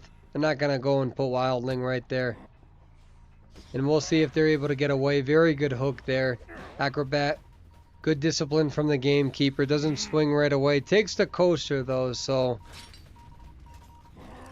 still protecting these ciphers, still with 2 ciphers remaining. So gamekeeper is definitely not underestimating these folks, but this is a very difficult situation for toxicology to be in. This gamekeeper is just really using these hooks to make sure that they can cover that distance, and you can see that they're using this exactly the way they need to immediately to gain as much distance gap as possible. And we'll see what's going to happen. I mean, I don't think Wildling there is self-healed. I think Wildling just got healed there, so Wildling still should have their self-heal. No, Eli? Wildling was picked up by the survivor, yeah. So they both still have their self-heal remaining, which is good. It gives them a chance to maybe to work these last 2 ciphers here. But the problem is Wildling Boar is not going to last very long here, considering that as the game progresses and Wildling uses the boar more and more, it just is less. The energy on the boar is just less. The amount of time the boar lasts is a lot shorter. Now, the acrobat needs to be careful because now the hunter has teleported. If he touches a cipher, they could just get teleported on. I mean, they have 1 cipher left and it's at 80%, so they're kind of almost there. Does he see the acrobat hiding here? Oh, he does see the acrobat Stands hiding out. here. Yeah. And he's going to chair the acrobat, teleport back to the wildling here. And that should be, unless wildling can get up. They do get back up, so wildling maybe, let's see if they're able to kite, but it's just really difficult. The hunter knows they're back here. They have to kite until the acrobat expires plus get dungeon. Oh, the narrow area is such an unfortunate place to be in, and that's going to be the 4 survivor elimination here for Kismet, which means they're getting another 5-0 in this round. Moving on to an even larger lead in this series. This puts them up by a score of, what is this, 12-2 now, off to a great start against GSL. And things are looking really well, going really well for them. And now I'm starting to understand why this team was able to beat CH4. I mean, we saw, or sorry, no, it was 8-1 in the first round. It's now 13-1 in favor of Kismet. We saw in the first round, Persway, we saw them get a 3 survivor escape. We saw this hunter get multiple 4 kills. Not only does this hunter have incredible gameplay, their survivors are also very strong as well. So now there's a lot of pressure on the GSL hunter. They're gonna have to get a 4 kill just to tie this round here. Right, and this is looking very grim for GSL. And again, I mean, they're playing fantastic. Those gamekeeper hooks are just unbelievable. at this point. Some of those hooks I genuinely thought they were gonna miss. I'm not gonna lie. Some of those hooks I thought they were gonna miss, and then they just like do like this weird U-turn, and that just goes to show you that a good gamekeeper, they're gonna know how that hook works. They're gonna know when those hooks are calibrating and when they're not. And I'm just watching this gameplay in honest awe, just being like, some of these hooks are just if I was a survivor, I'd want to, hit my head against a wall. Literally. And those hooks, that's what goes to show how some of these gamekeeper players really are, because they know Yep. exactly how these hooks work. This isn't just like random chance that's working in their favor. They just genuinely know how the mechanism works, and it's working in their favor. And I guess this comes down to exactly what you were saying. Gamekeeper is very good at Moonlit because a lot of those walls are a lot lower, other than God Kite, right? And so Yep. those obstacles are lower, and that allows Gamekeeper to have a little bit of leniency with exactly where those hooks are being landed. And again, that's another four-person elimination, and that is going to really be difficult for GSL, because now those survivors are going to come into this gameplay having a lot more confidence, knowing what they just need a one-person escape. I'm sorry, a Yep. one-person elimination. No, no, one person One escape. person escape. See, I should Yeah. have just I should have stopped right there. Yeah. I gotta start writing notes, dude. I think I'm hitting that sticky note generation. Yeah. I'm genuinely being serious. I think I'm hitting the sticky note generation. I feel like I gotta put like sticky notes down pretty soon. It's just there's so much going on. I'm looking at chat. Chat is being awesome tonight. Chat, we appreciate you. You guys are all being fantastic on Twitch, on YouTube, TikTok. You guys are all being fantastic, and I appreciate that. I'm trying to watch what you all are saying at the same time as trying to watch the gameplay too. It's a little hard with the multitasking, but we're getting there. This just means we need more tournaments so I can practice. Ugh. Nah, don't do that Sorry. yawn thing. Sorry. Don't do that yawn thing. We can't be doing that yawn thing. Now I'm gonna yawn.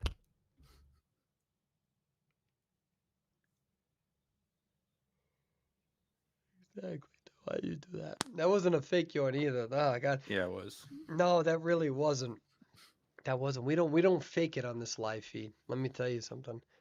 Hmm.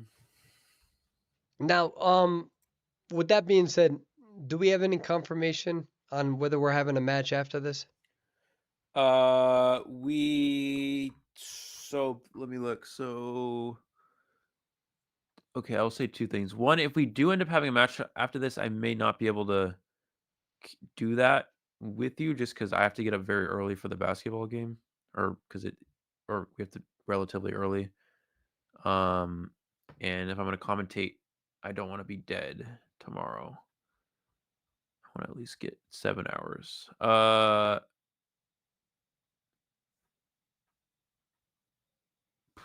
Let's see here. So basically, what's going to happen is they've already started. So what we can do is we can just continue wherever they're at in their match. They're in the first round still. So Okay. yeah. And I think we are now in the band pick phase over here, so we did change that screen. So what we're seeing is Priestess and Embalmer so far have been selected. Goatman has been banned. And then we see Seer and Antiquarian banned, as well as the other three below them. And right now, well, what we're seeing, so the survivors, just to make this clear, the survivors just need one survivor to escape, correct? They just need one survivor escape to win. Yeah.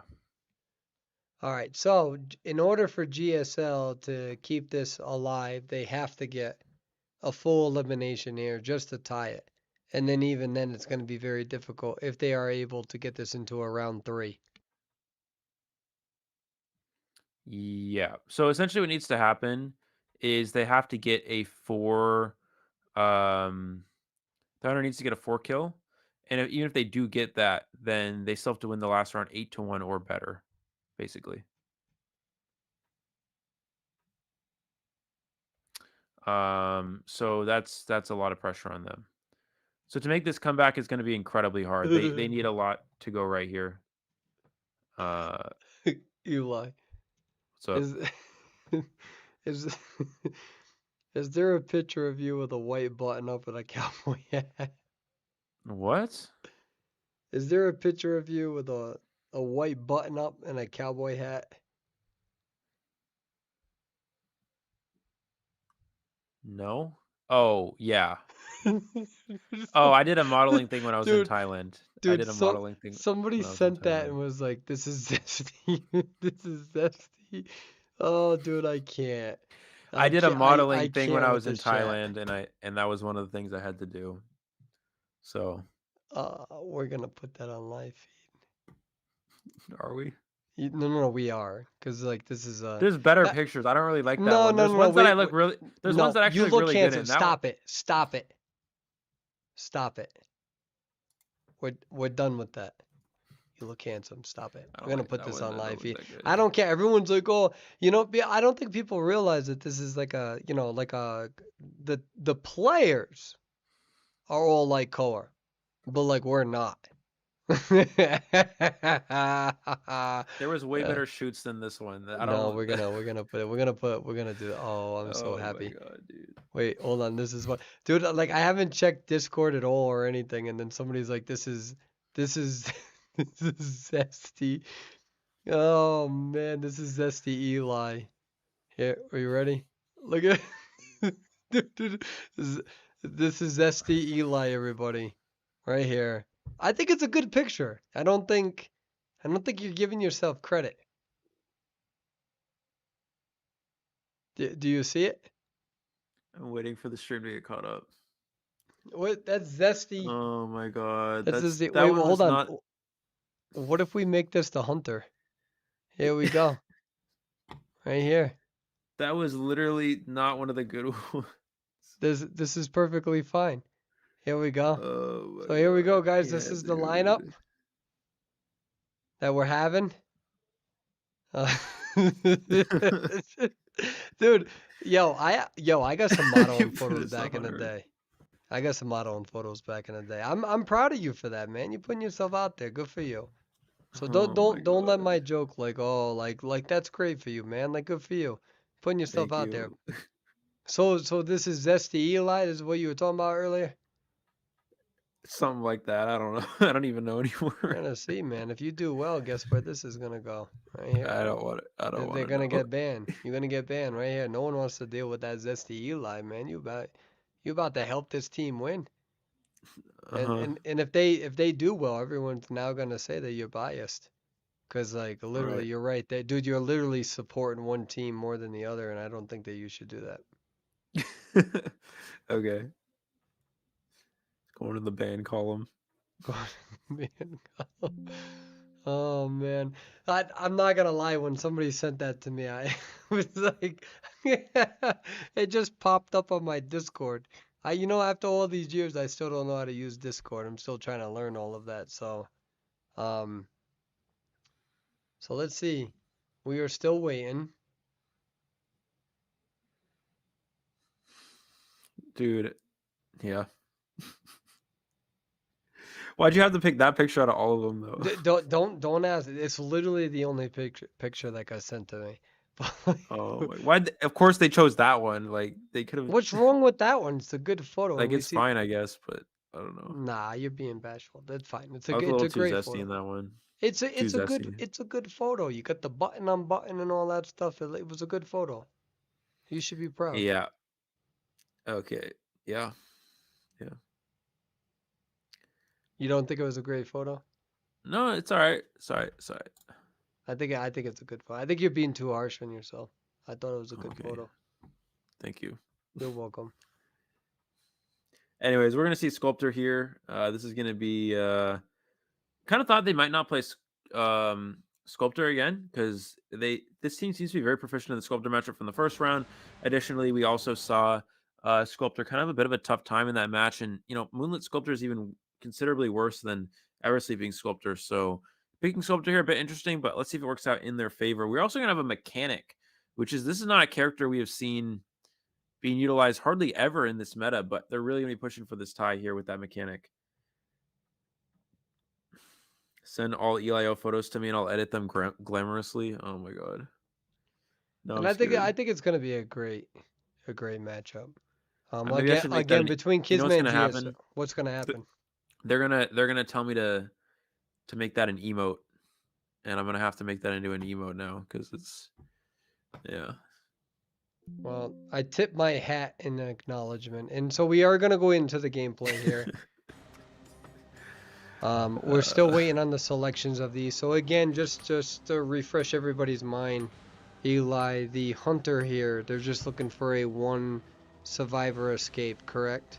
I'm sorry, a one survivor elimination, correct? It's No. yes. No. They're looking for a 4 kill. The survivors need one escape. Hunter needs Yeah, to 4 one kill. person escape. I keep messing that Yeah. up. I don't know what's going on with me.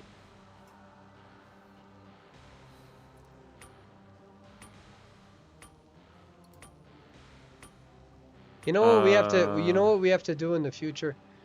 We have to force players to put the acronym of their team name in their name. It just makes things so much easier when you Yeah, have the that's. acronym in the beginning. Like, it's just so difficult just because there's 64 Oh my god, teams I almost and just dropped my iPad. Jesus, that yeah. was scary. And so here we are. We have the Sculptor on Moonlit. This is round 2, second Yep. half. And we see that there is a surrender. I think everybody was intimidated by Eli's photo. And I think that's what happened. Let's call that the Eli effect. The what effect? You don't know the Perswayable effect? No.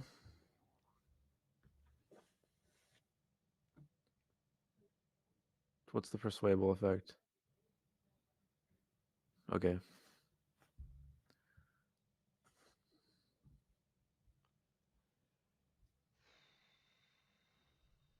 Dude, I'm forgotten about. I'm nothing. I don't know what's the persuadable It doesn't effect. I've even never heard matter. I that. don't even want to, you know what this is? This is more disappointing than that Twitch I was streamer not a that called season me. 1 player. Like I It don't know doesn't these. matter. It's just disappointing. Just like that Twitch streamer Okay. that called me Perswabble. Because they genuinely, That was actually they were funny like, though. who's Perswabble? That Dude, was kind of funny actually. you know, oh yeah, I'm laughing. I'm dying over here. So, Okay, keep in mind, hardly anything makes me laugh, and that made me laugh, so it had to be funny. So, I have no legacy on the server. Nothing. I'm just Your dust. We got "Call Me the Merc." Old. You got your theme song. Everybody knows your theme song. I'm glad that in 5 years I have two things. People, you don't know Persuadable effect?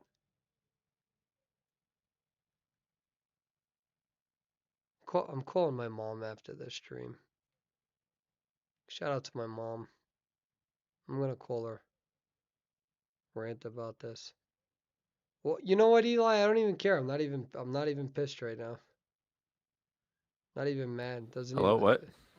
Doesn't even affect me. I'm okay. Oh, Yeah, are you okay? You don't sound you also okay. have a tight kiting guide. I remember that. That's 3. I don't really remember it, but I kind of remember it. You kited a geisha with Thief, I think. Maybe. Yeah. No, it was with Thief on. No, it was Arms Factory. Thief against geisha. I'm pretty sure, right? I'm literally right. So the fact that I remember that, that's another thing, you know. Okay.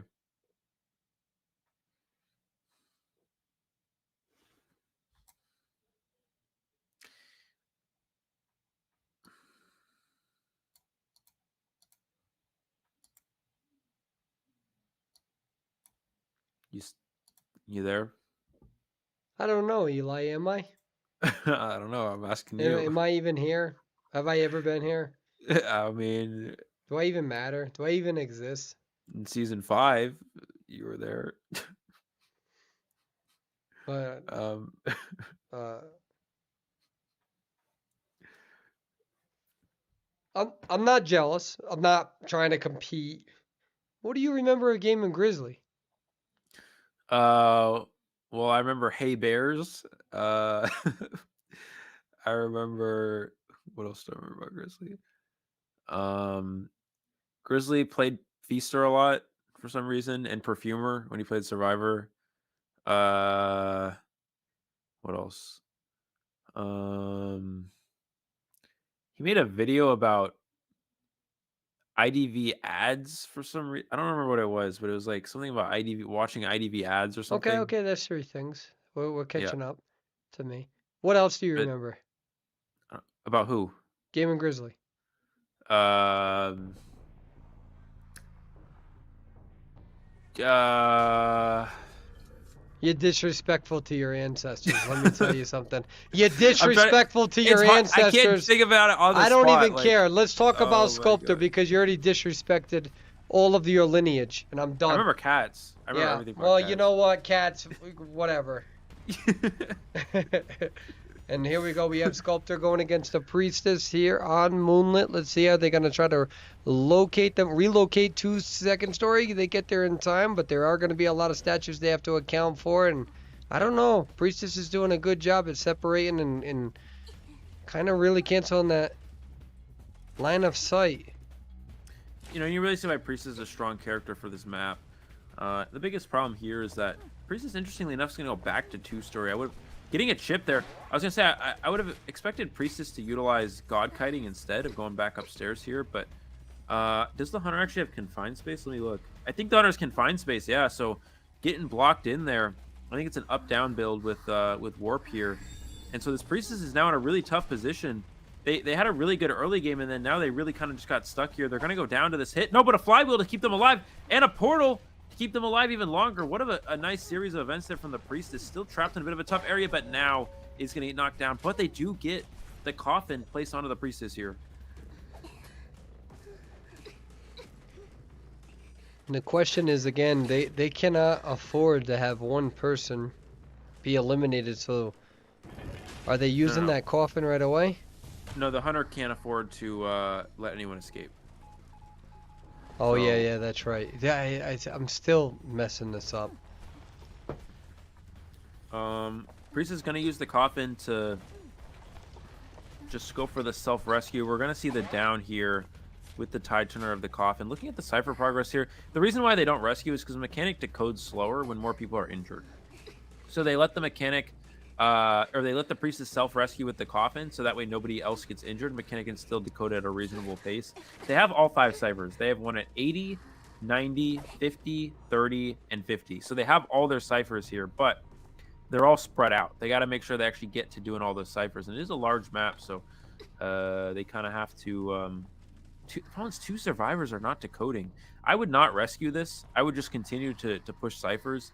Mechanic decode slower with more injured survivors, so they just don't want anybody to be injured past this point. Mechanic used to be so good, wow. And now she's just kind of... All right, there's no tinnitus either. They have a little bit of tinnitus here, but It gonna does read move. 5 ciphers, but keep in mind they have a lot of cipher progress with the mechanic spot. They have 1, 2, 3, 4, 4 ciphers with over 50% progress, and that's 4 ciphers remaining. So this hunter needs to down the mechanic quickly. If they down the mechanic quickly, they can win. If they don't, this will be probably a tied game at this rate. Mercenary's gonna be able to pop a cipher machine.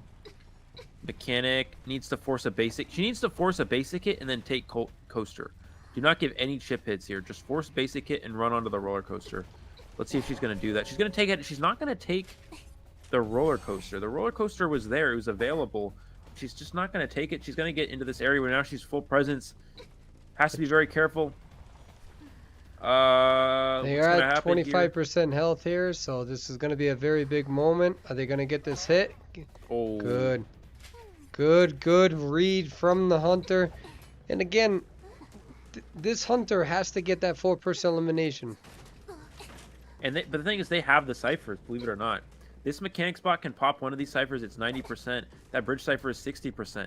And then someone can rescue. They have enough progress to tie this game. And, we typically see Mechanic not being a very playable character, but Mechanic is good for draws. And this is exactly why this Cypher Rush is very much intact. The Mechanics bot, as you can see here, it's going to be able to pop a Cypher machine. The Embalmer's going to be able to do the last Cypher, which is at 70. And the Mercy's going to be able to come in for the rescue here. Right. Oh, we got one chip on the Embalmer over here. They were able to flywheel. Embalmer is now at half health. Oh, Mechanic still above half. uh-oh. They, Mechanic, or Embalmer is barely alive here. If he gets yeah, but chiseled they one get the more time. rescue here as well, though. I'm not sure if Sculptor is trying to prevent the Cypher as the main priority, and it seems like that's exactly what they're going to do here. They get the Embalmer down. Question is how do the survivors relocate from here? Because it seems like this Sculptor is able to hopefully contest this Cypher if you're looking at this from the perspective of the hunter. And the question is what is that other Cypher at, Eli? Well, that bridge cipher is at 90, which is their last cipher, but the new one is only at 20. So they have a lot of cipher progress to go here. Um, and the problem is Mechanic needs to make sure she doesn't die to getting chiseled. And also with the Embalmer being injured, her decoding speed is relatively slow. I almost feel like it would be better to rush the bridge. Mechanic takes a chip. One more chip. No. One more here. Gets Oh, her down. wow, that's big. That is a big moment, and they got to be very careful about the Cypher here because they can't run away too far. And that's why they're exactly panning that back, and they're going to go back towards that Cypher. They're going to prioritize trying to protect this Cypher, and I believe they get that chip. That Mercenary is at 75%, but if this is a regular hit on this Mercenary, they are going to go down, but they got to make sure that they are not leaving that Cypher too much. Mercenary is Oh, now Mercenary gets a down. coffin. Huh. And Bomber was able to actually coffin the Mercenary. So I was going to say, this looks like a winning position, but the coffin could be a saving grace here, is that Mercenary's not going to be on chair. He's going to be able to get back up for free, and he can actually just heal the Embalmer.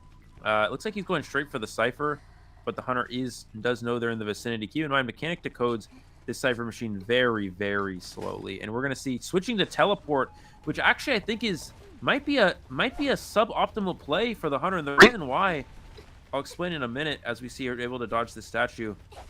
Good job from this Mechanic, too. Beautiful job not going down here.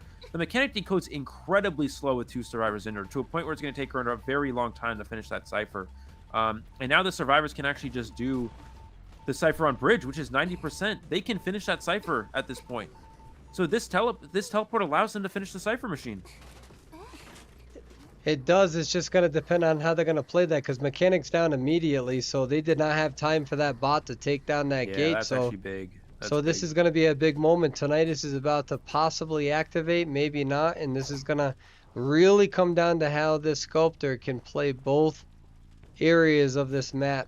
I mean, again, teleports up in 45 seconds. Are they going to be able to stall this enough? They need to split the exit gates, and Bomber needs to distract from one side, whereas Mercenary goes to the other gate. All That right, kind of so needs to be their game plan here. I think what Sculptor's trying to do here is that if they can down them in this area, then they can teleport down to the next area, knowing that it's going to take a while for the survivor to rotate. Oh, he used the bot to body block Wow, the beautiful statue. move. That was really smart from the Embalmer. That statue would have probably downed him there. Using the bot to take the hit. Mercenary's going to push the other exit gate. And with the cooldown of teleport still in 15 seconds, Yeah. this is really interesting. Can he stay alive here? Dodges the statue. The second statue dodges it again. Staying alive a little bit longer. He has to teleport to the gate to kill the Mercenary and then try to chisel the Embalmer from across the map. That's his only win condition. But it doesn't matter. Mercenary's gate is open. He's out. And that means that GSL unfortunately fell a little bit short here. An excellent job from the Sculptor. Excellent job from the Sculptor. But Kismet survivors able to make it out the gate. Beautiful job with the Embalmer at the end game to keep themselves long enough for Mercenary to get the gate open. And that means Kismet's going to be advancing here in this elimination bracket. Yep, very good job from them for sure. That was really close at the end there. I wonder if the Mercenary, did they use any elbow pads to make sure that they could cover that gap in order, going from that area where the Sculptor was going to try to chip all the way to the gate? Because it was almost as if they used an elbow pad to cover that gap, but I'm just not sure if I'm losing track of time. I'm not even sure what you're talking about, but So with the Mercenary, the Sculptor was on that second bridge. Mercenary was on the other side of that bridge, going towards the gate, and Sculptor decided to go towards fourth stop. thinking that there would be enough time to try to down that survivor there, hoping that the other survivor, in this case Mercenary, wouldn't have enough time going from that other bridge towards Broken Carousel towards First Stop. So my question was, is that did Mercenary end up using a elbow pad in order to get closer to First Stop faster? And that's what I was asking. I know it's a little technical there, but um, either way, I mean, at the end of the day, those survivors played that very, very well. I feel like the Hunter did the best that they could in those circumstances, and now we see GSL has been eliminated from this tournament, and we see Kismet now, a team that not many people knew, not only eliminated CH4, but now GSL. Yeah, absolutely. Yeah, Kismet, another team that we didn't expect here, really coming out and putting up an excellent performance. And props to GSL for doing their best. But Kismet defeating CH4, defeating GSL, two well-known teams in the server. They're going to continue along in the bracket, and now we're going to get into our next match here, which is going to be MHX and AT, which is they're currently about to finish the first round. So we're going to get the results on that in a second, and then we're going to continue with that match, streaming that matchup. They did have to start a little bit early because some of these matches were taking some time, but we are going to have that up in a second here. What about you, Eli? You gonna join us for the rest of this ride?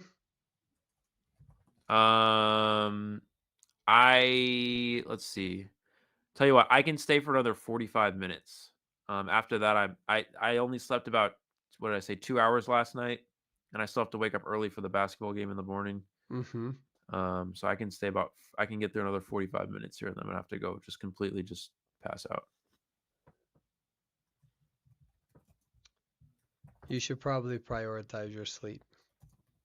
Yeah, potentially. I think you should prioritize your sleep, and then I will figure out whatever the heck's about to happen on live feed now. Okay, tell you what, I will make sure I'll get this match set up here, and then I'll go do that. Let me just see here. Mm, mm, mm. Unfortunately, I work at 4 I have to wake up at 4 a.m. Not tomorrow, but for morning shifts, I gotta wake up at 4 a.m. So That's understandable. I want you to make sure that you're prioritizing your sleep, though. That's the most important aspect of things. well, thank you. And we'll figure out live feed. There's nothing more exciting than none of us knowing what's about to happen. There's nothing more exciting. Eli, just go to sleep on stream. Okay, just gonna go to sleep now. Bye, guys. I did that before. I accidentally fell asleep on stream one time,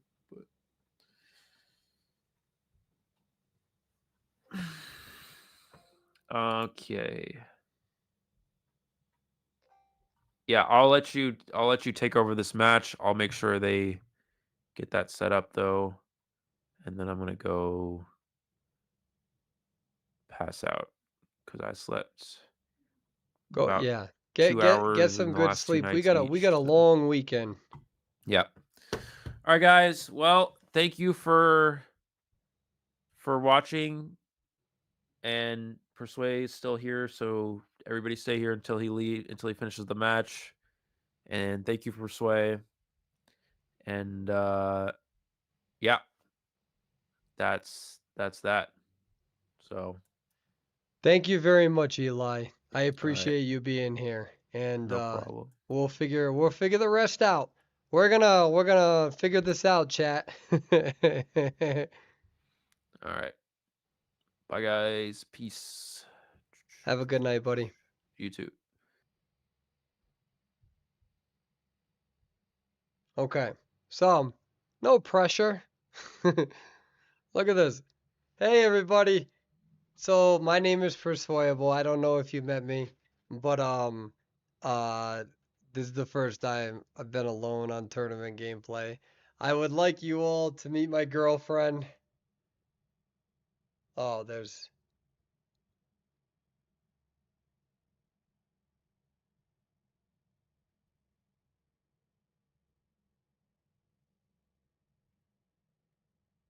um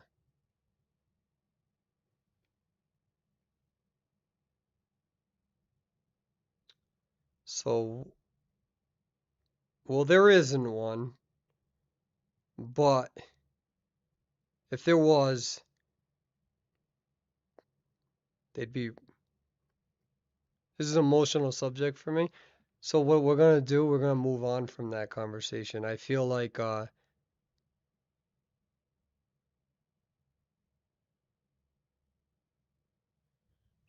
I don't know. I thought I was a magician me and I thought one would appear. It didn't appear. Whatever. Okay. Oh, okay, that was a bad. Yeah, it's all right. I guess magician mains don't doesn't work in real life. Um, with that being said, I have no idea what's about to happen. I don't know what's. I'm alone. I feel naked. I'm not, but I'm just saying I feel it. And with that being said, hopefully somebody invites me. I'm alone on live feed. It's been a while. Hope that you all have been well. Very excited for the finals here. Magician main. Somebody wrote magician main. Dude, I can't. Dude, every time I look at chat, every time, every time, that's the most difficult part is that like I'll be like here, listen to Eli. He'll go on his rampage about something, and I'll just be reading chat and I'm just smiling over here.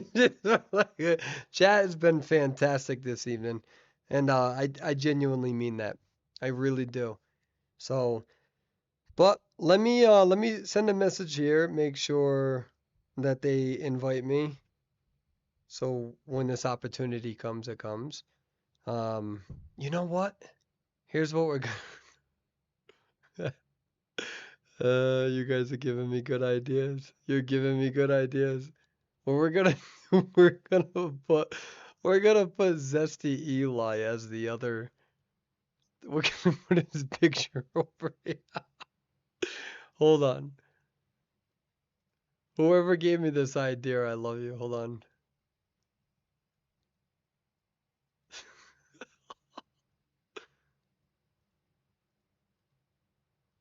I'm gonna put a. All right, guys, don't worry. Eli is back. Happy to announce Eli is back. So, Eli, what are your what are your expectations in this match? Oh man, that's too funny. Yeah, so I don't have a backup shoutcaster right now. That's the biggest thing. Um, so we're just gonna free, whatever, right? I still don't have an invite. I'm not gonna lie, I have a little bit of stage fright right now, but it's okay. We'll get through this. We'll get. I'm not nervous. You guys are nervous. Right, right, Eli. Look at these people in the chat. They're so nervous right now.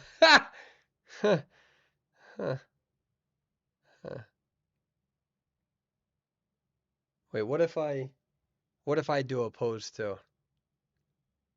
What if I do this? No, no, I don't think I can. No, that's weird. That's awkward. Um,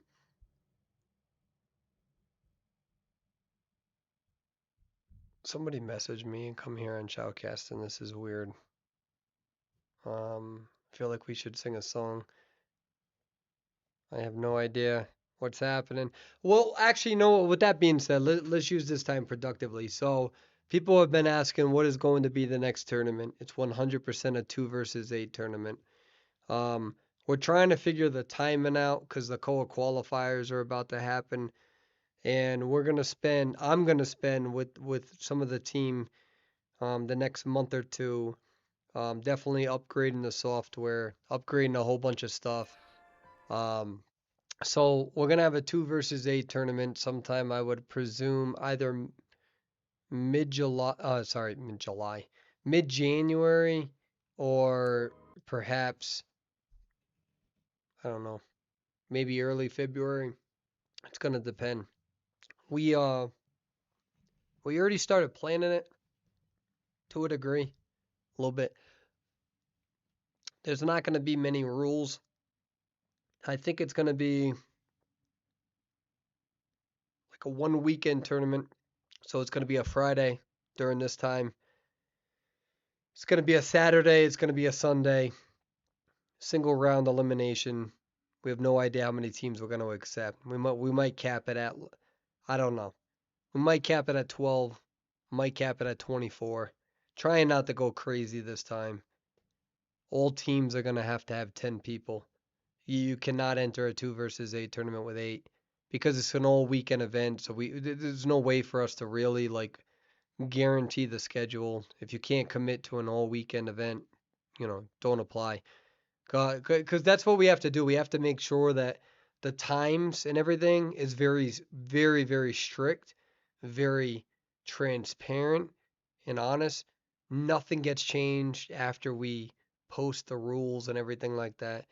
If you don't have enough players disqualified, you know what I mean? Like how a real tournament sort of style would be. Um, and it's just going to be a completely different dynamic. But we also think it's going to be a fun dynamic as well because this is such a stressful, very specific game play sort of tournament that we're doing right now. So a 2 versus 8 tournament's projected to be sometime around January, maybe February, depending on how the COA qualifiers, the NAEU regionals. I would presume that the NAEU regionals will be late February, so I think the rank grind is going to be pretty tough for the next 6 weeks, maybe give or take. I could be off a little bit there. So we're trying to be mindful of rank times and COA. That's the reason why we're going to push this off. So for a lot of those teams, a tournament's not going to get in the way of their, COA finals and COA qualifiers and NAEU regionals. So we're going to be mindful of that. So we're going to start hitting the busy period of Identity 5 with the Identity 5 official channels. Um, you're probably going to see a very busy time frame up into, but especially between like later December, maybe even next week, December, all the way up until January, February, late February, and then, the number two teams will probably be busy for another month and a half. China's going to happen probably around April. So around that time, give or take, is when things start to die down, and then you're talking from like May all the way up. It's going to depend on what NetEase has planned for the server relative to what we also plan. So we'll be in more direct contact with them. Right now, it's just let's get through this weekend and whatnot, see where we can get at, and like I said, very very much so excited to see what we come out with. But 2 versus 8 tournament, that is official. That's going to come next. And I think it's a great time. I think that this tournament served its purpose, making sure that the regionals look better for NetEase. I think it's also going to make our server look better for those who are watching when the regionals happen late February. But I think that these next few months are going to be really tough. I think it's going to light the fire under a lot of people who are trying to be competitors. And then I think a 2v8 tournament, like really quickly, like one weekend tournament, single round elimination, depending on how many teams want to be there. I think it'll be a nice little rest break, and then we get back into the seriousness, and then we plan from there. We figure it out. Do we keep going with big tournaments? Do we go with a little bit of an esports circuit? If we do a little bit of an esports circuit or even a tournament circuit, that might be an invitation only. There's some teams that have been, a little bit more easy to work with in terms of their time frame, especially with a tournament circuit layout that would be. Does it depend on?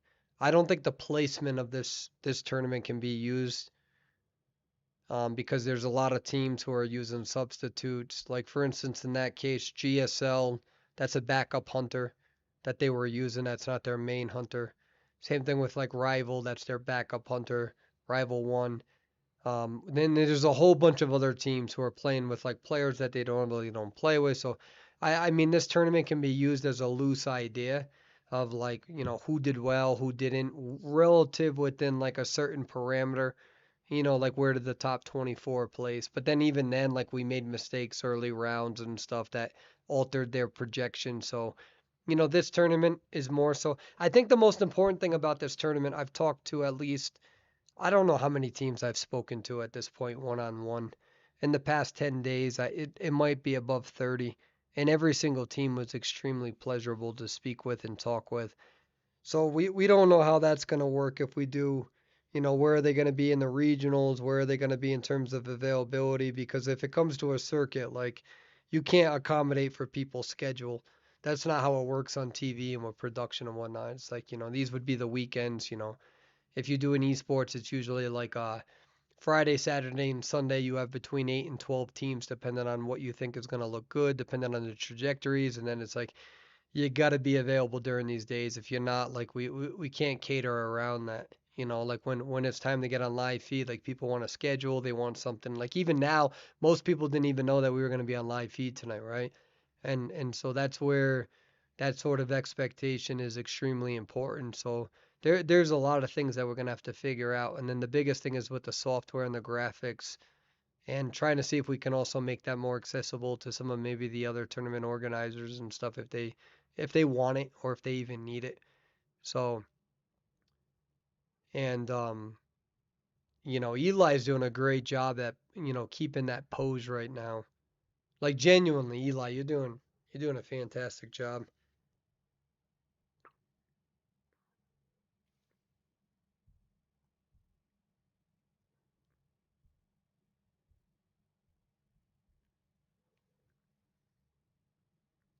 I think also the big thing is that if we have a 2 versus 8 tournament, what we'll do is we'll make sure that the hunters stay as hunters, survivors stay as survivors, because the preliminary idea is that you have to enter the tournament with 10 players.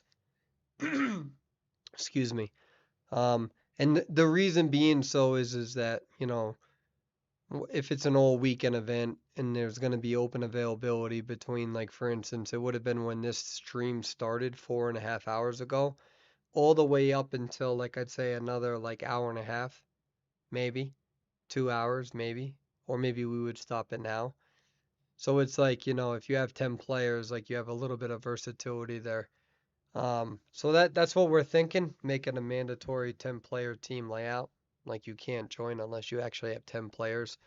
And then if you're not there, you're not there. Um, you forfeit. So that's where like the next tournament, we can't do that here because there's been so many changes. So we're trying to work with each individual team and their time frames that they're available on, and that's also been very difficult though. Very, very difficult. And that's not on the survivors. That's just how this is all transformed. So in the future, the rules and everything are going to be just so strict, so static. You're there. If you're not there, that's it. We move on. And that's how it's got to be. And that's what people expect. That's what they want. And that's the biggest feedback that we got back as well. So we are about to get into this gameplay very soon. I am by myself. Eli has abandoned you all. He said it on live feed. Hold on. I've already missed the whole band pick system because I was talking too much. And so we are now, we need this stuff updated. None of that is accurate, by the way. So we're going to go back here. Hello. Hey. Oh, I missed you all. Oh, I had so much separation there. Um,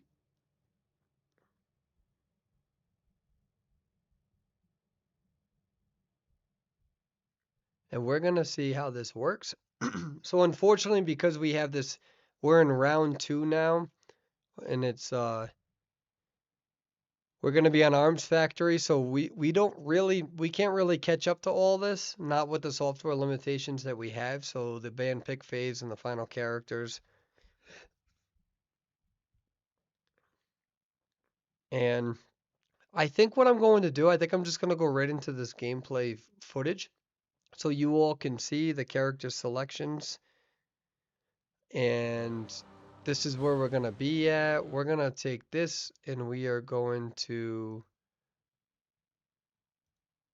hide the scoreboards because the scoreboards are not accurate. And this is where we're going to be at. So we see that it's going to be an Ivy versus a first officer, Pharaoh Lady, Acrobat, as well as Gardener.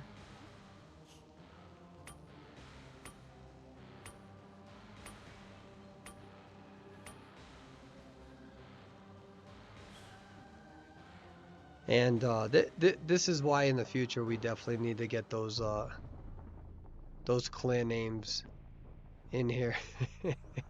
I know you guys can see some of those scoreboards, but this is AT versus MHX. This is in the bottom bracket here, and this is a very, very big game because whoever is going to win is going to progress, and whoever does not is eliminated here. And so we can see that the MHX is going to be the hunter here versus AT. I like how I said we need to have their clan names in their name, and AT has it, and I just totally missed that. So Ivy is able to get that scare on the first officer. I believe they're at 20% fear, but however, all of that is now reduced. Gardner still has their bubble moving here towards factory area. Acrobat, very good ball here, trying to get a little bit of separation. First officer is at 100% fear. No idea where they are at this point in time, but we do see that Acrobat at 35. Slowly moving on. You can all see that on the right hand side. They're at 41 and 47. I'm going to keep putting those numbers out just that usually helps me, especially as somebody who has just returned after all this time. And the question is how much are they going to be able to continue using this beautiful move here? But they're at 93, 95, 97. They're going to get that fear back here. They're going to get a hit, blocks them just a tiny bit. And that is such a big move when you can block them just a tiny bit, because it can be the difference between them getting to that pallet or not. Beautiful blink. Acrobat is going to go down. And we see these ciphers at 65%, another one at 48%. And I had the privilege of speaking with AT the other night. These are fantastic players. They really are. They're fantastic players. They're very excited about the future of this server. And they're going to go after Ice Spice here now at 29% Acrobat down there. Question is how is...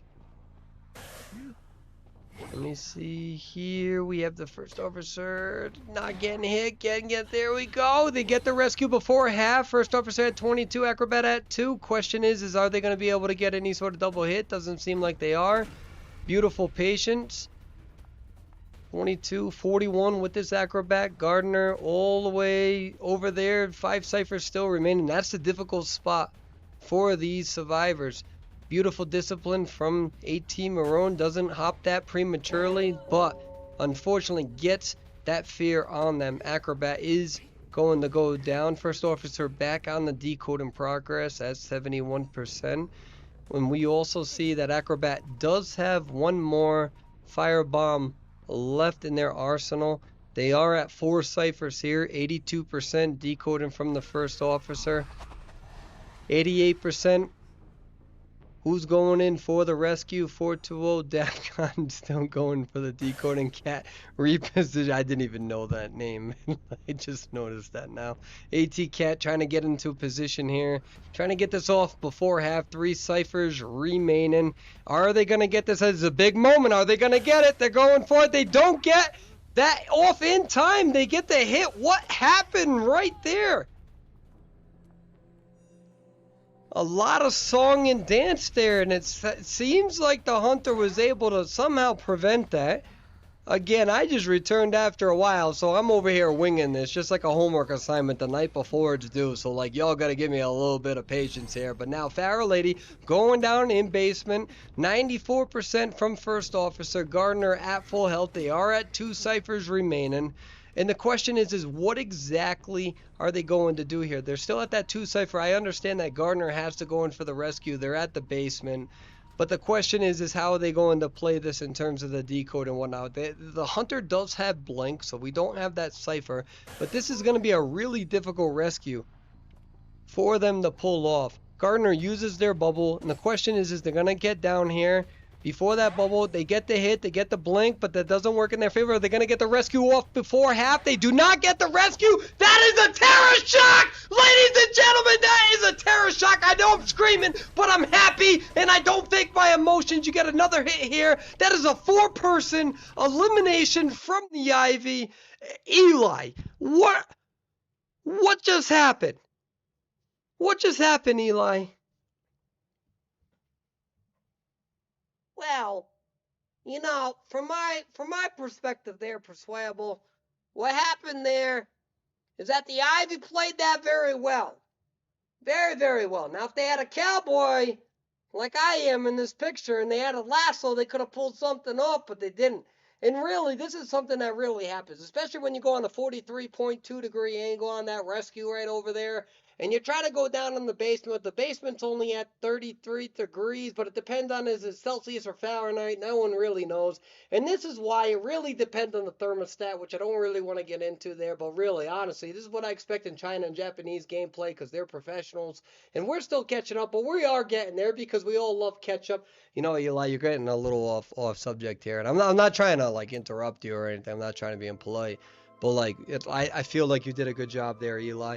But anyways, with that being said, I mean, let's get back to the gameplay here. That is an unbelievable turn of events in the sense of being able to play that exactly the way that that hunter needed to. Was able to stuff 2 saves, completely changes the trajectory. Hunter played a very good job that round, even with my little comedic relief here being, solo right now.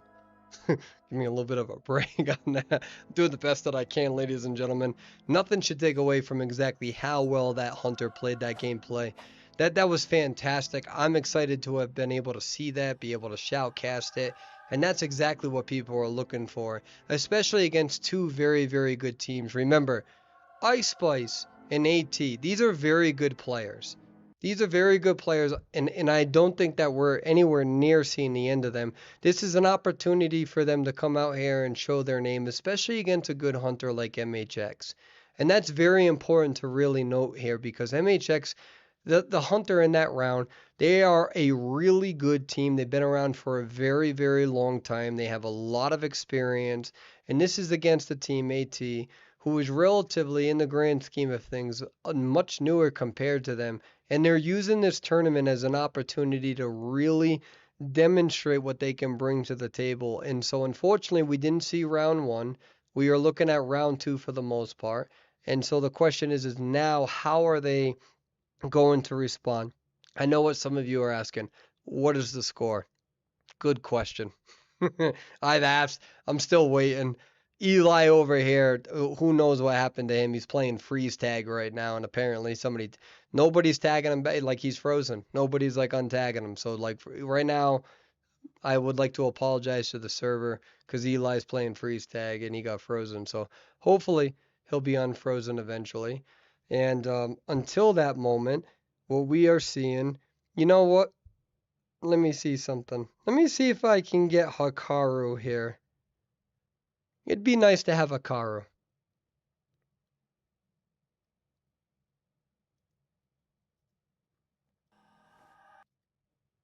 And we are going to let's see if we can find the overall score. I almost said score. It's my Rhode Island and Boston accent right there. Hey, what's the score? Come over here, guy. Tell me what is this? What's the job? I'm not gonna subject you to all of that. Don't worry. Let's see what we have.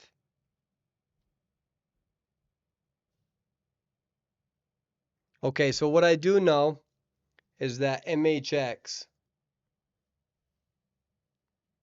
won round one, and they just had a very dominant upper half of round two.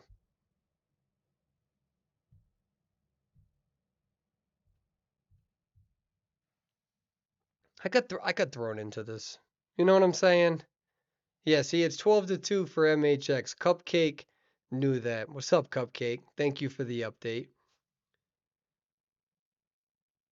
Should we do we have anything here? How about this? Hold on. I have an idea, chat. While we are waiting. Hold on.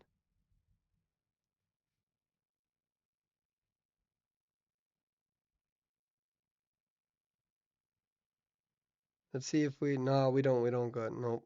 We don't have any of that. I know, how dare I not be 100% prepared. That's all right. We're doing okay, chat. Yo, I'm not gonna lie, that's the first time I've shoutcasted by myself in like over like 2 or 3 years. That's the first time. We did okay. I think we did okay. I think it was okay. I guess, yeah, yeah, 6 out of 10, right? 6 out of 10. We'll grow. It was the first time. I was all by myself. Had no one. You know what I'm saying? Feel like it was the first time I went to the bathroom by myself. It's weird. I know. Whatever. Doesn't matter. We're gonna stick with it. I'm just saying. Like I'm literally running back into the living room to tell them like I did it by myself. You know, and that's what I'm doing. Like that. Yeah, did it by myself. Anyways, so let's talk about Eli. So with that being said, we are waiting. This may be, depending on the circumstances, the last round tonight. Because again, MHX, I think they're ahead by 12-2, and they are going against AT, who's been doing very, very well. AT has made a name for themselves within this bracket because they've been able to progress this far. And I'm very interested to see where AT is in the future. And but this ain't over yet. We're not done. We can't write them off. We are now in the second round. We're going to be in that bottom half. This is a great night to start off on. Being able to see all these different matches. We still have Saturday. We still have Sunday. We have a bright future. But let me tell you something, man. Like some of this gameplay is quite solid. It really is. And with that being said, so I don't have to keep wasting your guys' time. I don't want to keep talking in circles there because I'm gonna bore you. Let's just be real. That's why I'm gonna bore you. Don't want to bore you. Chat. We're gonna do it really quickly. Ask your questions. Ask your questions about what we're doing, where we're going. I'm actually reading chat right now. I see all of you, literally every single one of you. Let me get this up over here, and then I see you over there too on Tick. But I just ask your questions. Ask your questions. Save me over here because what's gonna happen is it buys us a little bit of time. Buys us a little bit of time. I don't want to keep talking in circles. It's a waste of your time. It's a waste of my time. Your time is precious. I do see you, Vivi. Yo, you saw that, right? You saw it, yeah. You didn't think I was watching chat. I'm literally watching chat. This is live. Like this is off script. I'm not gonna just talk in circles and waste your time. So that is stupid. Oh, what is your favorite skate? You know what I mean? Like, nah. Ask your questions. Let's go for it. And I want to hear Persway get a voice changer for Eli. I would. It's a good idea. But it took me 2 weeks just to figure out how to get the graphics running on this. And that's an important part too. It took a long time to just get the graphics going on. So, what's going on, Dragon? I see you over there, Dragon. How are you doing? What's the prize for first place? So the top 12 teams are all gonna win $125 each. So, you know, the prize money's over 1,000. The reason why I did that is because the only reason why I'm against like the top team wins or top 2 or 3 team wins is the fact that just like generally speaking, you know, people aren't going to feel incentivized to play. They're going to just feel like, oh, like the people who've been on top for this entire time. And people don't feel like they're going to play if that's the case. So I decided to make it so the top 12 teams all win the same amount of money, which means that more players are going to win a certain amount of money where not one team is going to dominate that. And I am going to switch this over to the gameplay now. However, the big reason for that is look at the bracket right now in the sense that people, pretty much all top 4 teams or projected top 4 teams, I believe, are in that bottom bracket, give or take, right? So that's a big moment. So what do you think about tonight? Don't really have an opinion on night yet. Persuade English or Spanish? I speak English, barely. I haven't been keeping up with the tournament, but I think this whole endeavor is really cool. What were some of the most out there picks so far? I don't know. We haven't been able to watch all 64 teams, to be honest with you. All right, here we go. And we see AT playing as Ivy. And This is going to be a wildling, a coordinator, a barmaid, as well as a puppeteer. Very interesting. In the sense that typically I've been seeing puppeteer being banned quite a bit. So we'll go with this. Remember, this is only the second match I've ever commentated by myself for like like 2 or 3 years. But we're okay. We're gonna grow, just like all the players in this tournament. And I hope you all know that I'm proud of you. So here we are, AT Soul. They are going to be playing Ivy, moving around here on Arms Factory, positioning themselves. Let's see if they get this. They about 23 here of fear on that puppeteer. They're going to seemingly take. I call it Casper. I don't know, but I call it Casper. Which is easier for me, but we can say Ghost, whatever. I think Casper should stick. That's just on me. Wildling at 35, really moving up there with the fear radius of Wildling, but moving towards Saviors, which is the Barmaid. Barmaid all the way close to 59 fear. Let's see how Barmaid and Ivy are both going to play this. They are at 65. We see a little bit of a movement. Oh, did they predict that? Beautiful Terror Shock! Look at that discipline of not moving and predicting the movement of the barmaid with a Terror Shock. That is a very big moment for AT. Remember, they need a really big match here. That is an excellent play from the Hunter, predicting the movement and just standing still and predicting that. What a fantastic move. And the question is how are the survivors going to play this from here? 5 ciphers remaining. We got OK coordinator who is in there trying to get the rescue. We got an early hit, 30 fear. Are they going to use this gun here? We still, again, barmaid still has all of those mixtures available. Uses the flare gun on the main body. The ghost is still moving around. Not sure how much time that actually bought, but we are going to see. Barmaid again almost there with it, and they were able to get that off. 77 fear. Man, honestly, Barmaid still being alive, this is a big moment for them with the recovery. Same thing with that flare gun on the main body. We are at 60 fear. Barmaid still hanging in there. We see that beautiful stun there. Oh, and a wildling. Beautiful stun. Predicting a little bit of that distance in the sense of separating them.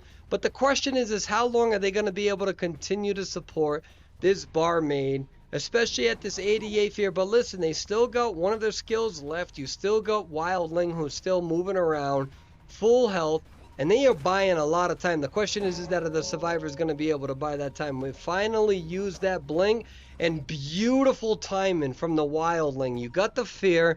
Wildling uses their ability, makes a separation on the fear with that barmaid, and the question is, this is a big moment. Are they going to be able to get this, to get the fear at 100? Are they going to get the hit? They do got the hit, and now Wildling, their fear is now done. They got about 14 seconds until that board can pop up.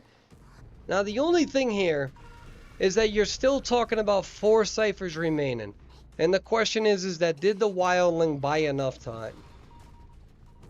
And I really can't gauge the timing of all of this right away, but again, they are at that 4 ciphers, and Wildling is still sticking around. They are at that full health. They are going to come over here, try to harass the coordinator. Barmaid still on there. Wildling close by. It's 2 of the other characters still decoding at that 3 cipher mark. Question is Wildling going to be able to get that rescue in time? Gets the hit on the Wildling, gets the rescue on time. Barmaid is still up. Wildling now in a position where they can harass a little bit with the board. It's going to depend on how they use this. They are at 3 ciphers. They get the hit on the Wildling. They're going to go back towards. They can't lose focus of this barmaid. They don't have the luxury, especially with 2 ciphers remaining. Another cipher at 83%, so they are very close to 1 cipher remaining. Wildling now off of their boar at that half health. Barmaid still half health, 66 fear. And the question is are they going to be able to get this down? I mean, it seems like the chemistry with these survivors, they're buying enough time. They are at 1 cipher. Barmaid now goes down. Wildling is about to be at maximum fear. 98 is able to avoid being feared completely. I call it feared. I don't know. We're working with this. We're at 1 cipher remaining. Wildling at half health, Coordinator at half health. They do get that final Cypher pop. This is a very big moment for the survivors.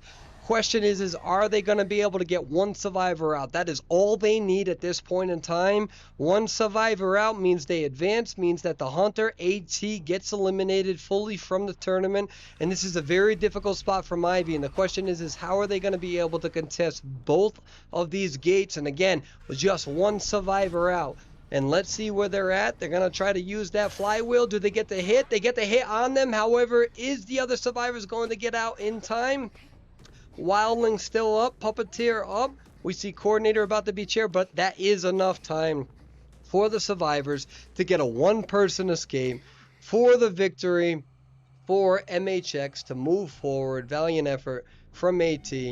And genuinely, right, Eli, we should be talking about how AT's Hunter was able to predict those movements, get an early game terror shock, and that made that extremely interesting to watch. And let me tell you something, I really miss having a co-host. I'm not gonna lie, having a like. I got tacos down here. I couldn't eat any of them during that whole match. You know, usually I just let Eli go off on his tangent, and then I'm like eating tacos. But it's fine. It's whatever. You know, I'm coping. With that being said, I think I think I think that's the end of the live feed for this evening. We see that AT has been eliminated. To my understanding, we will get the fact check. MHX moves forward. Ladies and gentlemen, Saturday and Sunday is going to be crazy. It is going to be a crazy tournament. We are starting to see the best of the best in terms of what the tournament parameters have allowed get to that next level. We're about to see some of the best players and the best teams on our server compete Saturday and Sunday to wrap up the overall finals. And I'm very excited for that. You all have been incredibly patient, not only with the tournament organization, but as well as myself. Hopefully, you've been able to see the growth within my own shoutcasting, as well as the graphics and the production and everything else in there. But let me give a shout out to AT. Fantastic players. They have such a bright future. I'm personally a fan, and I'm really interested to see where they're going to go from this tournament. Because this tournament, for them and many other players, is just the opening opportunity, right? And this is what we need to provide these teams opportunities, a reason where you're not just going in the rank mode, thinking that you're just grinding for these same numbers that you've been for 5 years. I want you to think next time in rank mode, I'm not only grinding for myself, but I'm grinding for that moment where I can make Perswayable scream and yell on live feed because I pulled off a move in a moment that is so rare that it's never been seen before. And we're going to see that with the ranking system soon for the COA qualifiers to make it to the top 50, to make it to the top 8, and then the NAEU regionals around February, give or take. I think later February after the top 8's decided, and those top 8 teams are projected to go into that tournament, and that's going to make the server look very well. And then 2 of those teams are going to go to COA in China around April-ish, give or take, and then from there we take it from there and we figure out what other tournaments, what other circuits we have. This tournament for a lot of you is just the beginning. That's it. It's to get your feet wet. If you participated, you are above the competition now because you put yourself out there on a stage. And that's the biggest thing that I want you all to take away from this. This tournament literally means nothing to your legacy, means zero to your team, other than you were here, you competed, you had fun, and you had to deal with me. That's the big stuff. But this is all preparatory. This is the extra credit that you did before school started getting back in session after summer break, and that's what this tournament is. It's a preparatory. This isn't a final result of your team. Not you are. This is the extra credit of about what's to happen for the next few months on this server. And I feel like that's the biggest takeaway from tonight. And I want you to be aware of that. This is the extra credit. This is not the final result. The journey hasn't even begun. It begins next Wednesday. After this tournament concludes, you guys have time. I think next Wednesday is that ranking time, and that is what you all need to do. Because I can tell you right now, you're going to make the server proud. You already did by being here. 64 teams of you. The individuals who are up there tonight. All of you. Every single one of you, I'm proud. I'm not laughing. I'm not joking. I'm not making I'm not making the Boston Gym crap. I'm being dead serious with every single one of you. I'm proud of you because you're here. You showed up. Nobody can ever take that away. And you all rank, you all improve, You get better. I do the other stuff. That's our agreement from here. With that being said, MHX moves forward in this tournament. And that is the conclusion for tonight. We are going to be here all day Saturday, all day Sunday for the final. Share it. This is the biggest moment. This is where it's going to show the people shine. It's going to be crazy footage. I don't have to worry about all the stuff behind the scenes as much, so I can just shoutcast just like I did, where I can actually show my excitement. With that being said, we're not going to drag this live feed out anymore just for the sake of it. I appreciate every single one of you, not only as viewers, but all of the competitors. Nobody can take this away from you. I'm extremely proud of you. Saturday and Sunday is going to be a very eventful time for the server. Thank you for sticking along with me, with the staff.